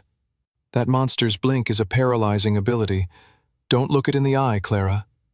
Clara gripped her spear, unsure what to do next. She had been following Olivia's lead. She didn't know how to take this giant monster down on her own. Worse, the power of divine inspiration had disrupted the monster's paralyzing ability, meaning all the stat gains and boosts disappeared, along with the protective divine mana shield previously coating her skin. "Clara, watch out!" Clara's thoughts were interrupted by the giant's axe coming right down towards her. She rolled out of the way as the axe smashed into the city streets, sending rocks and debris flying from the impact. The tiger giant then did something Clara wasn't expecting. Right as Clara was getting back on her feet, the tiger giant let go of its axe and swiped its paw towards her. Despite its giant size, the monster was fast and agile, and suddenly Clara found herself clutched in the grip of the tiger giant. She squirmed, trying to push herself out from the monster's grip. "Let me go, you monster loser!" she shouted, smashing her fists onto the creature's paw to no avail. Soon the tiger giant lifted Clara in the air. Her hair fell forward and her stomach lurched as the tiger giant held Clara upside down, dangling it over its wide mouth, ready to drop her in. She kept fighting and squirming. "This can't be it," she thought. "This can't be how I die. There must be a way to escape. Someone must be nearby. Sam, Guildmaster Redfield, or even Olivia's two ridiculous love-struck colleagues." "Help!" cried Clara. The tiger giant released Clara from its grip, letting her fall into its mouth and down its throat. Except, before Clara entered the monster's mouth, a giant water ball knocked her in the air, sending her flying away from the tiger giant's jaws. Clara flew through the air, disoriented, and she soon found herself falling back towards the cobblestone street. It looked as if she'd luckily dodged the bowels of the tiger giant, only to become a pile of blood-splattered flesh on the ground. But right as she was about to splat right on the ground, she found herself caught in the arms of a man. No, it wasn't a man, more a boy. She looked up and couldn't believe it. It was her childhood friend. "Toby," she thought, looking up at the boy with wonder. "Is that really you?" Toby held Clara in his arms and stared at the tiger giant with rage. "Stay away from my friends," he yelled, as for once in his life he truly showed no fear. Mildred made sure Princess Alice stayed hidden in the corner of their hideout. The handmaiden clung silently to the wall across from Alice, ready for any attackers who tried to step into the room directly. Mildred focused on her mana sense, along with keeping an eye on the nearby windows. In an ideal world, Mildred wouldn't have picked this room as their hideout, but she was improvising with the hand they had been dealt. The handmaiden decided it was better to stay hidden than to attempt to find somewhere safer. If they stayed where they were, the higher the likelihood that they wouldn't attract any more unwanted attention. All they had to do now was wait out the battle and hope Edgar and the other travelers were able to stop this bloody coup from going any further than it already had. "Come on, Edgar," she thought. "You can do this, you irritating old coot." Her hopes of a tedious and boring wait for the battle to be over were dashed when suddenly she picked up in her mana sense a group of incoming hostile enemies. She stepped behind a bookcase and triggered her level 1 version of her ninja class's novice tier ability, Stealth Walk. Under the guise of shadows, her whole body could become invisible. Not a trace of her could be seen. So when the first new wave of traveler priests entered through the front door of their hideout, they didn't see the knives coming until they were through their throats. 3 more traveler priests swung in through the windows. "I see," Mildred thought. "They're going to come at us from both sides this time. They're wising up." The 3 traveler priests were classic warrior classes. If Mildred had to guess, she would say they were probably apprentice tier, definitely not higher than that. One was wielding a sword, another wielded an axe in both hands, and the third had a flail. She threw out another wave of knives at the new attackers. It gave away her hiding spot, forcing her to move and lose her invisibility, but she had to keep the warriors' attention on her and away from the princess. The 3 warriors rushed after her, knocking furniture out of the way or just smashing through it with their powerful weaponry. She materialized 2 more daggers from her inventory and then threw them towards her attackers, while triggering Journeyman Tier Ninja ability, Mirage Blades. The 2 daggers suddenly turned into 3 more, meaning to the warriors it looked like 8 daggers were now coming at them. And, effectively, it was true.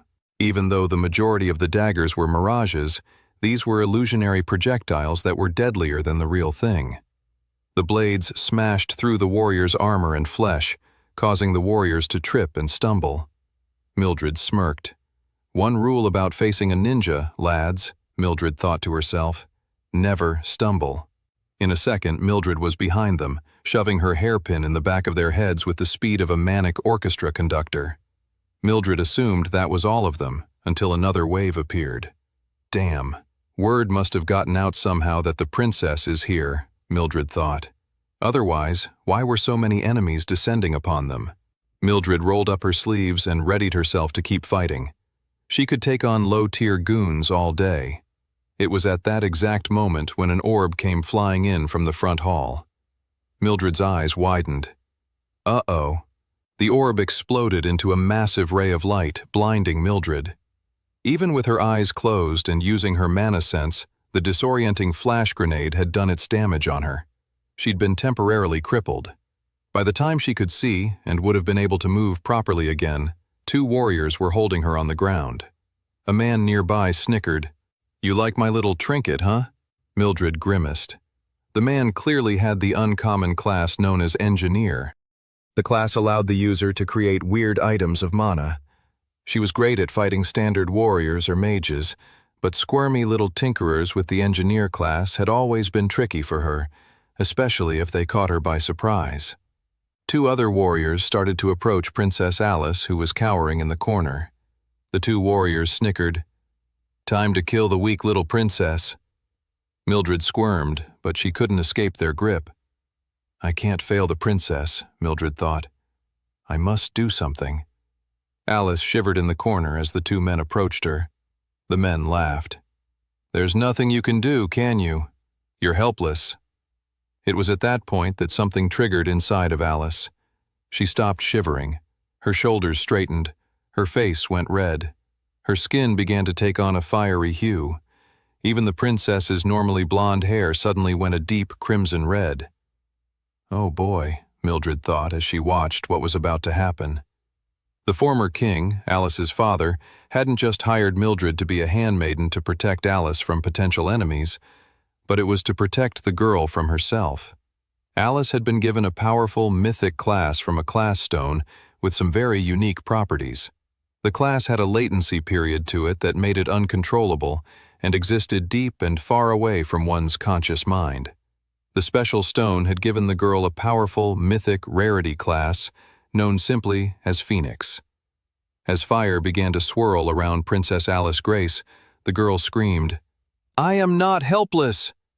The princess grabbed the head of the approaching warrior and roasted him alive, until he collapsed into ash within a few seconds. The other warrior cowered and stepped back. The princess thrust her hand forward, shooting out a swirl of fire that sent his flaming corpse out the window. The girl screamed and created torrents of fire all around her. The gushing flames shot the remaining nearby enemies through the roof of the building and out to their deaths on the pavement nearby. 109. Sam sliced off the head of a Drake warrior and kicked its body out of the way. He kept moving forward. The royal keep was now in view. He was almost there. He was running down the street when a trio of traveler priests stepped out from an alleyway. "Where do you think you're going?" snickered the leader. "Get out of my way," said Sam. "You can still change sides. Be on the right side of history." "Foolish boy," laughed the traveler priest. "We are on the right side." They rushed towards him to fight, and Sam grimaced. He didn't have time for a drawn-out fight with traveler priests. He only had 20 minutes to stop the explosive and destructive dungeon break of the artificial gate. Toby helped Clara onto her feet. She blushed and smiled at him. "Thanks, Tobes." Don't mention it," said Toby, blushing. "But I think we need to deal with this horrible monster nearby before we do anything else." "You think?" said Olivia sarcastically. "Why aren't you helping us?" asked Toby. "Is this some kind of demented training exercise?" "No, I've been paralyzed," yelled Olivia angrily. "Don't look that thing in the eye. It has a blink ability that can paralyze you." Toby shivered. That sounded rough. The monster was clearly at least apprentice tier in its stats, meaning Clara and him both were going to struggle to slay it on their own. They definitely needed Olivia's help. The real question was, how could they undo Olivia's paralysis? "I have an idea," said Toby. "Clara, distract him for me." Clara nodded and rushed forward to the creature's non-wounded leg and unleashed a powerful attack burst into its flesh. The tiger giant's focus returned to Clara, and it snatched its claws towards her. Clara managed to sidestep and deal another painful spear thrust into its leg. The monster wailed. At that point, Toby conjured another water ball and whipped it towards the tiger giant, knocking him right in the eyelid. The creature reached for its eye in pain, its eyes fluttering and blinking from the irritation. He turned to Olivia. "Try moving now." Olivia stepped forward and was stunned. She smirked. "Curtis has been training you well." Olivia then jumped forward and shouted, "Holy slash!" A bright white light of energy formed as Olivia slashed diagonally across the tiger giant. It all happened within seconds. Olivia landed on her feet as the tiger giant that had been cut into halves slid off balance and collapsed on the ground, dead. Both Clara and Toby looked at the adept tier traveler in stunned amazement. The power at higher tiers is truly astounding, Toby thought to himself. "No more wasting time," said Olivia. "Time to move out. We're almost there." They hurried down the street, and within a few minutes they were outside the grand cathedral of the spectral church. It was time to take on the archbishop. Sam ducked his head as an ice blast came hurtling his way. He triggered Pain Ring, marking the battlefield, encompassing the 3 traveler priests within it. His silver dragon armor continued to eat in and out of his flesh in a symbiotic relationship with his necklace of healing. The silver dragon armor tore into his flesh hungrily, and the necklace of healing restored his body, offering an endless snack to the excruciating armor. The trade-off meant that the silver dragon armor filled him with pain that was then converted into strength and raw power. "You can't defeat us, wimp," said the traveler priests. "You're nothing but a novice-tier traveler." Sam ignored the men's taunts, knowing he was about to prove them wrong. He rushed forward and materialized his berserker sword, stabbing one traveler priest right in the stomach. A burst of blood shot forth onto the ground. "But how?" gurgled the traveler priest. "My defense stat should make it too difficult for you to harm me." Sam didn't care to answer the man's question, slashing his sword upward. He didn't have time to converse with people who wanted to contribute to the ultimate demise of Westria and everyone who lived in it. With the first dead traveler priest on the ground, Sam rushed forward and then triggered Blood Flame. The other 2 traveler priests roasted alive as he ran towards the royal keep. He arrived at the entrance a short time later and walked up the steps, readying himself for the final battle ahead. He only had 15 more minutes to finish the battle and save the city from utter destruction. 110. Edgar screamed as he pummeled excessive amounts of spirit druid mana into the shadow shield. He could feel the shield's power draining and weakening. Edgar roared as he gave one final push of mana into his enemy's powerful shield ability. Suddenly, the energy shield burst into a cloud of smoke. Black wisps blew away in the breeze, and within moments, if you hadn't been there beforehand, you would never have been able to guess that a shadow shield had once occupied the space. Edgar caught his breath and wiped sweat off his forehead. It had taken the guildmaster 45 minutes to break the shield, which felt like a colossal waste of his time, considering elsewhere people were fighting for their lives. But he was the only one with the master-tier magic affinity capable of breaking such a powerful shield in as quick a time as he had done. Edgar simply shook his head and stepped forward into the throne room. He caught sight of Clarence straight away. Edgar narrowed his eyes in anger as he took in the court advisor sitting casually on the throne. "You insult the royal family of Resfall and everything our nation stands for by sitting on that throne," shouted Edgar. "How could you betray your own people like this?" Clarence laughed. "Are you really so foolish, Edgar? Do you really think you'll be able to appeal to my feelings after everything I've already done? After I've tried to murder the princess and have staged a monstrous takeover of the city?" Edgar growled. "You really are a piece of garbage. You're a parasite and scourge on the innocent people of Resfall." "There you go again," said Clarence. "You waste all of our time. Resfall, Volsungar, honor, valor. These are all mere words. Words meant to control and enslave people. Call this place whatever you want. but it will soon be I who recreates it to suit my vision." "Your vision," said Edgar, anger lacing his words. "Who gave you the right to make such a choice for so many innocent people? And besides, what do you think is going to happen? You think you and the Archbishop are really going to be able to work together so cozily once you no longer have a common enemy?" "Don't you worry about that," sneered Clarence. "I have plans for them." Edgar had heard enough. He had to stop this horrible man. Destroying him would eliminate the artificial dungeon from exploding forth over the city. There was no more time for talk. Edgar assumed a battle position and conjured his spirit druid claws. More than that, he triggered level 2 of his apprentice tier ability, Conjure Spirit Flame Skin. The angelic clear mana, with the faintest hint of a pink hue, began to cover Edgar's entire body. The level 1 version of this ability had been purely protective, a defensive shield against attacks. But at level 2, it allowed Edgar to channel the spirit mana into his attacks and movements, increasing his stats exponentially. Edgar rushed forward, and Clarence snapped his fingers, and 3 swirls of shadows emerged between the 2 powerful travelers, and 3 shadow minions materialized. "Stop hiding behind your minions, you coward!" shouted Edgar, as he rushed forward to take on the shadow minions as quickly as possible. The shadow minions galloped towards him, and Edgar elongated his claws, making them massive, and slashed right through them. They were obliterated straight away. Clarence scowled and snapped his fingers again, summoning 2 shadow bruisers that took up massive amounts of the throne room, their heads reaching close to the top of the ceiling. Clarence shouted, "Destroy him!"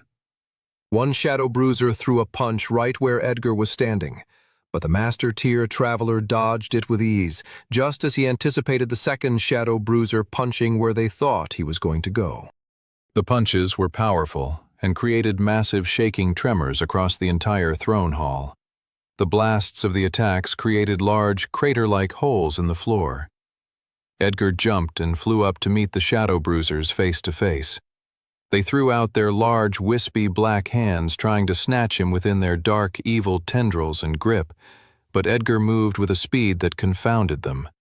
He flew between their heads and began to spin in the same spot, creating a whirlwind of blades with his spirit druid claws, ripping shreds through the shadow bruisers' heads.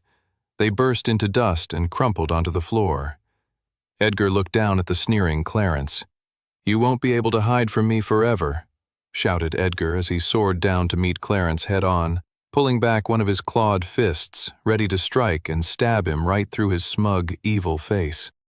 The front door of the Spectral Church's Grand Cathedral loomed over Toby and his 2 companions, Clara and Olivia.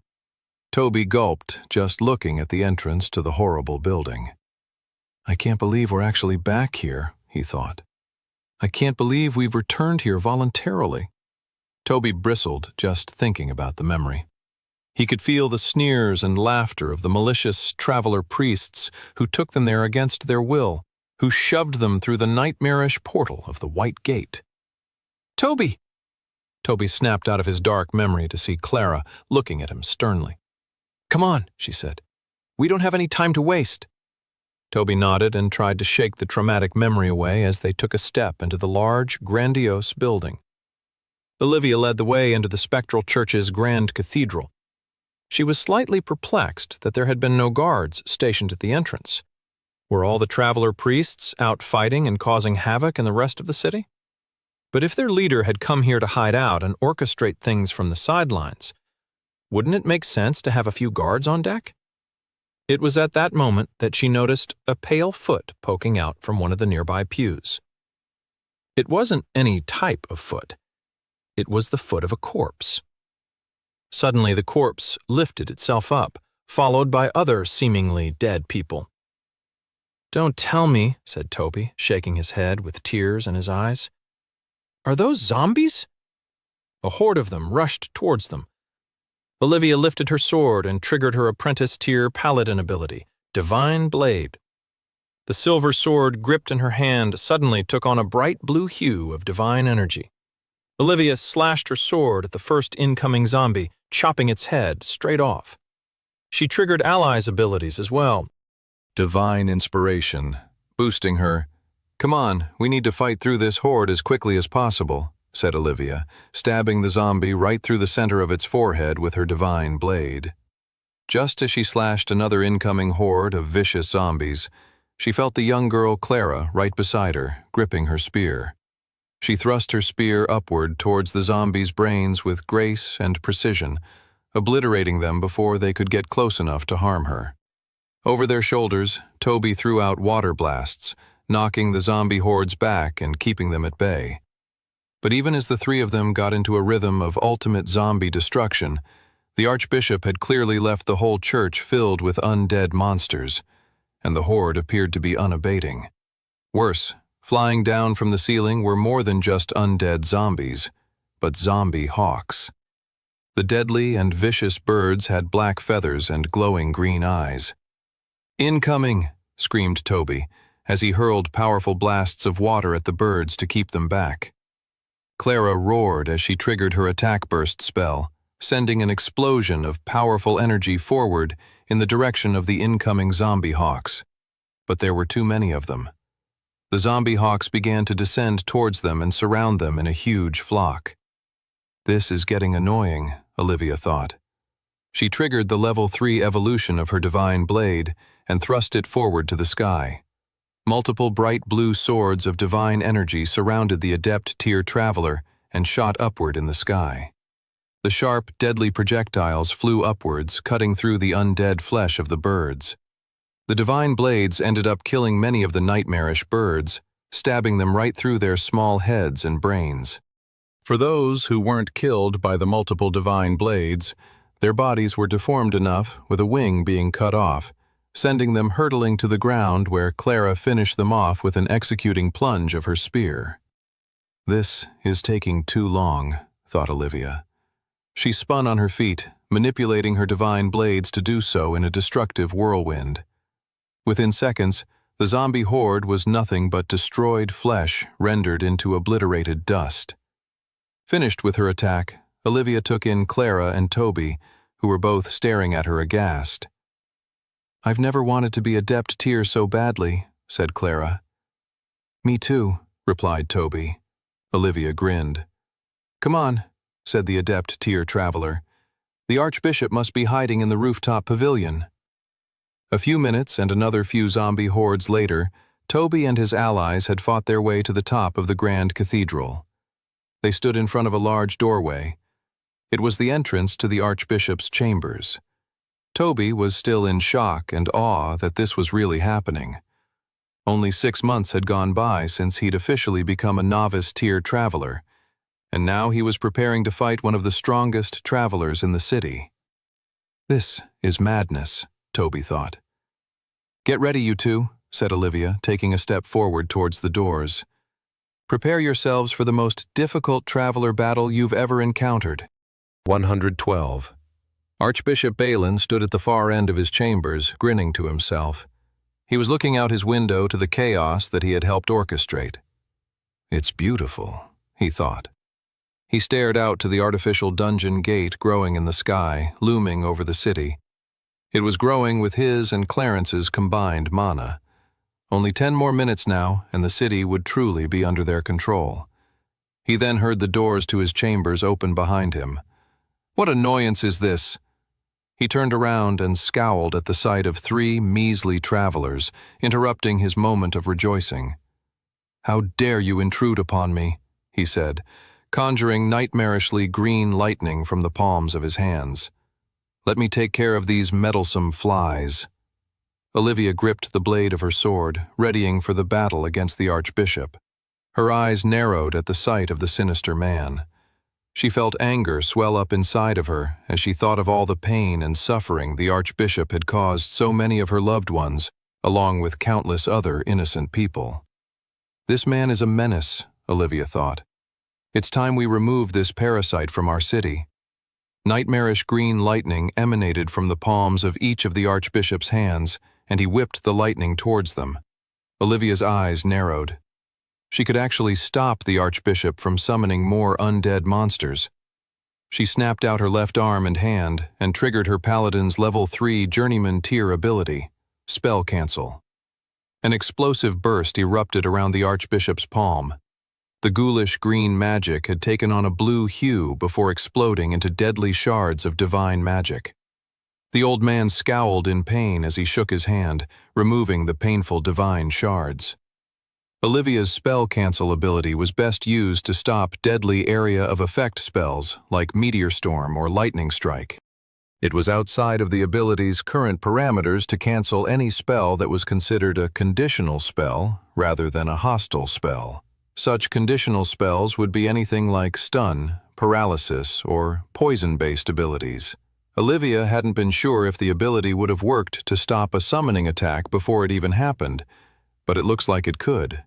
She'd leveraged that power to the best of her ability now then. The Archbishop smirked. He stretched out his hands and began a necromantic summoning spell from both his hands. The clever jerk, Olivia thought, gritting her teeth. I'll only be able to stop one of the spells. She triggered spell cancel once more, but it was futile. The Archbishop created a large group of over a dozen undead creatures. The group included quite a few skeleton warriors, an undead shaman, a few necro-wolves, and other horrible monsters. The monsters rushed towards them, and in that moment, the Archbishop was free to summon as many more fiendish monsters as he wanted, free from having to worry about Olivia's spell cancel, as she'd have to deal with all of his monstrous minions now. Crud, Olivia thought to herself. She triggered spell cancel once more to see if it would undo the summoned monsters, but it was no use. Once summoned, the creatures were no longer considered a hostile spell by the spell cancel ability. Makes sense, Olivia grumbled in her mind with irritation. All right, here's the plan, said Olivia to Clara and Toby. We need to fight through these waves of monsters. I'm going to try my best to get through the waves and take on the Archbishop. You get rid of the distractions and, if needed, come in to back me up. Got it, said Clara and Toby with determination. Before I go, though, let me give you both one last boon. Olivia reached into the air and triggered her divine inspiration ability. This time, she'd give them every advantage possible, using the level 3 version of the spell, granting them a boon to fight harder, a defensive coating of divine mana over their bodies, and finally, the level 3 perk, a small extra bit of luck. As the two young travelers began to glow from the coating of divine mana surrounding them, Toby looked at Olivia and said, How are you going to get through this initial wave, though? Olivia smirked. Just watch me. The Adept tier Paladin triggered her level 2 version of her Apprentice tier ability, Divine Blade. At level 2, the magical conjured blade could be stretched, enlarged, and generally mutated to do what she needed to do. In this case, Olivia enlarged her divine blade and stretched it out, forging a path of carnage and obliterated flesh to help her move forward. As she rushed ahead and the undead horde surrounded her once more, she lifted her divine blade to the sky and unleashed her Paladin class's Adept tier ability, Pillar of Light. A huge obelisk of bright white light emerged, knocking back all the surrounding undead monsters and harming any that attempted to get close to her or the Pillar of Light. Olivia then triggered her level 3 spell cancel, obliterating her own hostile attack spell to create a massive blade of deadly shards of divine magic. Magical glass shot out in every direction, ripping through the flesh and skulls of the undead, killing many and injuring more. By the time Olivia's spell was over, she had crossed the divide between the undead horde and the Archbishop. She looked over the horde and back to Clara and Toby. Remember, you two stay back and handle the lesser monsters, shouted Olivia. Leave the Archbishop to me. 113. The Archbishop rushed forward and met the Adept tier Traveler woman head-on. He conjured magical necromantic daggers composed of green ghoulish energy in either hand. His necromantic daggers clashed with the steel of her silver paladin's blade. You have so little power, sneered the Archbishop. At Adept tier, the woman could clearly hold her own against his powerful undead monsters, but against him directly, she was still no match. He lifted his arm and shot a wave of powerful energy into her chest, which sent the woman hurtling into the nearby wall. "Face it, you little wench," hissed the Archbishop. "You can't defeat me. You're not strong enough. I'll kill you, and then I'll kill your puny little friends over there too, and I'll smile while doing it." The Archbishop grinned as he watched the traveler woman struggle on the ground, barely able to pick herself up. "You're an absolute piece of trash," said the woman as she wobbled back onto her feet. The woman screamed and rushed to attack the Archbishop once more. "A stubborn little fly, isn't she?" thought the powerful spectral church leader. But a stubborn fly only gets squashed faster than the rest. Clara thrust her spear into the chest of a corpse knight. She then held the corpse up, only to smash it into the ground. She ripped her spear free and then thrust it back into the undead creature's head. The glowing red eyes faded away after that final attack, and Clara ripped her spear free to keep the battle going. Toby hung behind her, flinging hostile water attacks for extra support. As they made their way through the small regiment of undead monsters, Clara would glance over to Olivia, fighting against the Archbishop. Clara couldn't help feeling concerned for the adept tier traveler going head-to-head with the Archbishop. "Hang in there, Olivia," thought Clara as she stabbed another undead warrior. "If we clear these lesser monsters for you, we can come in and help you." Elizabeth triggered level 3 of her divine blade, sending multiple blasts of sharp, sword-like divine energy right in the Archbishop's direction. The man ducked as the powerful energy smashed into the wall behind him. Olivia, however, didn't let her onslaught abate. Using level 2 of her divine blade, she gripped her sword and thrust it forward, elongating the divine mana and power right to where the Archbishop had crouched. In seconds, this should all be over after the sword obliterated the pathetic man's head. The Archbishop rolled to the left, narrowly dodging the attack. Olivia narrowed her eyes, assessing the man. He was old, but agile. While his class abilities clearly suited summoning monsters to do his bidding, he still had plenty of one-on-one powers and fighting prowess to match it. Over the course of the last few years, no one was in denial that the Archbishop had a traveler class and was most likely extremely powerful. But to have trained this hard and gained this much power while keeping knowledge of such gains so secret from the rest of Resfall was truly a feat on its own. Olivia took in the Archbishop's movement once more, beginning to understand his power set and movement patterns more and more. "I think I got it," she realized. She rushed forward with her blade, and the Archbishop met her halfway with his dual-wielding necromantic daggers. He lifted his arms to block and defend, but Olivia had only been feinting. She sidestepped the Archbishop, managing to get around him. She then imbued her blade with all of her mana and sliced downward, chopping the Archbishop's right arm off. The Archbishop screamed in horrific pain as blood burst out all over Olivia's face from her incredible attack. She kicked the Archbishop's arm so hard it smashed through a window and fell out into the streets. "That should do it," Olivia grinned. She realized that so much of the Archbishop's power stemmed from his hands and arm. By removing one arm, she'd cut his power in at least half. "Looks like you're the one about to be defeated," smirked Olivia. The Archbishop's eyes bulged as pain erupted throughout his body. My... His vision wobbled. "My arm. It's gone." Anger and pain swirled around the inside of his body, and he realized he couldn't waste any more time. He needed to finish this battle as soon as possible and tend to his wounded arm. Otherwise, he might actually lose this thing.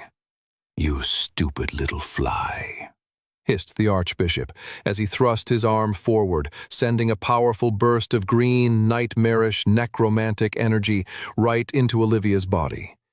He was able to lift her up and smash her spasmodic, shivering body again and again on the ground until she was nothing but battered, bruised, and silent like a corpse. 114. Clara was in the middle of stabbing the brains out of an undead priestess when she saw the Archbishop's necromantic flames take total control of Olivia and knock her out completely.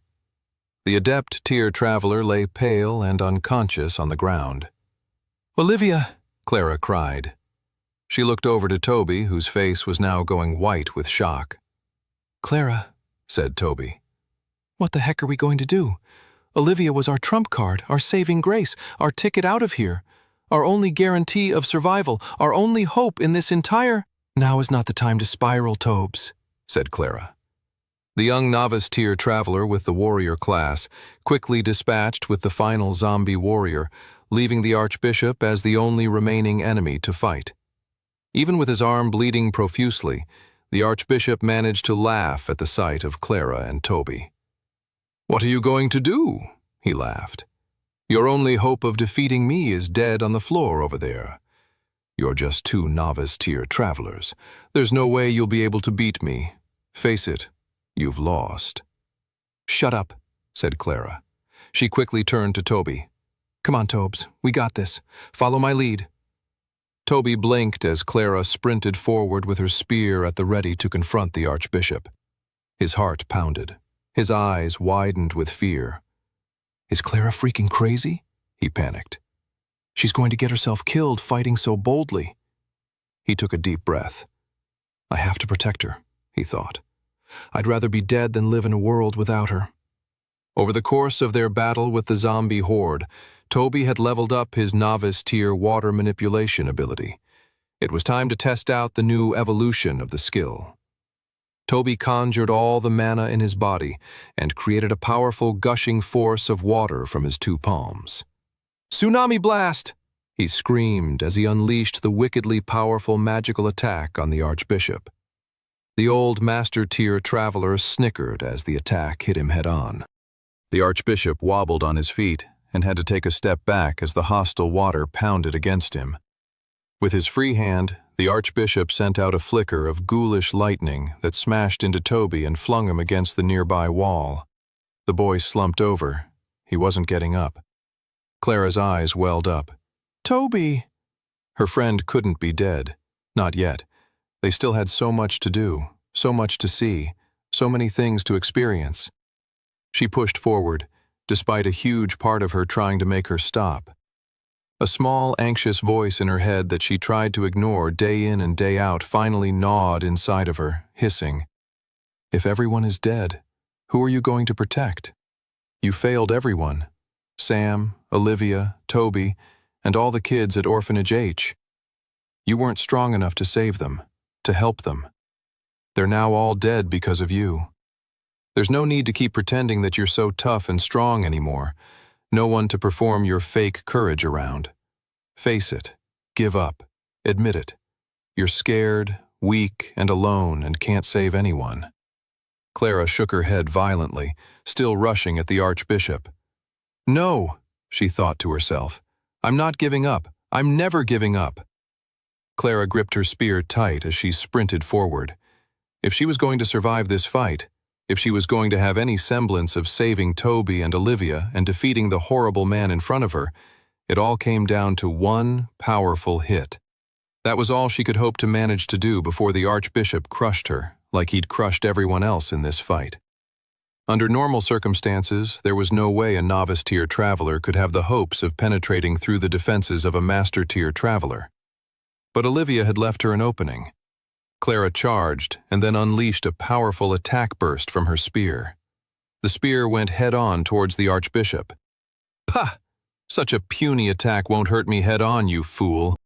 That was when Clara snickered and revealed a powerful special ability that came with her new apprentice-tier mithril spear that she had gotten in the blue dungeon alongside Sam and Toby.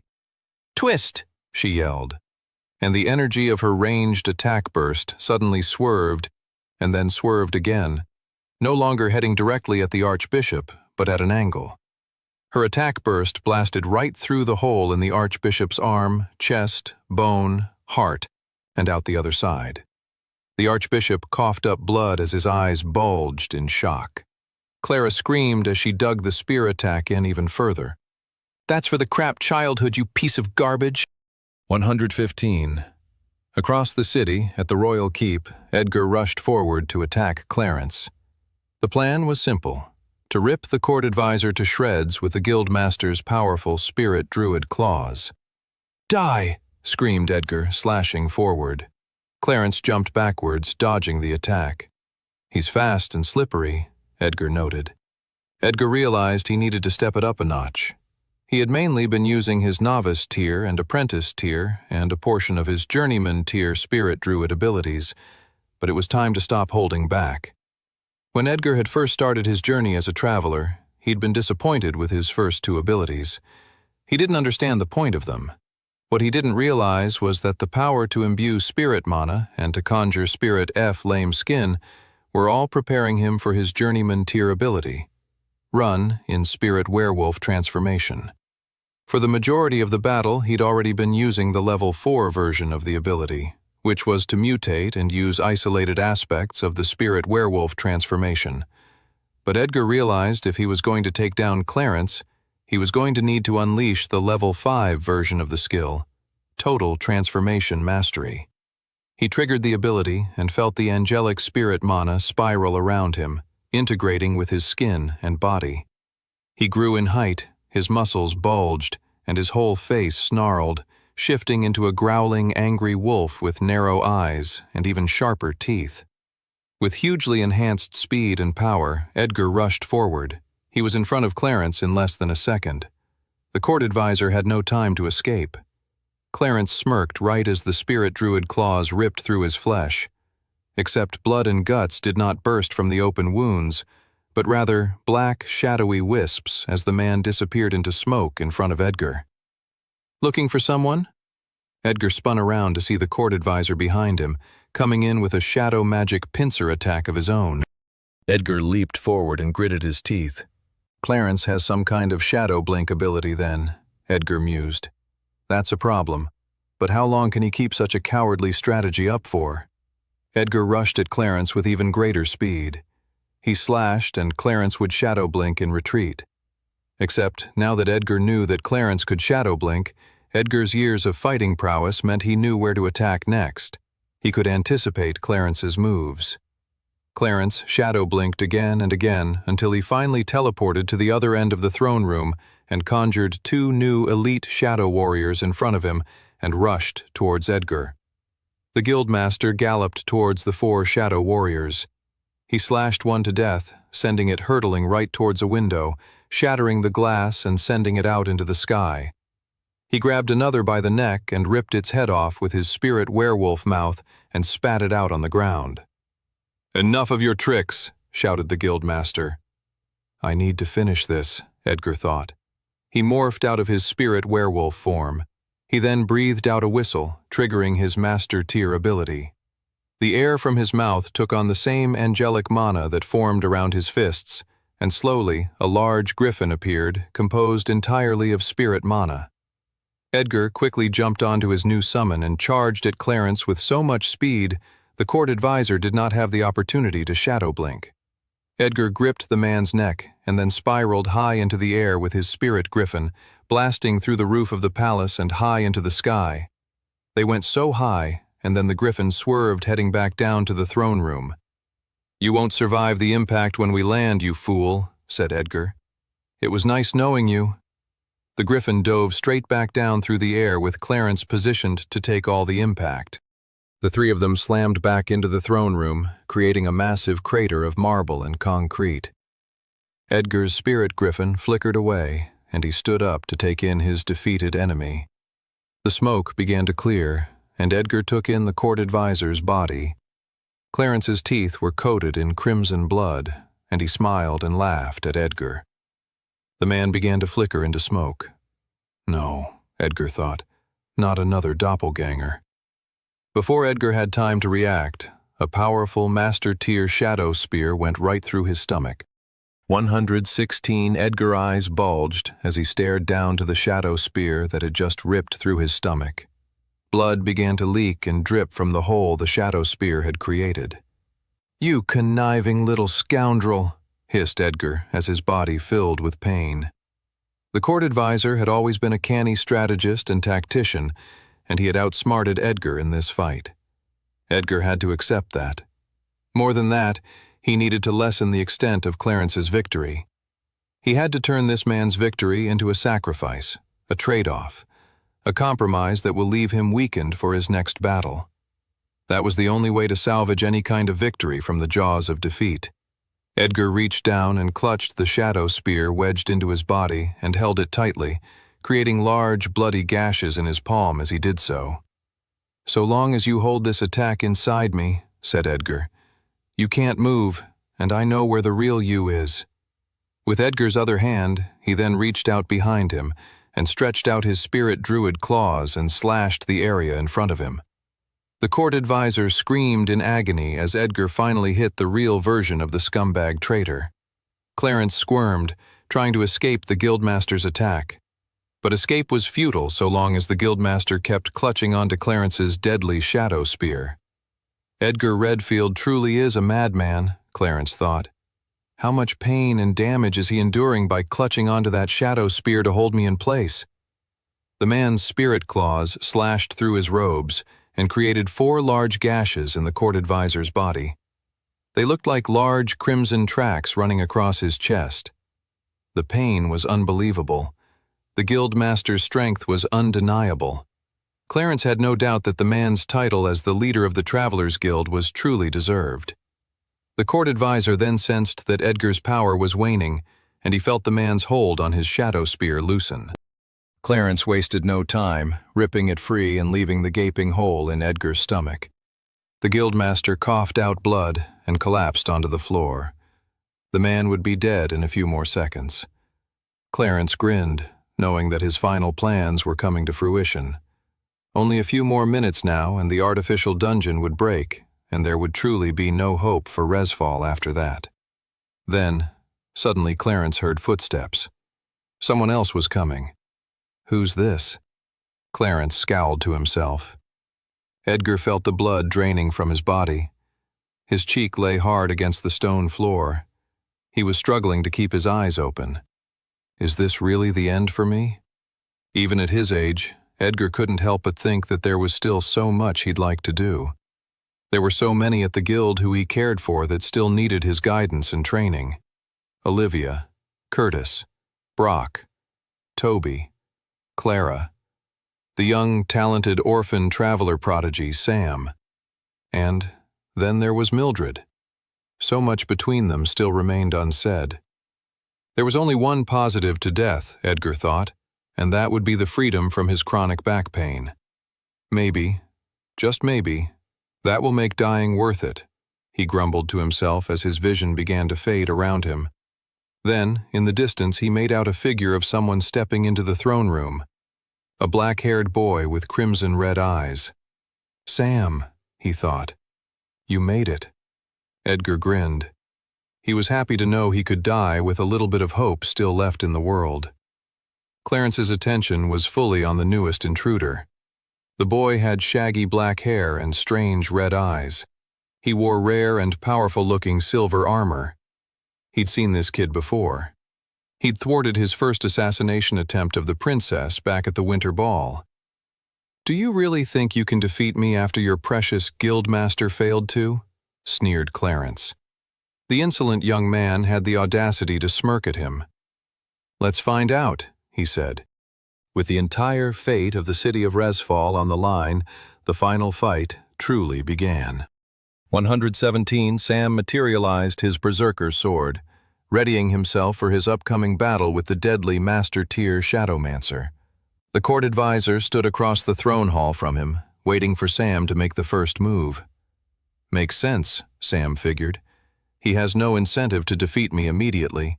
He just needs to run down the clock for when the artificial dungeon gate breaks. Sam had a plan to defeat the evil court advisor. The only thing he had to do before he initiated that plan was figure out whether or not the Clarence in front of him was a shadow doppelganger or not. On the one hand, he had 4 bloody gashes ripped across his chest, but he could easily make a new doppelganger that captured those new features he developed in his battle against Edgar. The best way to figure out if that was indeed the real Clarence was to land a direct hit. Better get to work then. Sam rushed forward. He materialized a glass vial in his hand and whipped it on the ground near Clarence. "I didn't even have to dodge that, you fool," cackled Clarence. "You're the real fool," Sam thought as he triggered his Deathlord class's Blood Flame ability. Red flames erupted, and Clarence leapt away. Sam triggered Blood Flame once again, now utilizing the puddle of blood dripping out from Edgar's dying body. As Sam expected, Clarence retreated backwards in the only direction he could, the point on the battlefield Sam had been orchestrating him to get to from the very beginning of the fight. Sam was there waiting for him. "Wait, what?" hissed Clarence. Sam slashed up on his back, just grazing the man before Clarence could trigger his shadow blink and escape. Sam's eyes narrowed at the man in the distance and saw a small cut form where his sword slash had been. Sam grinned. "Looks like you're the real one then," he thought to himself. Stage 1 of his plan was now complete. Now it was time for Stage 2. It was Sam's only hope for surviving and eking out a victory against such a superior foe. Clarence whipped his hand forward and conjured 3 shadow wolves to distract the boy. The wolves didn't hesitate to rush towards the young traveler with the intent to destroy and feast upon his corpse. "The kid is better than I thought," Clarence mused. "Still, he's no match for me. The wolves should be able to finish him off." But then a bright red marker burst out from the boy's chest, creating a large circle in the throne room. The boy then kicked the shadow wolves off of him and began slicing them in half, one by one. What is that ability he's just triggered? Clarence wondered. I've never seen such a class before, same with the strange blood magic. The boy would have made a good ally if he hadn't chosen to fight me with such dedication. Insolence must be punished with death. The boy finished fighting the shadow wolves and ran towards Clarence with his fearsome sword raised. Clarence summoned his shadow spear and raised it defensively. The boy's sword crashed into the shadow spear, clanging off one another before both of them retaliated with a follow-up attack. On the 5th time they clashed like this, the boy came out of nowhere, materializing a flame sword, manifesting right towards Clarence's undefended stomach. Clarence's eyes widened in shock. He shadow-blinked behind the boy. "It was nice playing with you, young man," said Clarence. "But enough is enough. Goodbye." Clarence then stabbed the boy in the back between his armored plates, dealing a devastating wound. The boy writhed on the floor with an immense amount of pain. He would be dead in a matter of seconds. 3 weeks ago, as Sam and Edgar prepared for the large battle looming over them, Sam explained the intricate powers and abilities of his newly acquired silver dragon armor. "It can absorb pain," Sam explained, "and can redistribute it to mitigate pain. It can even hold pain back for a later period of time."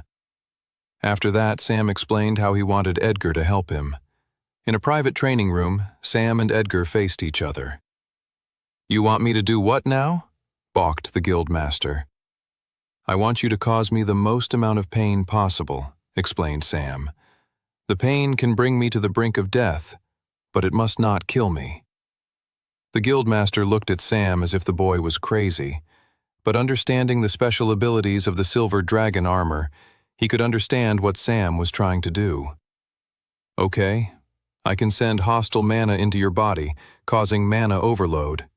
It won't kill you, but it will make your body feel like you're exploding from the inside. It's the main method rogue travelers use for torturing people. My master tier traveler mana will overwhelm your body and make you feel as if you're experiencing 10,000 deaths all at once. Are you okay with that?" That was when Sam smirked. "More than okay," the young man explained. "I want you to cause me mana overload every day for the next 3 weeks. "But that's insane." "You said it wouldn't kill me, right?" asked Sam. "Yeah, but..." "No buts. Just do it." And so, the days passed, and every day the guildmaster would send an overwhelming load of hostile mana into the boy. It always shocked the guildmaster when the young man didn't even flinch. It was because he wasn't experiencing any of the pain in that moment.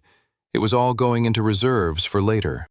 Finally, on the day before the spring festival, after sending another massive wave of hostile master-tier mana into the young man's silver dragon armor, the guildmaster asked, "But when it comes time to unleash this pain on yourself, you're going to be incapacitated for at least a minute. Your enemy will know you're up to something."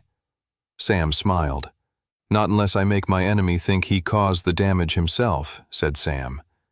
"It's a big risk," sighed the guildmaster. "The whole plan will hinge on that. Sam smiled once more. It's a risk I'm willing to take. Clarence grinned as he watched the boy spasm on the ground, his pool of blood growing larger and larger. You're dead, foolish boy, he spat. Resfall is mine. Clarence walked away from the dying boy and towards the balcony of the throne room. The artificial dungeon would break in just under a minute. His plan was complete. He had succeeded in his hostile takeover. With the guildmaster and the kid dead on the floor, truly no one could stop him now. But just as Clarence was basking in his success, he heard a shuffling sound behind him. He turned around, and his eyes bulged in shock. What's this? Wobbling, the kid was getting up off the ground. How are you still alive? Sam smirked. This is impossible. The boy should be dead. Sam grinned as he took in Clarence's shocked face. As Clarence asked him once more how the heck he was still alive, Sam thought quietly to himself, "It wasn't your attack that hurt me, you fool." 3 weeks of mana overload had been the greatest pain Sam had ever suffered in his entire life. The minute he'd spent on the floor had felt like almost a year of intense torture, every millisecond splitting off into tiny micro-temporal units of agony and suffering. From the moment he had triggered the Silver Dragon's ability to unleash the pain on him, to when he finally came back to his senses as the pain began to subside, felt like an eternity. It was such an overwhelming amount of suffering and agony that Sam felt as if he was waking up from a nightmare to end all nightmares when he finally came back to his senses. He was briefly disoriented, forgetting where he was and what he was doing, but only for a second. Then the pain and suffering began to morph and fill Sam's body with an immense amount of power. Power that kept surging and surging, filling every muscle and atom of his body. The intensity and rush of power going through Sam gave him a glow beneath his skin from all the mana filling inside him. The pain was not only filling him with strength, but at level 2 pain ring, he could see Clarence's weak point with utter ease. The Shadowmancer was clever and had formed parts of his body with shadow armor, but he could see through all of that to where he was weakest. It was the 3rd scar Edgar had left from the bottom. It glowed out to Sam in his vision, like a big, easy target to aim for. Sam rushed forward with increased lightning speed and slashed his berserker sword right into Clarence's open wound. Sam was wielding so much power, his strength was temporarily beyond even master tier. The power was so great that upon impact, Clarence exploded into dust. Mildred lay crouched, holding the body of the princess she had sworn to protect. She was unconscious but still breathing. "Come on, princess, wake up," said Mildred, looking down at the girl beneath the sky in the top-floor building that no longer had a roof after Alice's eruption of phoenix magic. After the girl had destroyed their attackers, Mildred had gotten close enough and, with her ninja's channel sight ability, was able to block Alice's mana channels and disable her phoenix transformation. Mildred looked out across the city and began to smile. At that exact same moment, the princess came back to consciousness. "Mildred, what's going on?" she said. "Are we still under attack? We must arrest whoever destroyed the roof of this building." Princess?" said Mildred, awkwardly. "You may have been the one to do that." "Oh," said the princess, blushing. "Look," said Mildred. Princess Alice Grace looked across the city with amazement. Mildred's face was soft as she looked outward. She knew something had clearly changed, but she wasn't sure what. She saw the artificial dungeon gate had faded away. The clouds were disappearing, and the sun was returning to shine down on all of them. The monsters in the nearby streets were fading away as well. The princess turns to her handmaiden. Could it really be? Felix Fire Punch, Dangerous Darren, and the Dangerous Fire Brigade all punched the air in victory as the monsters around them began to fade away and disappear. "The Dangerous Fire Brigade saves the day yet again!" they cheered. Surviving travelers looked at the group with a quizzical expression. Citizens who were hiding nearby also chose to stay hidden, rather than interact with the deranged group of citizen fighters. Felix Firepunch wiped a tear from his eye and said, "I can't believe it." Brock and Curtis both raced to destroy a goblin chieftain when it flickered out of existence before either one of them could slay it. "You stole my kill!" shouted Brock. "I call foul. You monstrous elf! What did you do to that poor goblin chieftain I was about to split in half with my hammer?" "I'm sorry, can you explain who I should have sympathy for? The goblin chieftain or your axe?" balked Curtis. "Neither," huffed the dwarf. "You should have sympathy for me." "You goof, look," said Curtis. The monsters in the streets were all fading away, flickering into nothingness. "The monsters," said Curtis, amazed. "They're disappearing." Brock rubbed his eyes. "Does that mean—" Clara was rushing back and forth between Olivia and Toby, trying to heal them both. As she knelt beside Toby, pouring red liquid of a healing potion into his mouth, his eyes began to open. He swallowed the healing liquid down and looked around. "Clara?" he asked softly. "What happened?" The sun began to poke through the windows of the Archbishop's chamber. Clara turned to the window and looked out to the middle of the sky. She could see that the artificial dungeon gate had disappeared, replaced by a bright, clear blue sky. She smiled and sighed with relief. They really did it. Edgar's vision went in and out as his consciousness wavered. He looked over at Sam, standing as the disintegrated dust of the former court advisor swirled around the boy. The power leaking out of the boy was incredible. He smiled at the young man whose cunning strategy had led to their victory. Unbelievable, Edgar thought. The young man's prowess is truly beyond words. As the monsters faded away, the clouds disappeared and let in the blue sky and shining sun, and the citizens of Resfall began to poke their heads out from their hiding places and shelters of refuge. People cheered in joyous relief. The hostile takeover of Resfall and the assassination of Princess Alice Grace had finally and truly been averted. The days following the failed assassination of Princess Alice Grace were one of hope and optimism. With the devastating crisis averted, the citizens of Resfall rallied together to help rebuild from the damage the city had sustained during the attack. Everyone worked as a team, everyone working for free and without cost. Healers tended to the wounded, builders helped repair damaged buildings, cooks and food stalls gave out free meals to everyone in the square. There was a strong sense of unity among the citizens. They had survived a deadly ordeal through their united perseverance, and so they would continue that unity as they rebuilt after such a cataclysmic attack on their home. There was a sense of change and hope that swept through the whole city like a joyous breeze on a beautiful spring day. The spectral church was stripped of its power to train and conscript travelers. The secret white gate, hidden beneath its grand cathedral, became official property of the Travelers' Guild, creating a new sense of order and balance to the city. The Travelers' Guild and the Spectral Church would no longer be institutions that were in tension with one another.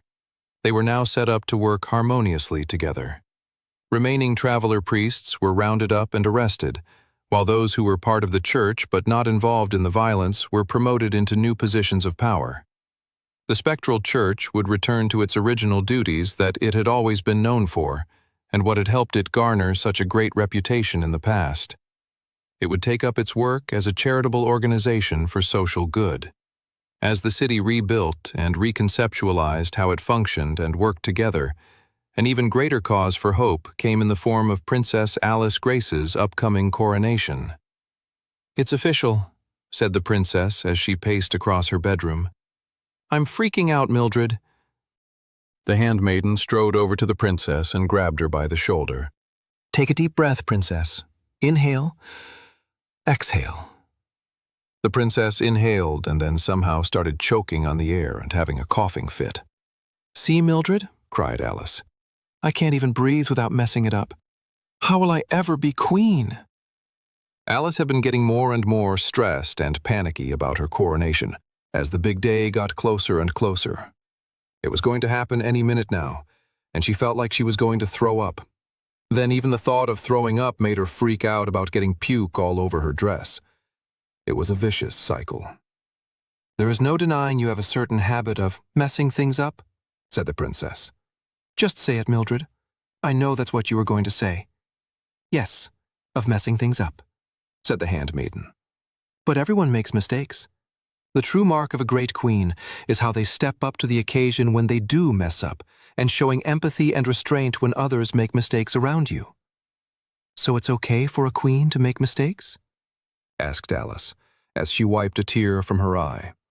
"Of course," smiled the handmaiden. "You're all the better for it even. The people can relate to you because of it, and that makes them love and respect you as their leader."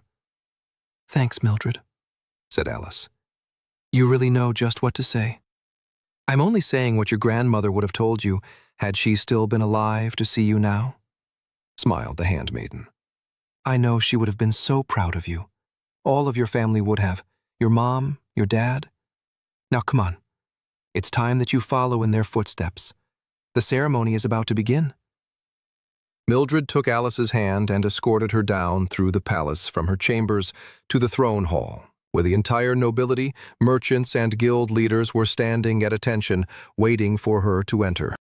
The young man with shaggy black hair and red eyes, who she felt was incredibly insufferable and annoying, was standing in the crowd alongside the guildmaster of the Travelers' Guild. The black-haired boy smiled at her as she stepped out into the hall. She blushed and looked away in a huff. She sat down and the grandiose coronation ceremony began. Alice Grace was soon crowned queen of all of Volsungur. No one even noticed the small rip in her dress that she had accidentally made when almost tripping on her way down from her bedchambers to the throne room. 121. Following the queen's coronation, there was a massive celebratory feast and party. With the spring festival having been such a disaster, the coronation day became the big celebration that everyone had been wanting for the last few months. Magical lights were strewn all across the city streets, creating a beautiful and wondrous atmosphere. The city was filled with the smells of grilled meat and other scrumptious delicacies. Just as a huge celebration happened out in the city streets, so too was the palace and the royal gardens done up to mark the occasion. A band played in the beautiful garden while the hundreds of guests sat at their tables eating and drinking the finest meats, cheeses, fruits, wines, and ales to their utter heart's content.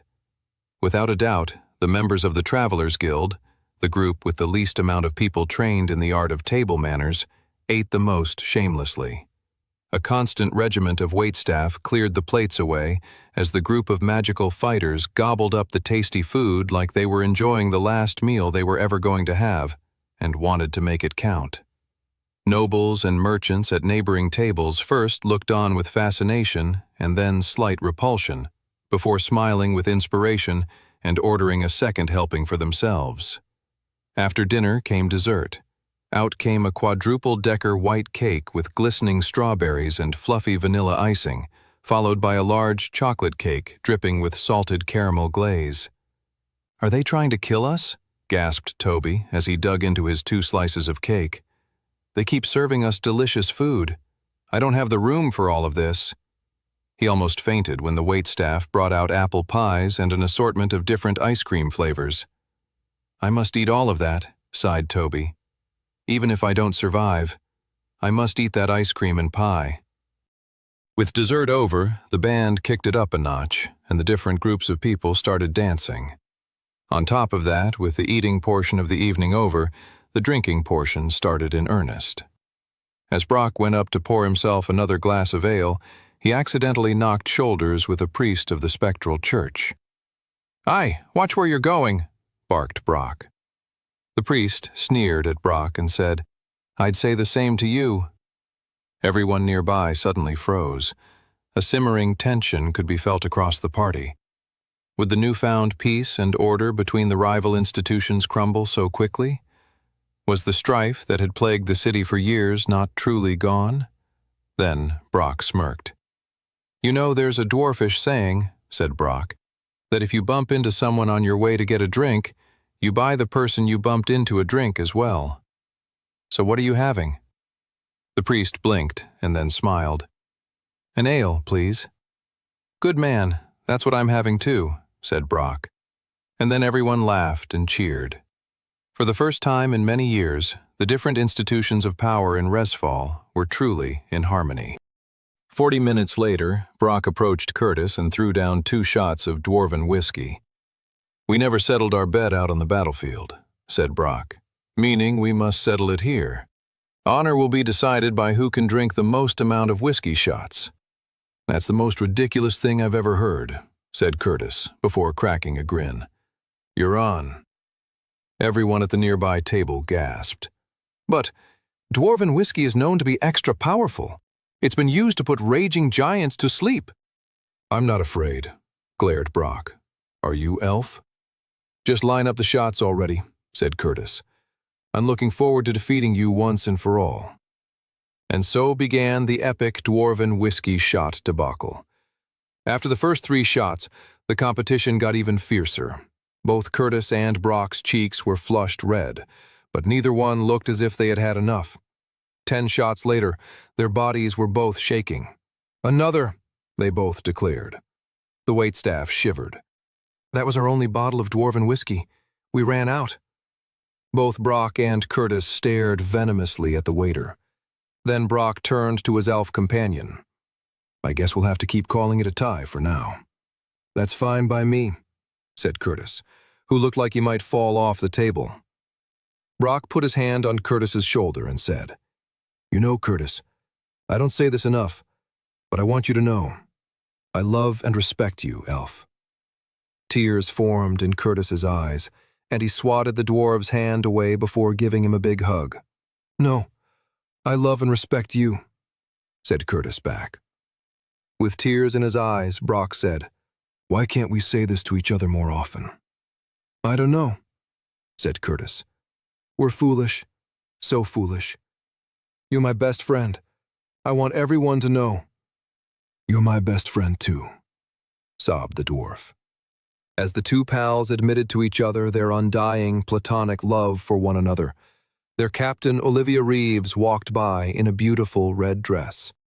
They both turned, awed by their captain's stunning attractiveness. Both tried to get her attention, but she was already out of earshot, heading across the party to talk with somebody else. No longer hugging, Brock said, All right, how about for this evening we call a peace treaty on Olivia? Neither one of us will fight over her tonight. Deal? Deal, said Curtis. Shall we continue our contest then? Said Brock. We can switch from whiskey shots to pints of ale? Sounds excellent, said Curtis.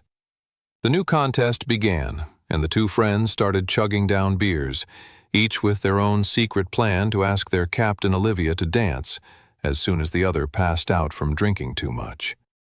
123. Mildred sat proudly beside Queen Alice at the high table of the young girl's royal coronation party. The day had been a huge success.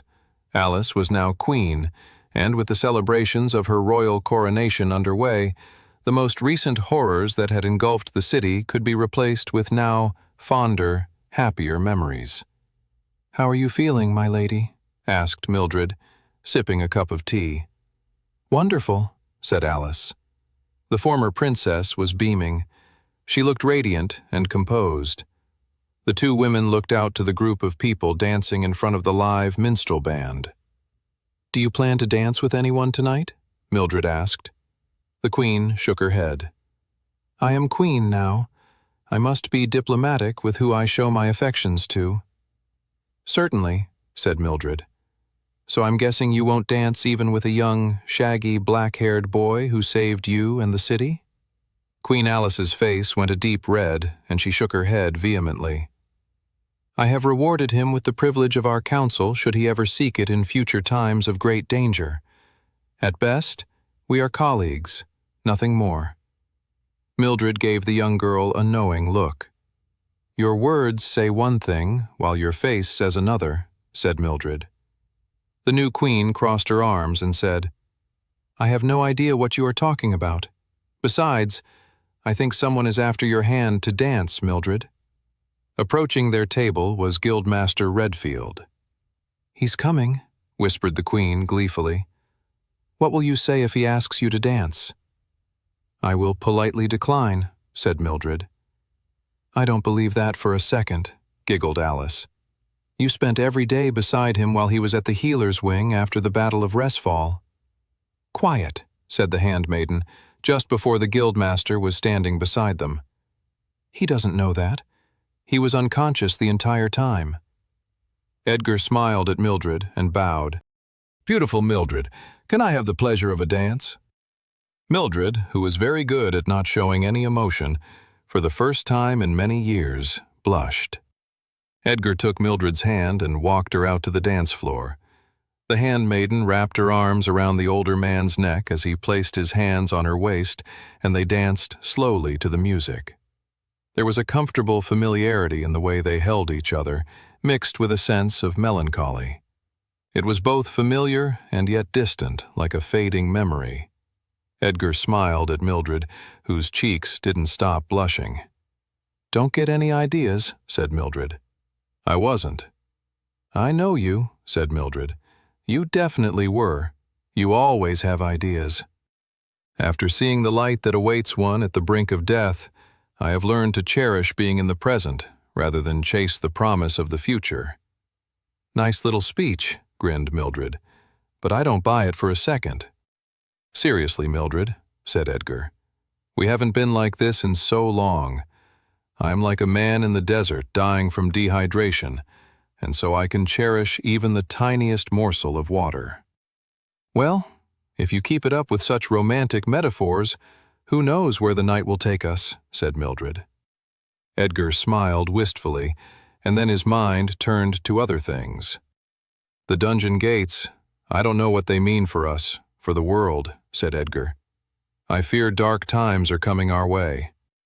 Mildred stepped a bit closer and rested her head on Edgar's shoulder as they danced. "Let's just enjoy this moment of respite," said Mildred softly. "You know as well as me that we get so precious few of them across a lifetime." 124. Clara looked around the royal coronation at a loss of who to speak with or what to do. Every noble who made eye contact only made her bristle with disappointment. Where the heck is he? All she wanted was to spend the night with her best friend, Toby. She realized, after fighting together during the Battle of Resfall, she never wanted to be far from him ever again. More than that, she felt herself admiring her friend more and more as she thought about him. She had always thought she was the braver one, pushing away her fears, not letting anyone see them or knowing that they were even there. But there was something deeply courageous the way Toby didn't shy away from his fears. Occasionally annoying, yes, but somehow special too. "I wish I could be more like you, Tobes," she thought quietly to herself. "Now, where the heck are you?" She asked the others in the guild whether they'd seen him, but Toby had seemingly disappeared from the party. Did he go back to the guild for an early night? Or did he, and she felt a flutter of sadness in her stomach, just not want to spend more time with me? As the royal coronation party progressed, Toby found himself in a position he was quite familiar with. He was hiding and terrified. He stood behind a fountain of red wine, furtively glancing over at Clara, who was standing alone near the dance floor. She clearly wants someone to ask her, he thought. Why shouldn't it be me?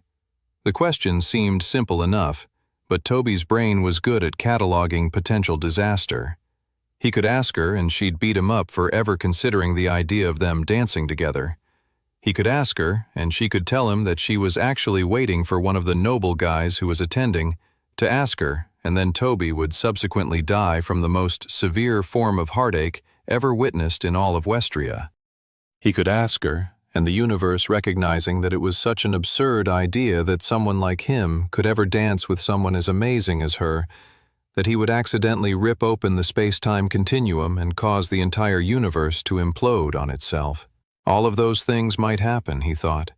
Or we might just dance and it might be really nice. He gulped, struggling to believe there might be any hint of truth in the latter. He took a sip of water and thought of the words Brock had said to him at the winter ball all those months back. Drink hype juice, not haterade, and do what you gotta do, fella. He chugged back the glass of water, wiped the sweat off his brow, and started walking across the garden party towards Clara, who was standing all alone. The walk across the party may have been the longest walk of Toby's entire life. He felt every step he took, every beat of his palpitating heart. He was practically hyperventilating by the time he was standing in front of her. "Hey, Clara," he said, his voice cracking as he spoke. "Do you maybe wanna, sort of, it's not a big deal or anything, but dance? With me?" Clara smiled. "Yeah, Tobes, I'd love to." "It's okay if you don't want to, not a big deal or anything. I don't want to put pressure on you or mess with our friendship or whatever. Totally understand if you're waiting for a noble—" Toby's fear had taken over and he'd been rambling, and it took a moment for his thoughts to catch up with his voice. "Wait," he paused. "She said yes." "Tobes?" Clara looked up at him with her gorgeous green eyes. If his heart had been beating rapidly before, it was going even faster now. Oh man, I was so worried about asking her to dance, I'd never considered what would happen afterwards. "I don't know how to dance." Clara took Toby's hand, and they walked out to the dance floor. Once they started dancing, Toby felt himself calming down as they swayed to the slow, gentle rhythms of the band's soft, romantic song. As the music continued, they moved closer and closer together as they danced. If Toby's hands started on Clara's waist, they were soon on her lower back. If Clara started the dance holding onto Toby's shoulders, they were soon wrapped around his neck with her head resting on his chest. As the song came to a close, Clara pulled away and kissed Toby on the cheek. She whispered, "You're the bravest guy I know, Tobes." Toby's whole face blushed. In that moment, he was the happiest young man in all of Westria. 125. Sam sat alone at his table at the royal coronation party. He was happy just sitting there. After the most recent events, he was happy to take a quiet, tranquil break. He smiled at the sight of his friends Toby and Clara holding hands as they went for a walk following their dance. "I'm happy for them," he thought. In the distance, he saw the new queen surrounded by noble gentlemen, all trying to impress her and get her to dance. For a second, his eyes locked onto hers, and he felt a strange feeling in his stomach. The queen herself blushed and looked away. Should I maybe go and— He shook away the thought. Alice Grace was now the freaking queen of all of Volsungar. Who knew what mayhem Sam could cause in the ripple of time and history if he pursued her romantically? Not that he even necessarily wanted to.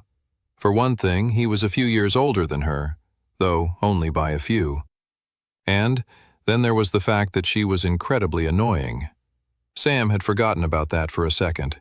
He crossed his arms contentedly. "That's right," he thought. "The queen is no good for you. Plus, you have other things to worry about anyway." He sighed with a wistful smile and looked at her once more. She was preoccupied with the nobles surrounding her now. She is pretty, though. Sam had figured he had had enough partying for that evening and stood up to go when he saw two nearby gentlemen who were staring at him oddly. "There he is," whispered one of them. "Let's go talk to him." They were both wearing the finest suits, yet looked a bit scraggly and uncomfortable, like they weren't quite used to wearing such fine materials. Sam looked at them oddly and then walked towards them. Do I know you two?" The two men looked to each other nervously, and then one of them began speaking. "You probably don't remember us, but we wanted to come say hello to you and say thank you. You changed our lives." Sam smiled. He had no idea what these two were talking about. He assumed they were just thanking him for his contributions during the Battle of Resfall. "No problem at all," said Sam. "Just doing my job." "See? He doesn't remember us," said the other guard. "We met just under a year ago now, at the end of September last year," said one of them. "You probably don't recognize us as we're dressed a bit differently, but we were on guard duty one night when you decided to go out into the woods and fight against monsters with your crummy equipment. We thought you were a dead man, a goner. When you showed up the following morning, more determined than ever, I don't know, something sparked inside of me, and then later my friend here as well. See, I realized I wasn't living my truth. I may have been a mere guard, but my passion was for birds and bird watching. And boring the heck out of me about it, chimed in the other. Well, I decided I was going to retire from being a guard and use whatever resources I had to create a book to help people get better at bird watching. And I wasn't going to just let him abandon me on guard duty, so I quit alongside him, to support him in his annoying bird-watching habit. And together, they smiled, we created the book, and it was a huge bestseller. We're now opening a shop to sell bird-watching equipment. Sam looked at the two men aghast. I don't know what to say.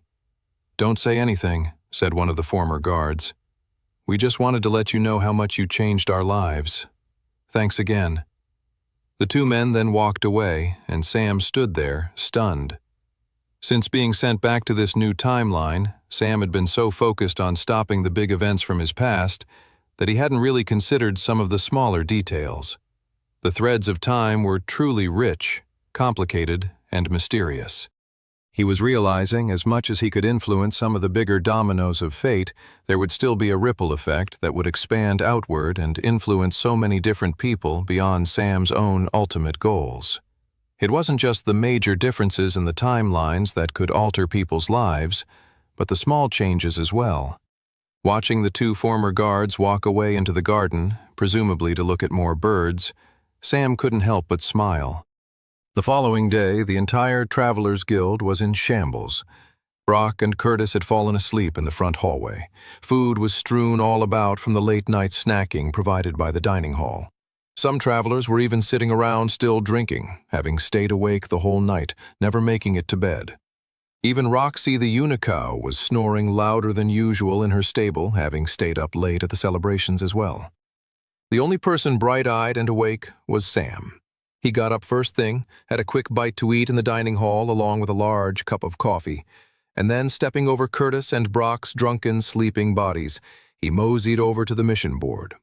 He was very pleased with how many terrible, cataclysmically awful things he'd stopped from happening so far. He'd saved his friends and survived the White Gate.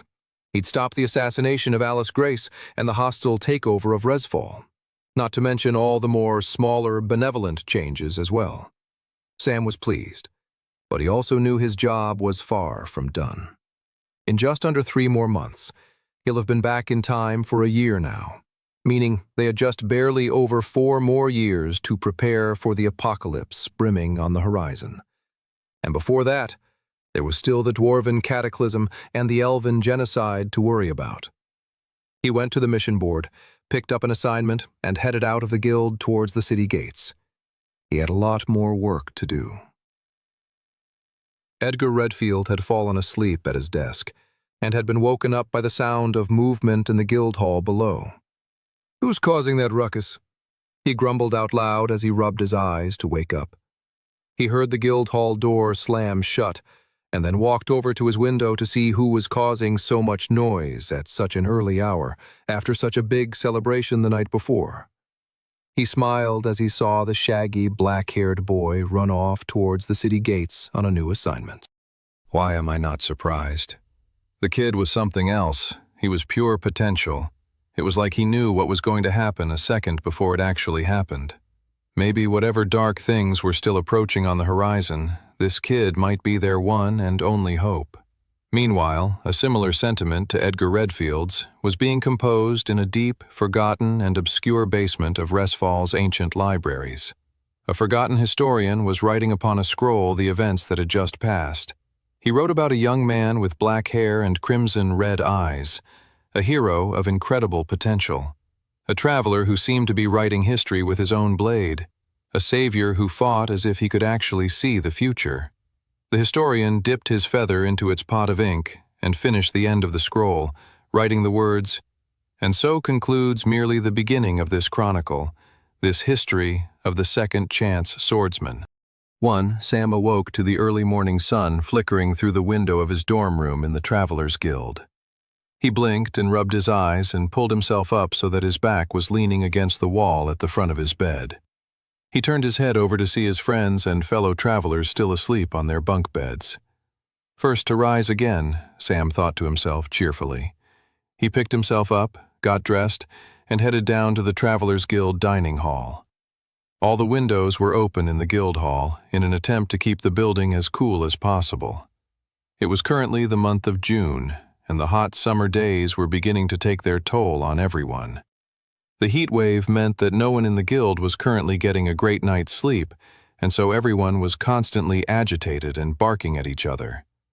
It was for those reasons that the most peaceful time in the guild hall was typically early in the morning. Sam entered the dining hall and made himself a plate of bacon, eggs, hash browns, and some strawberries.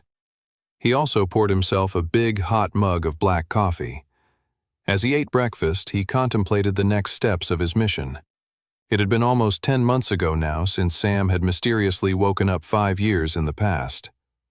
The goddess had sent Sam back in time right as he was about to die, and all of Westria was about to be destroyed by the Demon King and his horde. The weight of history now rested firmly on Sam's shoulders. Whether they knew it or not, all of the innocent lives of Westria were counting on him to save them from absolute and utter oblivion. For those reasons, it didn't matter whether it was hot or cold, Sam would always make sure to rise early.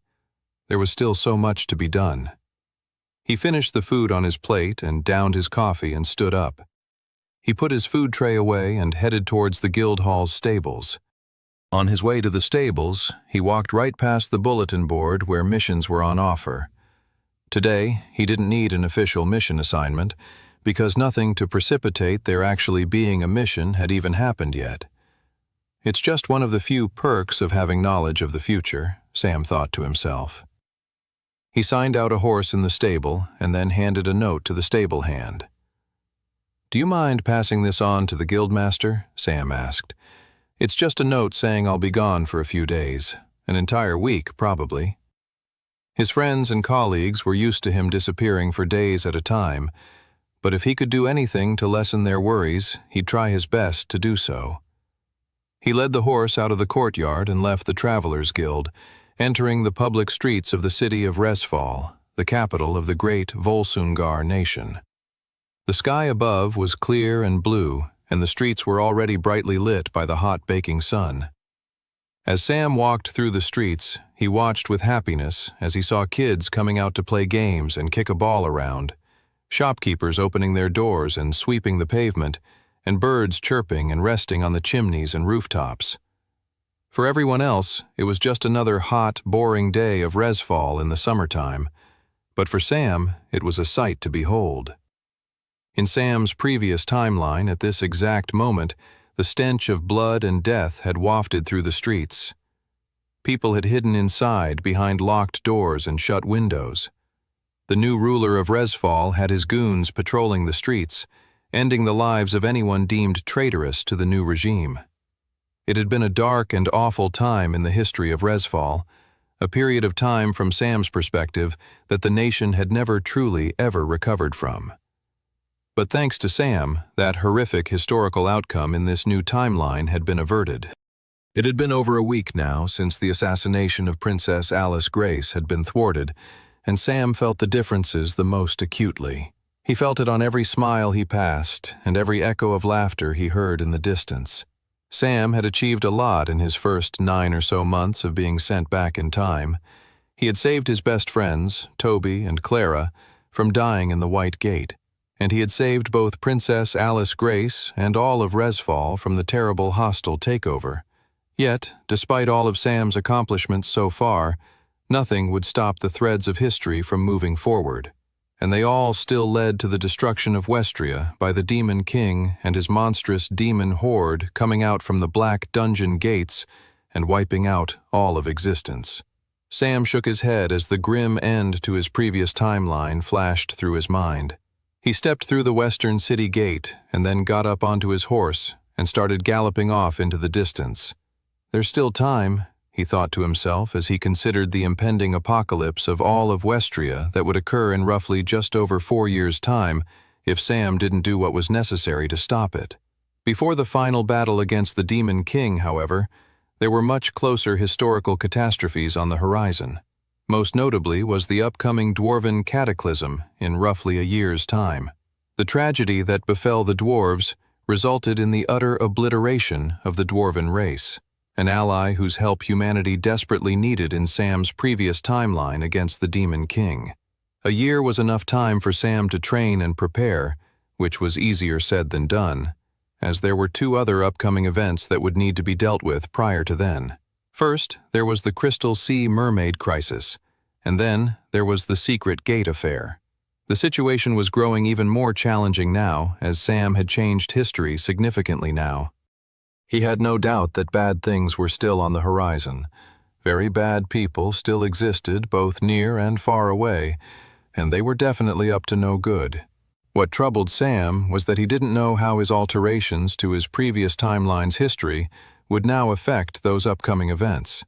He'd have to leverage his knowledge of the future while employing some strategic guesswork as he continued forward on his mission from the goddess. Sam held on tightly to the reins of the horse as he galloped across the countryside. A few hours later, he arrived on top of a large, grassy hill. The hill was nothing but an ordinary hill. No one would have ever pointed it out as anything special. But then, as Sam stood on the hill, he saw a green spark of energy form. Right on time, Sam smirked. The green energy grew in front of him, first just sparks and fluttering ashes, and then suddenly a raging fire of green magic formed in the air, growing and growing, until it stood tall and menacingly across the fields and valley below. A portal to another world. A green dungeon gate. There was only one way for Sam to move forward against the heavy tide of history. He needed to train. He needed to get stronger. He needed to solo clear a dungeon gate a whole tier level above him. 2. The glow of the green apprentice tier dungeon gate stood out before Sam. He felt his horse pull back and gesture with its head that it wanted to turn around and get as far away from the green dungeon gate as possible. "Don't worry, bud," said Sam, patting the horse. "I'm not going to make you go in there with me." Dungeon gates were incredibly dangerous for those who weren't travelers, people who had unlocked classes and special abilities in the irregular gate known as the White Gate. Even for travelers, though, the dungeon gates were still deadly. They were just the only people who stood a fighting chance of surviving after entering one. Sam got off his horse and then materialized a metal post and hammer from his inventory. He then walked a few paces down the hill and hammered the post into the ground. He dematerialized the hammer and then got a rope to tie the horse to it. "You'll be a good boy while I'm gone," said Sam, petting the horse. He then materialized two final things from his inventory. They were two large magical bowls that would fill with water and food as the horse would need them. There was enough sustenance there to keep the horse content for over a week. This was important because Sam couldn't predict how long he was going to be in the dungeon. Most typically, the time remained in parallel, but sometimes you could enter a gate and spend a few hours there and come out and a whole day would have passed in the outside world. It was very difficult to predict, which made entering a dungeon gate a huge risk, especially for Sam. He couldn't afford to lose a whole month of time, not with the heavy weight of the mission resting on his shoulders. Thankfully, though, when Sam hadn't been training in his first timeline, he had been a dedicated scholar of all things traveler-related. He had spent his recovery time and late evenings in the dusty stacks of libraries, going over ledger notes and scholarly catalogs of old dungeon gate reports, poring over every detail. Sam knew even back then that being a great and powerful fighter wasn't just about strength and incredible magical abilities. To be great, one needed immense amounts of knowledge as well. So, even before stepping into the glowing green dungeon gate in front of him, Sam already knew there would be no time discrepancy between the inner dungeon world and outside reality. "All right, time to get to work," Sam thought. He took a step forward and entered the dungeon gate. The transition between worlds was instantaneous. 1 second, Sam was standing on a scorching hot hill in Westria, and a second later, he was in a cool, breezy forest. Sam breathed in the cool air through his nostrils. The change in climate felt better than the coldest of showers. It was just right. Sam looked around, getting his bearings. The forest was bright green and felt lush and ancient. The trees were thick and powerful. Their roots poked in and out of the ground, creating homes for purple-colored mushrooms.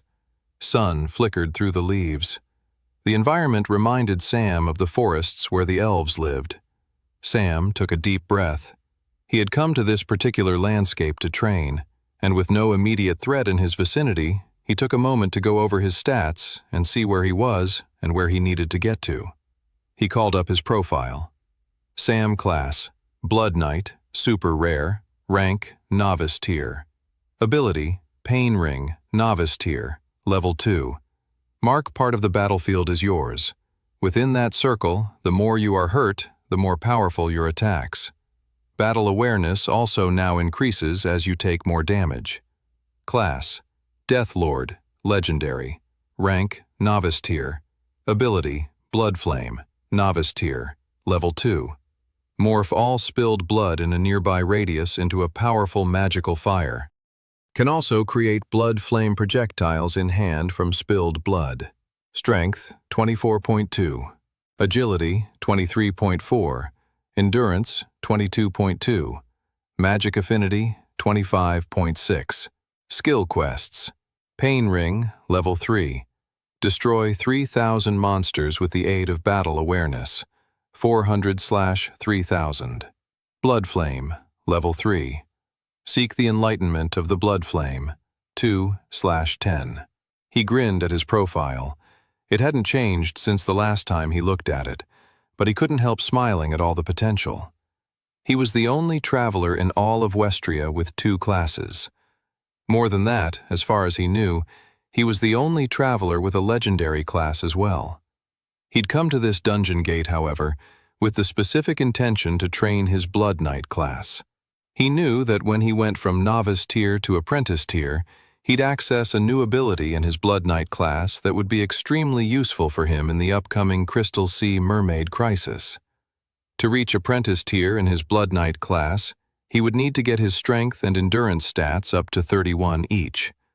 This forest would be the perfect training ground for his endurance and strength stats. Sam was about to set off and start exploring this forest dungeon world when he heard a ruffle of leaves. That definitely wasn't the breeze, Sam thought. He spun around on his foot to come face to face with a giant wooden club coming right down towards him. Sam jumped backwards to dodge the attack. The club smashed into the ground, creating a tremor of destruction. With the club now temporarily wedged into the ground it had so vehemently destroyed, Sam could get a good glance at the weapon's wielder. A thick blue hand was gripped around the club, revealing a large, muscular, and hunched troll-like giant. It had red eyes and sharp, yellow-stained teeth. It also had 2 sharp enamel trunks shooting out from either side of its chin. Sam didn't waste any time. He triggered his Pain Ring ability, creating a large red circle across the battlefield. Now, any damage Sam took within the Pain Ring would help increase his power, strength, and damage output, so long as he fought within the boundaries of the red circle. And, luckily for Sam, a few months ago he had acquired an incredible set of silver dragon armor that had gnawing teeth on the inside of it that constantly wore away at the wearer of the powerful equipment. So this meant that as soon as Sam triggered Pain Ring, his power and strength was increasing by the second, because he was already taking damage and pain from the armor itself. Even better, he had a ring of numbing that dulled his senses to the pain, and a necklace of healing that kept the armor from ever truly killing him. You should have attacked a wolf or something, buddy, Sam thought. You messed up. Big time. Before the blue giant could even lift up its club, Sam rushed forward, planting his feet on the club and sprinting towards the giant's head. As he ran, Sam then materialized his most powerful and rarest sword in his inventory, a black blade with sharp, ribbed edges that looked like the teeth of a monstrous shark. The Berserker Sword. The sword was Adept tier and was super rare on the rarity scale, making it a sword far beyond Sam's current pay grade of a novice tier traveler. It was a sword one would expect to see wielded by captains and generals, leaders of huge armies, not a 16-year-old orphan who had, at least technically in this timeline, only been a traveler for less than a year. but Sam certainly wasn't complaining. He had nothing bad to say about how much more powerful his sword was than him as he gripped it tightly and swung it with such speed and ferocity that it sawed right through the blue giant's neck, lobbing its head off quickly and cleanly. 3 blood spurted out from the blue giant's headless neck. Sam kicked himself away from the blue giant's chest, jumping into the air and back onto the grassy ground of the bright forest. The giant's severed head lay motionless by a tree trunk nearby. The giant's body soon joined its head, toppling over onto the ground. Soon after that, both the large body and detached head glowed silver and melted into the ground, disappearing and leaving nothing behind but a green-hued monster stone and a few gold coins. This was what happened when a dungeon monster died. They disintegrated into nothing and left behind a monster stone, coins, and occasionally some other form of loot. Monster stones were always a great bonus from slaying a monster. The stones contained raw mana left behind by the monster. They could be drained to help increase one's magic affinity or be used to help train one's stats more efficiently. Sam walked over to what the blue giant left behind, dematerializing the coins and monster stone into his inventory. Sam couldn't help but smile to himself. It looked as if his training was already off to a good start. Taking a deep breath, he then triggered his mana sense. He kept his eyes closed as his body sent out an undetectable ripple of mana into the area nearby. Who else is around here? Sam thought to himself as he let his mana sense scan the area. Mana sense was the incredible ability to detect other sources of mana in a surrounding area. It was the first form of mana manipulation available to novice-tier travelers upon hitting stat 11 with their magic affinity. It was incredibly handy, especially inside dungeon gates where most monsters didn't know how to conceal their mana presence. Mana concealing was the second form of mana manipulation a traveler unlocked when they hit 21 stat points with their magic affinity. His mana sense pulsed as it rippled outward, and then it picked something up. Sam opened his eyes with shock. He covered his mouth to keep himself from making a loud, audible gasp. He immediately ducked down to the ground and crawled towards a tree where he could remain hidden. His mana sense had picked up 10 hostile moving targets in the nearby distance. Sam immediately felt his heart quicken its pace. 10 hostile monsters were a lot of monsters for the area just near the entrance of the dungeon gate. But that was to be expected for an apprentice-tier gate. Sam was no longer training in novice-tier gates anymore. The baby hand-holding, if it could ever truly be called that, was gone. Sam poked his head out from his hiding spot and could make out a squad of 10 blue giants moving together through the woods. Sam quickly ducked his head back behind the tree so the blue giants couldn't spot him. Sam went over the variables, considering whether he should take the blue giants on. While he'd made quick work of the one blue giant on its own, taking 10 on at once was a whole other story. Plus, since he'd killed the first blue giant so quickly, he never got to see more of the monster's moves and ability set. The amount of damage the first blue giant had done to the ground with its club swing was enough to suggest that the monster was quite powerful. While Sam had the abilities to take on enemies of a higher tier than him, 10 blue giants might be pushing it at that very moment. Sam thought it over and decided he would come back to take the blue giants on later. He looked forward to slaying all of them at a more opportune time. But for now, he had to get his priorities straight. If he planned on training in this dungeon for the next week or so, he needed to find and set up a shelter first, a base of operations. And from his knowledge from his previous timeline, he knew exactly where to go. Sam stayed hidden and waited a few minutes for the blue giants to move farther away from him in the forest. Once they were a short distance away, he stood up and started moving in the opposite direction of the deadly squad of giants. Sam moved briskly through the forest. He tried to move fast while still keeping his movement gentle and not creating too much noise and attention. He was in a tough spot. He needed to move quickly as he desperately needed to get to his shelter before nightfall. And yet, he couldn't move so fast that he brought on unwanted attention from deadly creatures. As he scoured the forest, he kept his mana sense going at all times, making sure to avoid any large groups of hostile mana entities that his mana sense picked up. He traveled in one direction for over 2 hours. He was growing more and more astounded by how vast this one dungeon world was turning out to be. After sneaking through the massive forest world, Sam eventually came across a small creek. Finally, Sam thought, eyes widening. This creek was exactly what he had been looking for. He followed the creek and eventually discovered a cave by a waterfall. Perfect, Sam thought. He had read about this specific cave in his previous timeline, and he knew it would be the perfect headquarters while he trained in the forest. Sam took a cautious step, entering the cave. He had a strong feeling the cave was occupied. In fact, he hoped it was.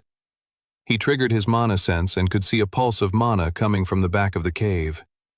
Sam materialized his berserker sword, gripping it in one hand, as he took another cautious step forward into the cave. After a few more steps, a giant hairy spider leaped out from the shadows. Sam reacted out of instinct, swinging his blade upward, managing to cut a huge flesh wound from it. The spider fell on the ground, crippled and draining blood. Sam grinned at the sight of the spider. He couldn't believe his luck. I was hoping to find one of these spiders, he thought to himself. Sam decided to finish the monster off and triggered his Death Lord's novice tier ability, Blood Flame. The blood, leaking out of the large, repulsive spider, suddenly turned into a bright crimson flame and roasted the monster alive.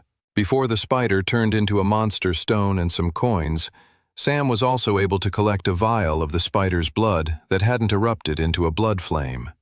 Sam pocketed the loot into his inventory and then triggered his mana sense once more.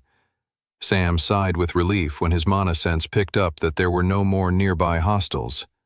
Sam grinned. He looked around the roomy cave. Home sweet home. 4. After slaying the spider who had called the cave home, Sam got to work on creating his new temporary shelter.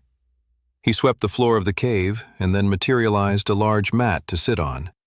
He also materialized a sleeping bag to go over top the mat. He created a small fireplace just outside the cave.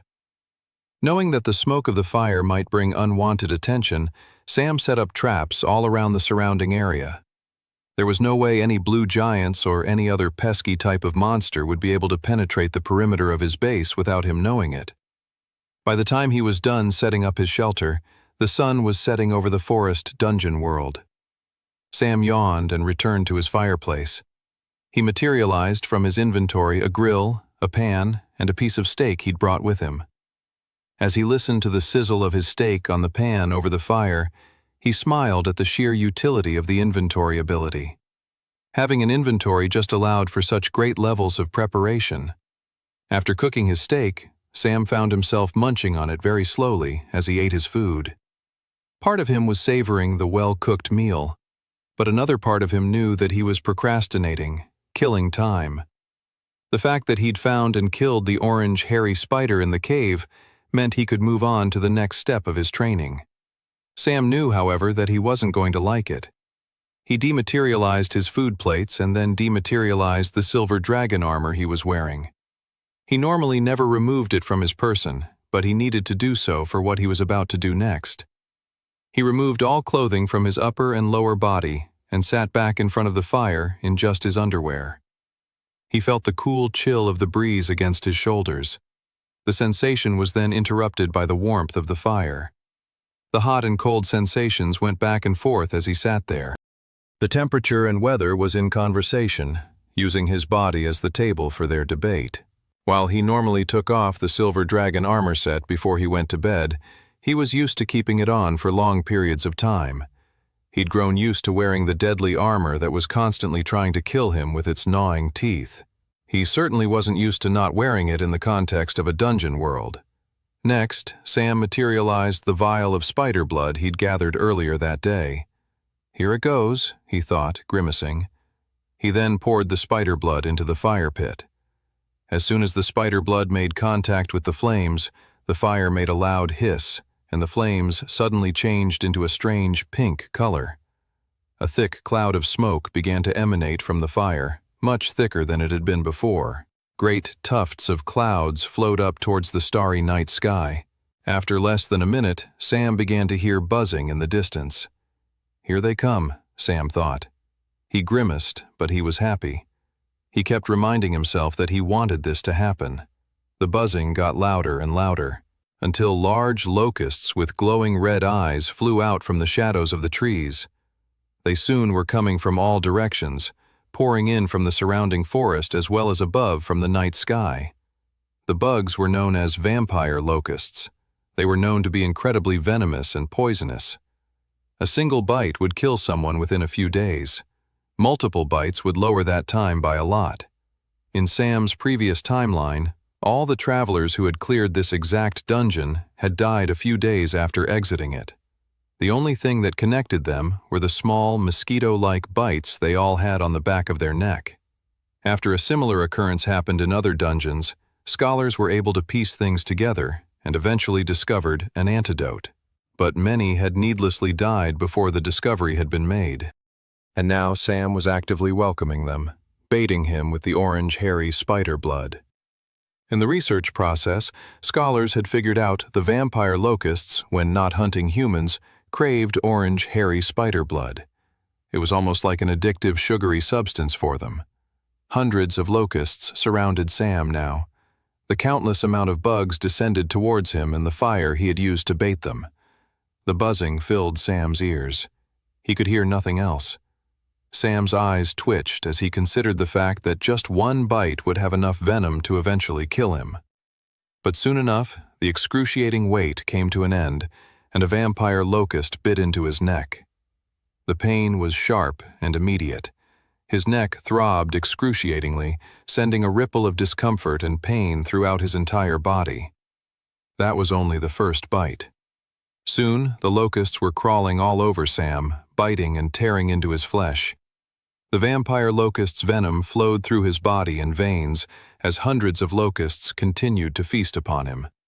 Sam was no longer sitting down, but gyrating spasmodically on the ground, being torn apart like a dead rat feasted upon by bugs.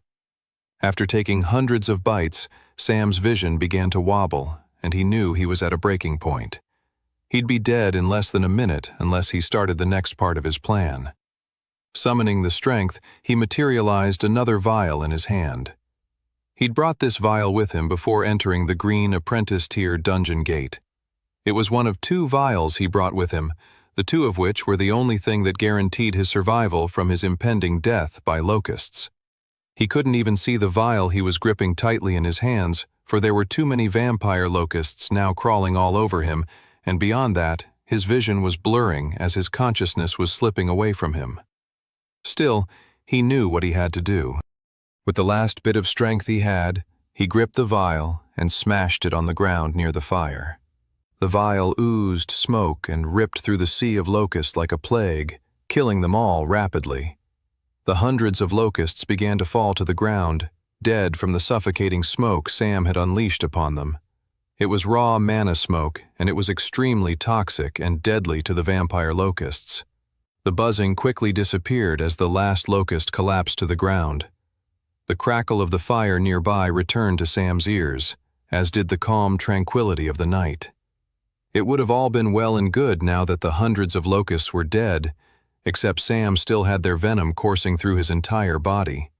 That was when he materialized the second vial that was important to his survival.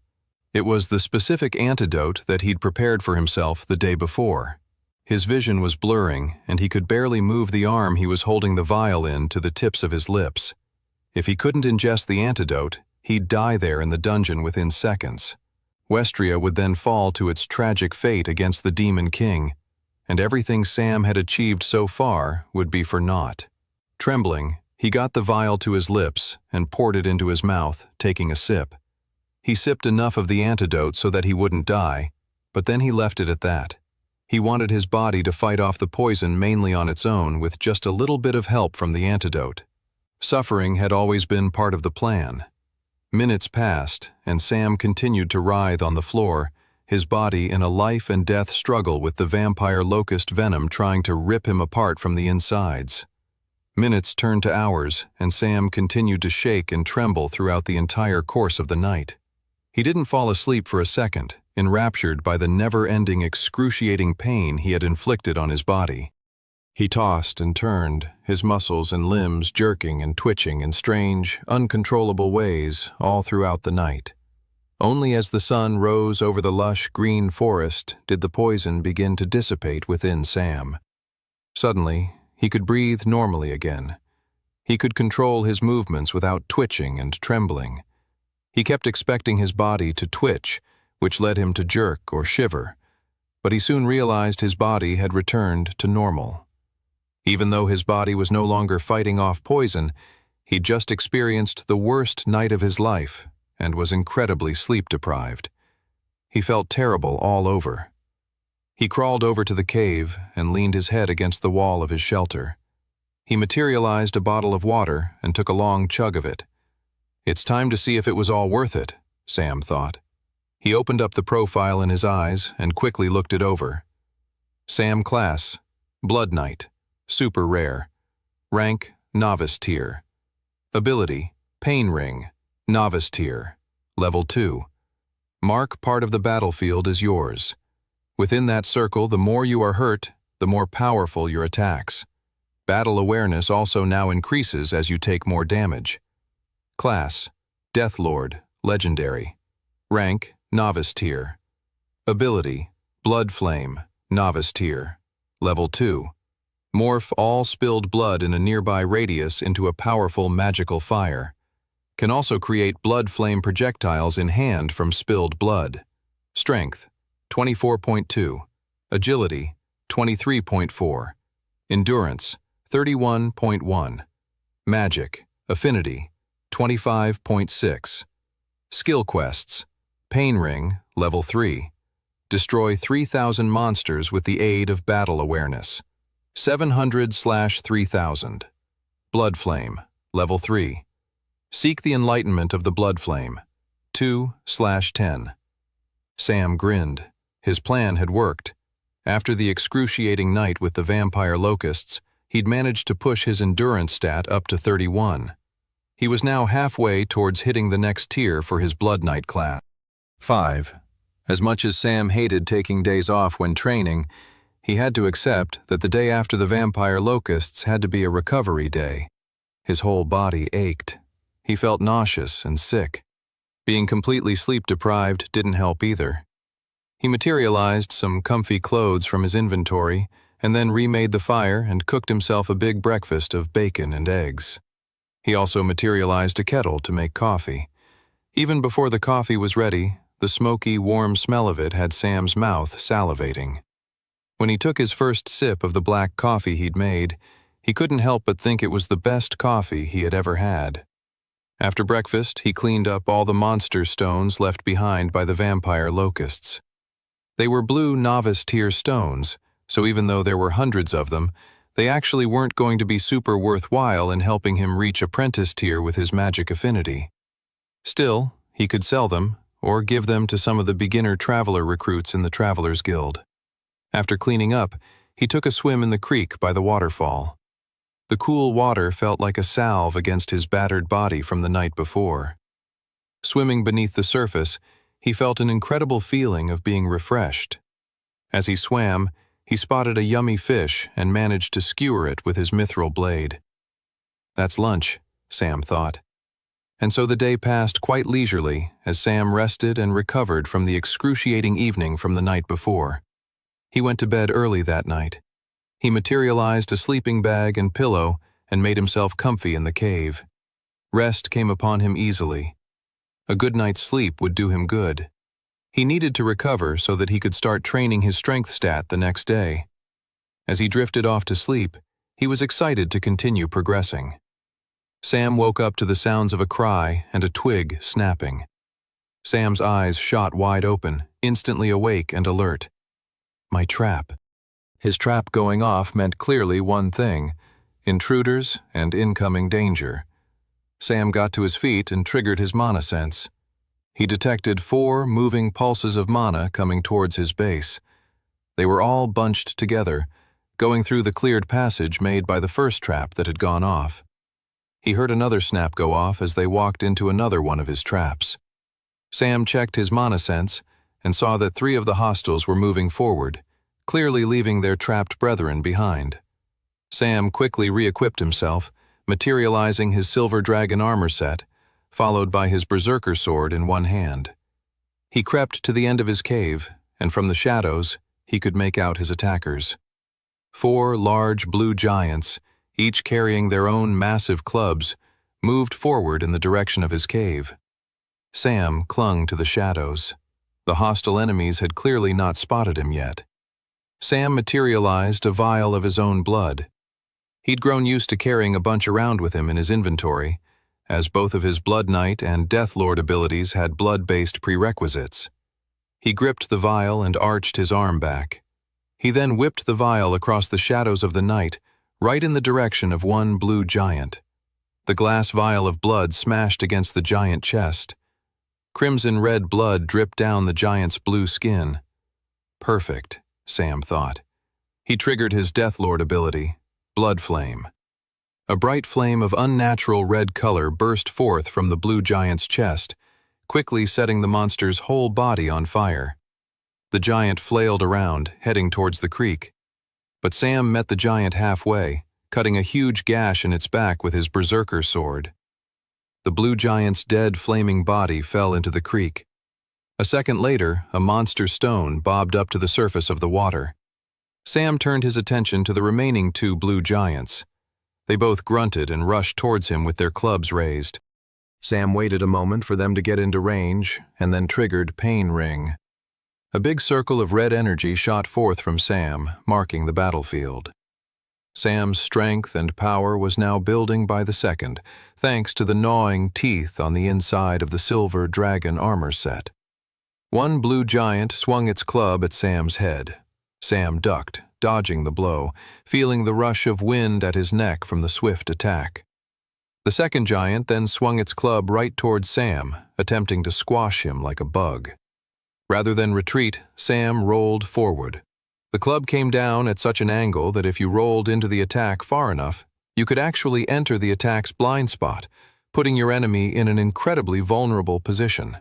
And that's exactly what Sam did. He emerged right from his roll, unharmed, and free to slash upwards, cutting the blue giant in half with his berserker sword from the ground upwards. Blood and guts spurted everywhere as the split giant peeled away from itself and collapsed onto the ground.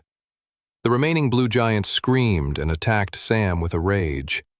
Sam dodged the blue giant's attack with ease and then triggered level 2 of his Death Lord's Blood Flame ability.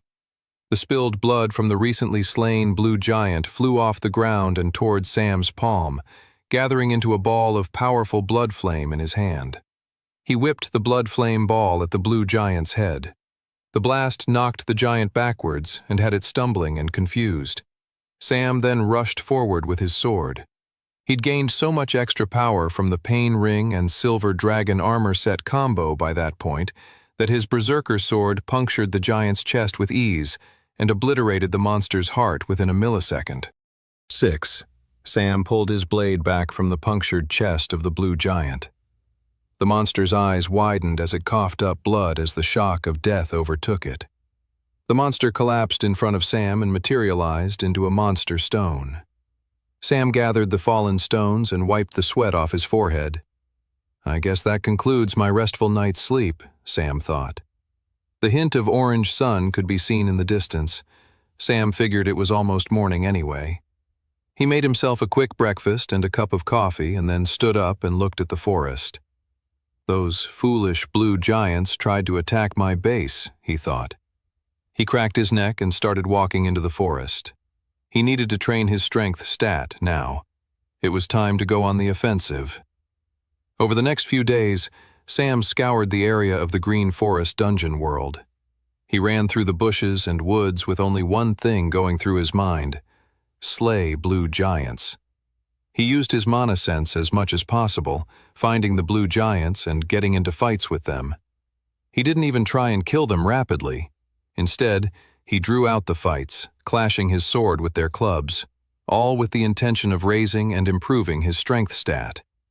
As he fought against the blue giants, he gathered more and more information about them. He quickly realized that it was a struggle for him to slay them without his pain ring. Obviously, he could sometimes get a critical hit when they were vulnerable, but generally speaking, he needed Pain Ring active so that he could eventually reach a level of strength and power where his strikes ripped through the blue giant's flesh with ease. During his days of hunting, he also learned that most blue giants scoured the forest in groups of 4 and 5. After days of hunting blue giants, Sam decided one afternoon to change things up and follow a squad and see where they went at night. And that was how he discovered an encampment of over 20 blue giants. The blue giants appeared to enjoy living near caves, as that was one of the few shelters where they could rest their long bodies. They had created an encampment around a series of caves and made a wooden defensive wall around the area. Sam took an hour hiding in the distance,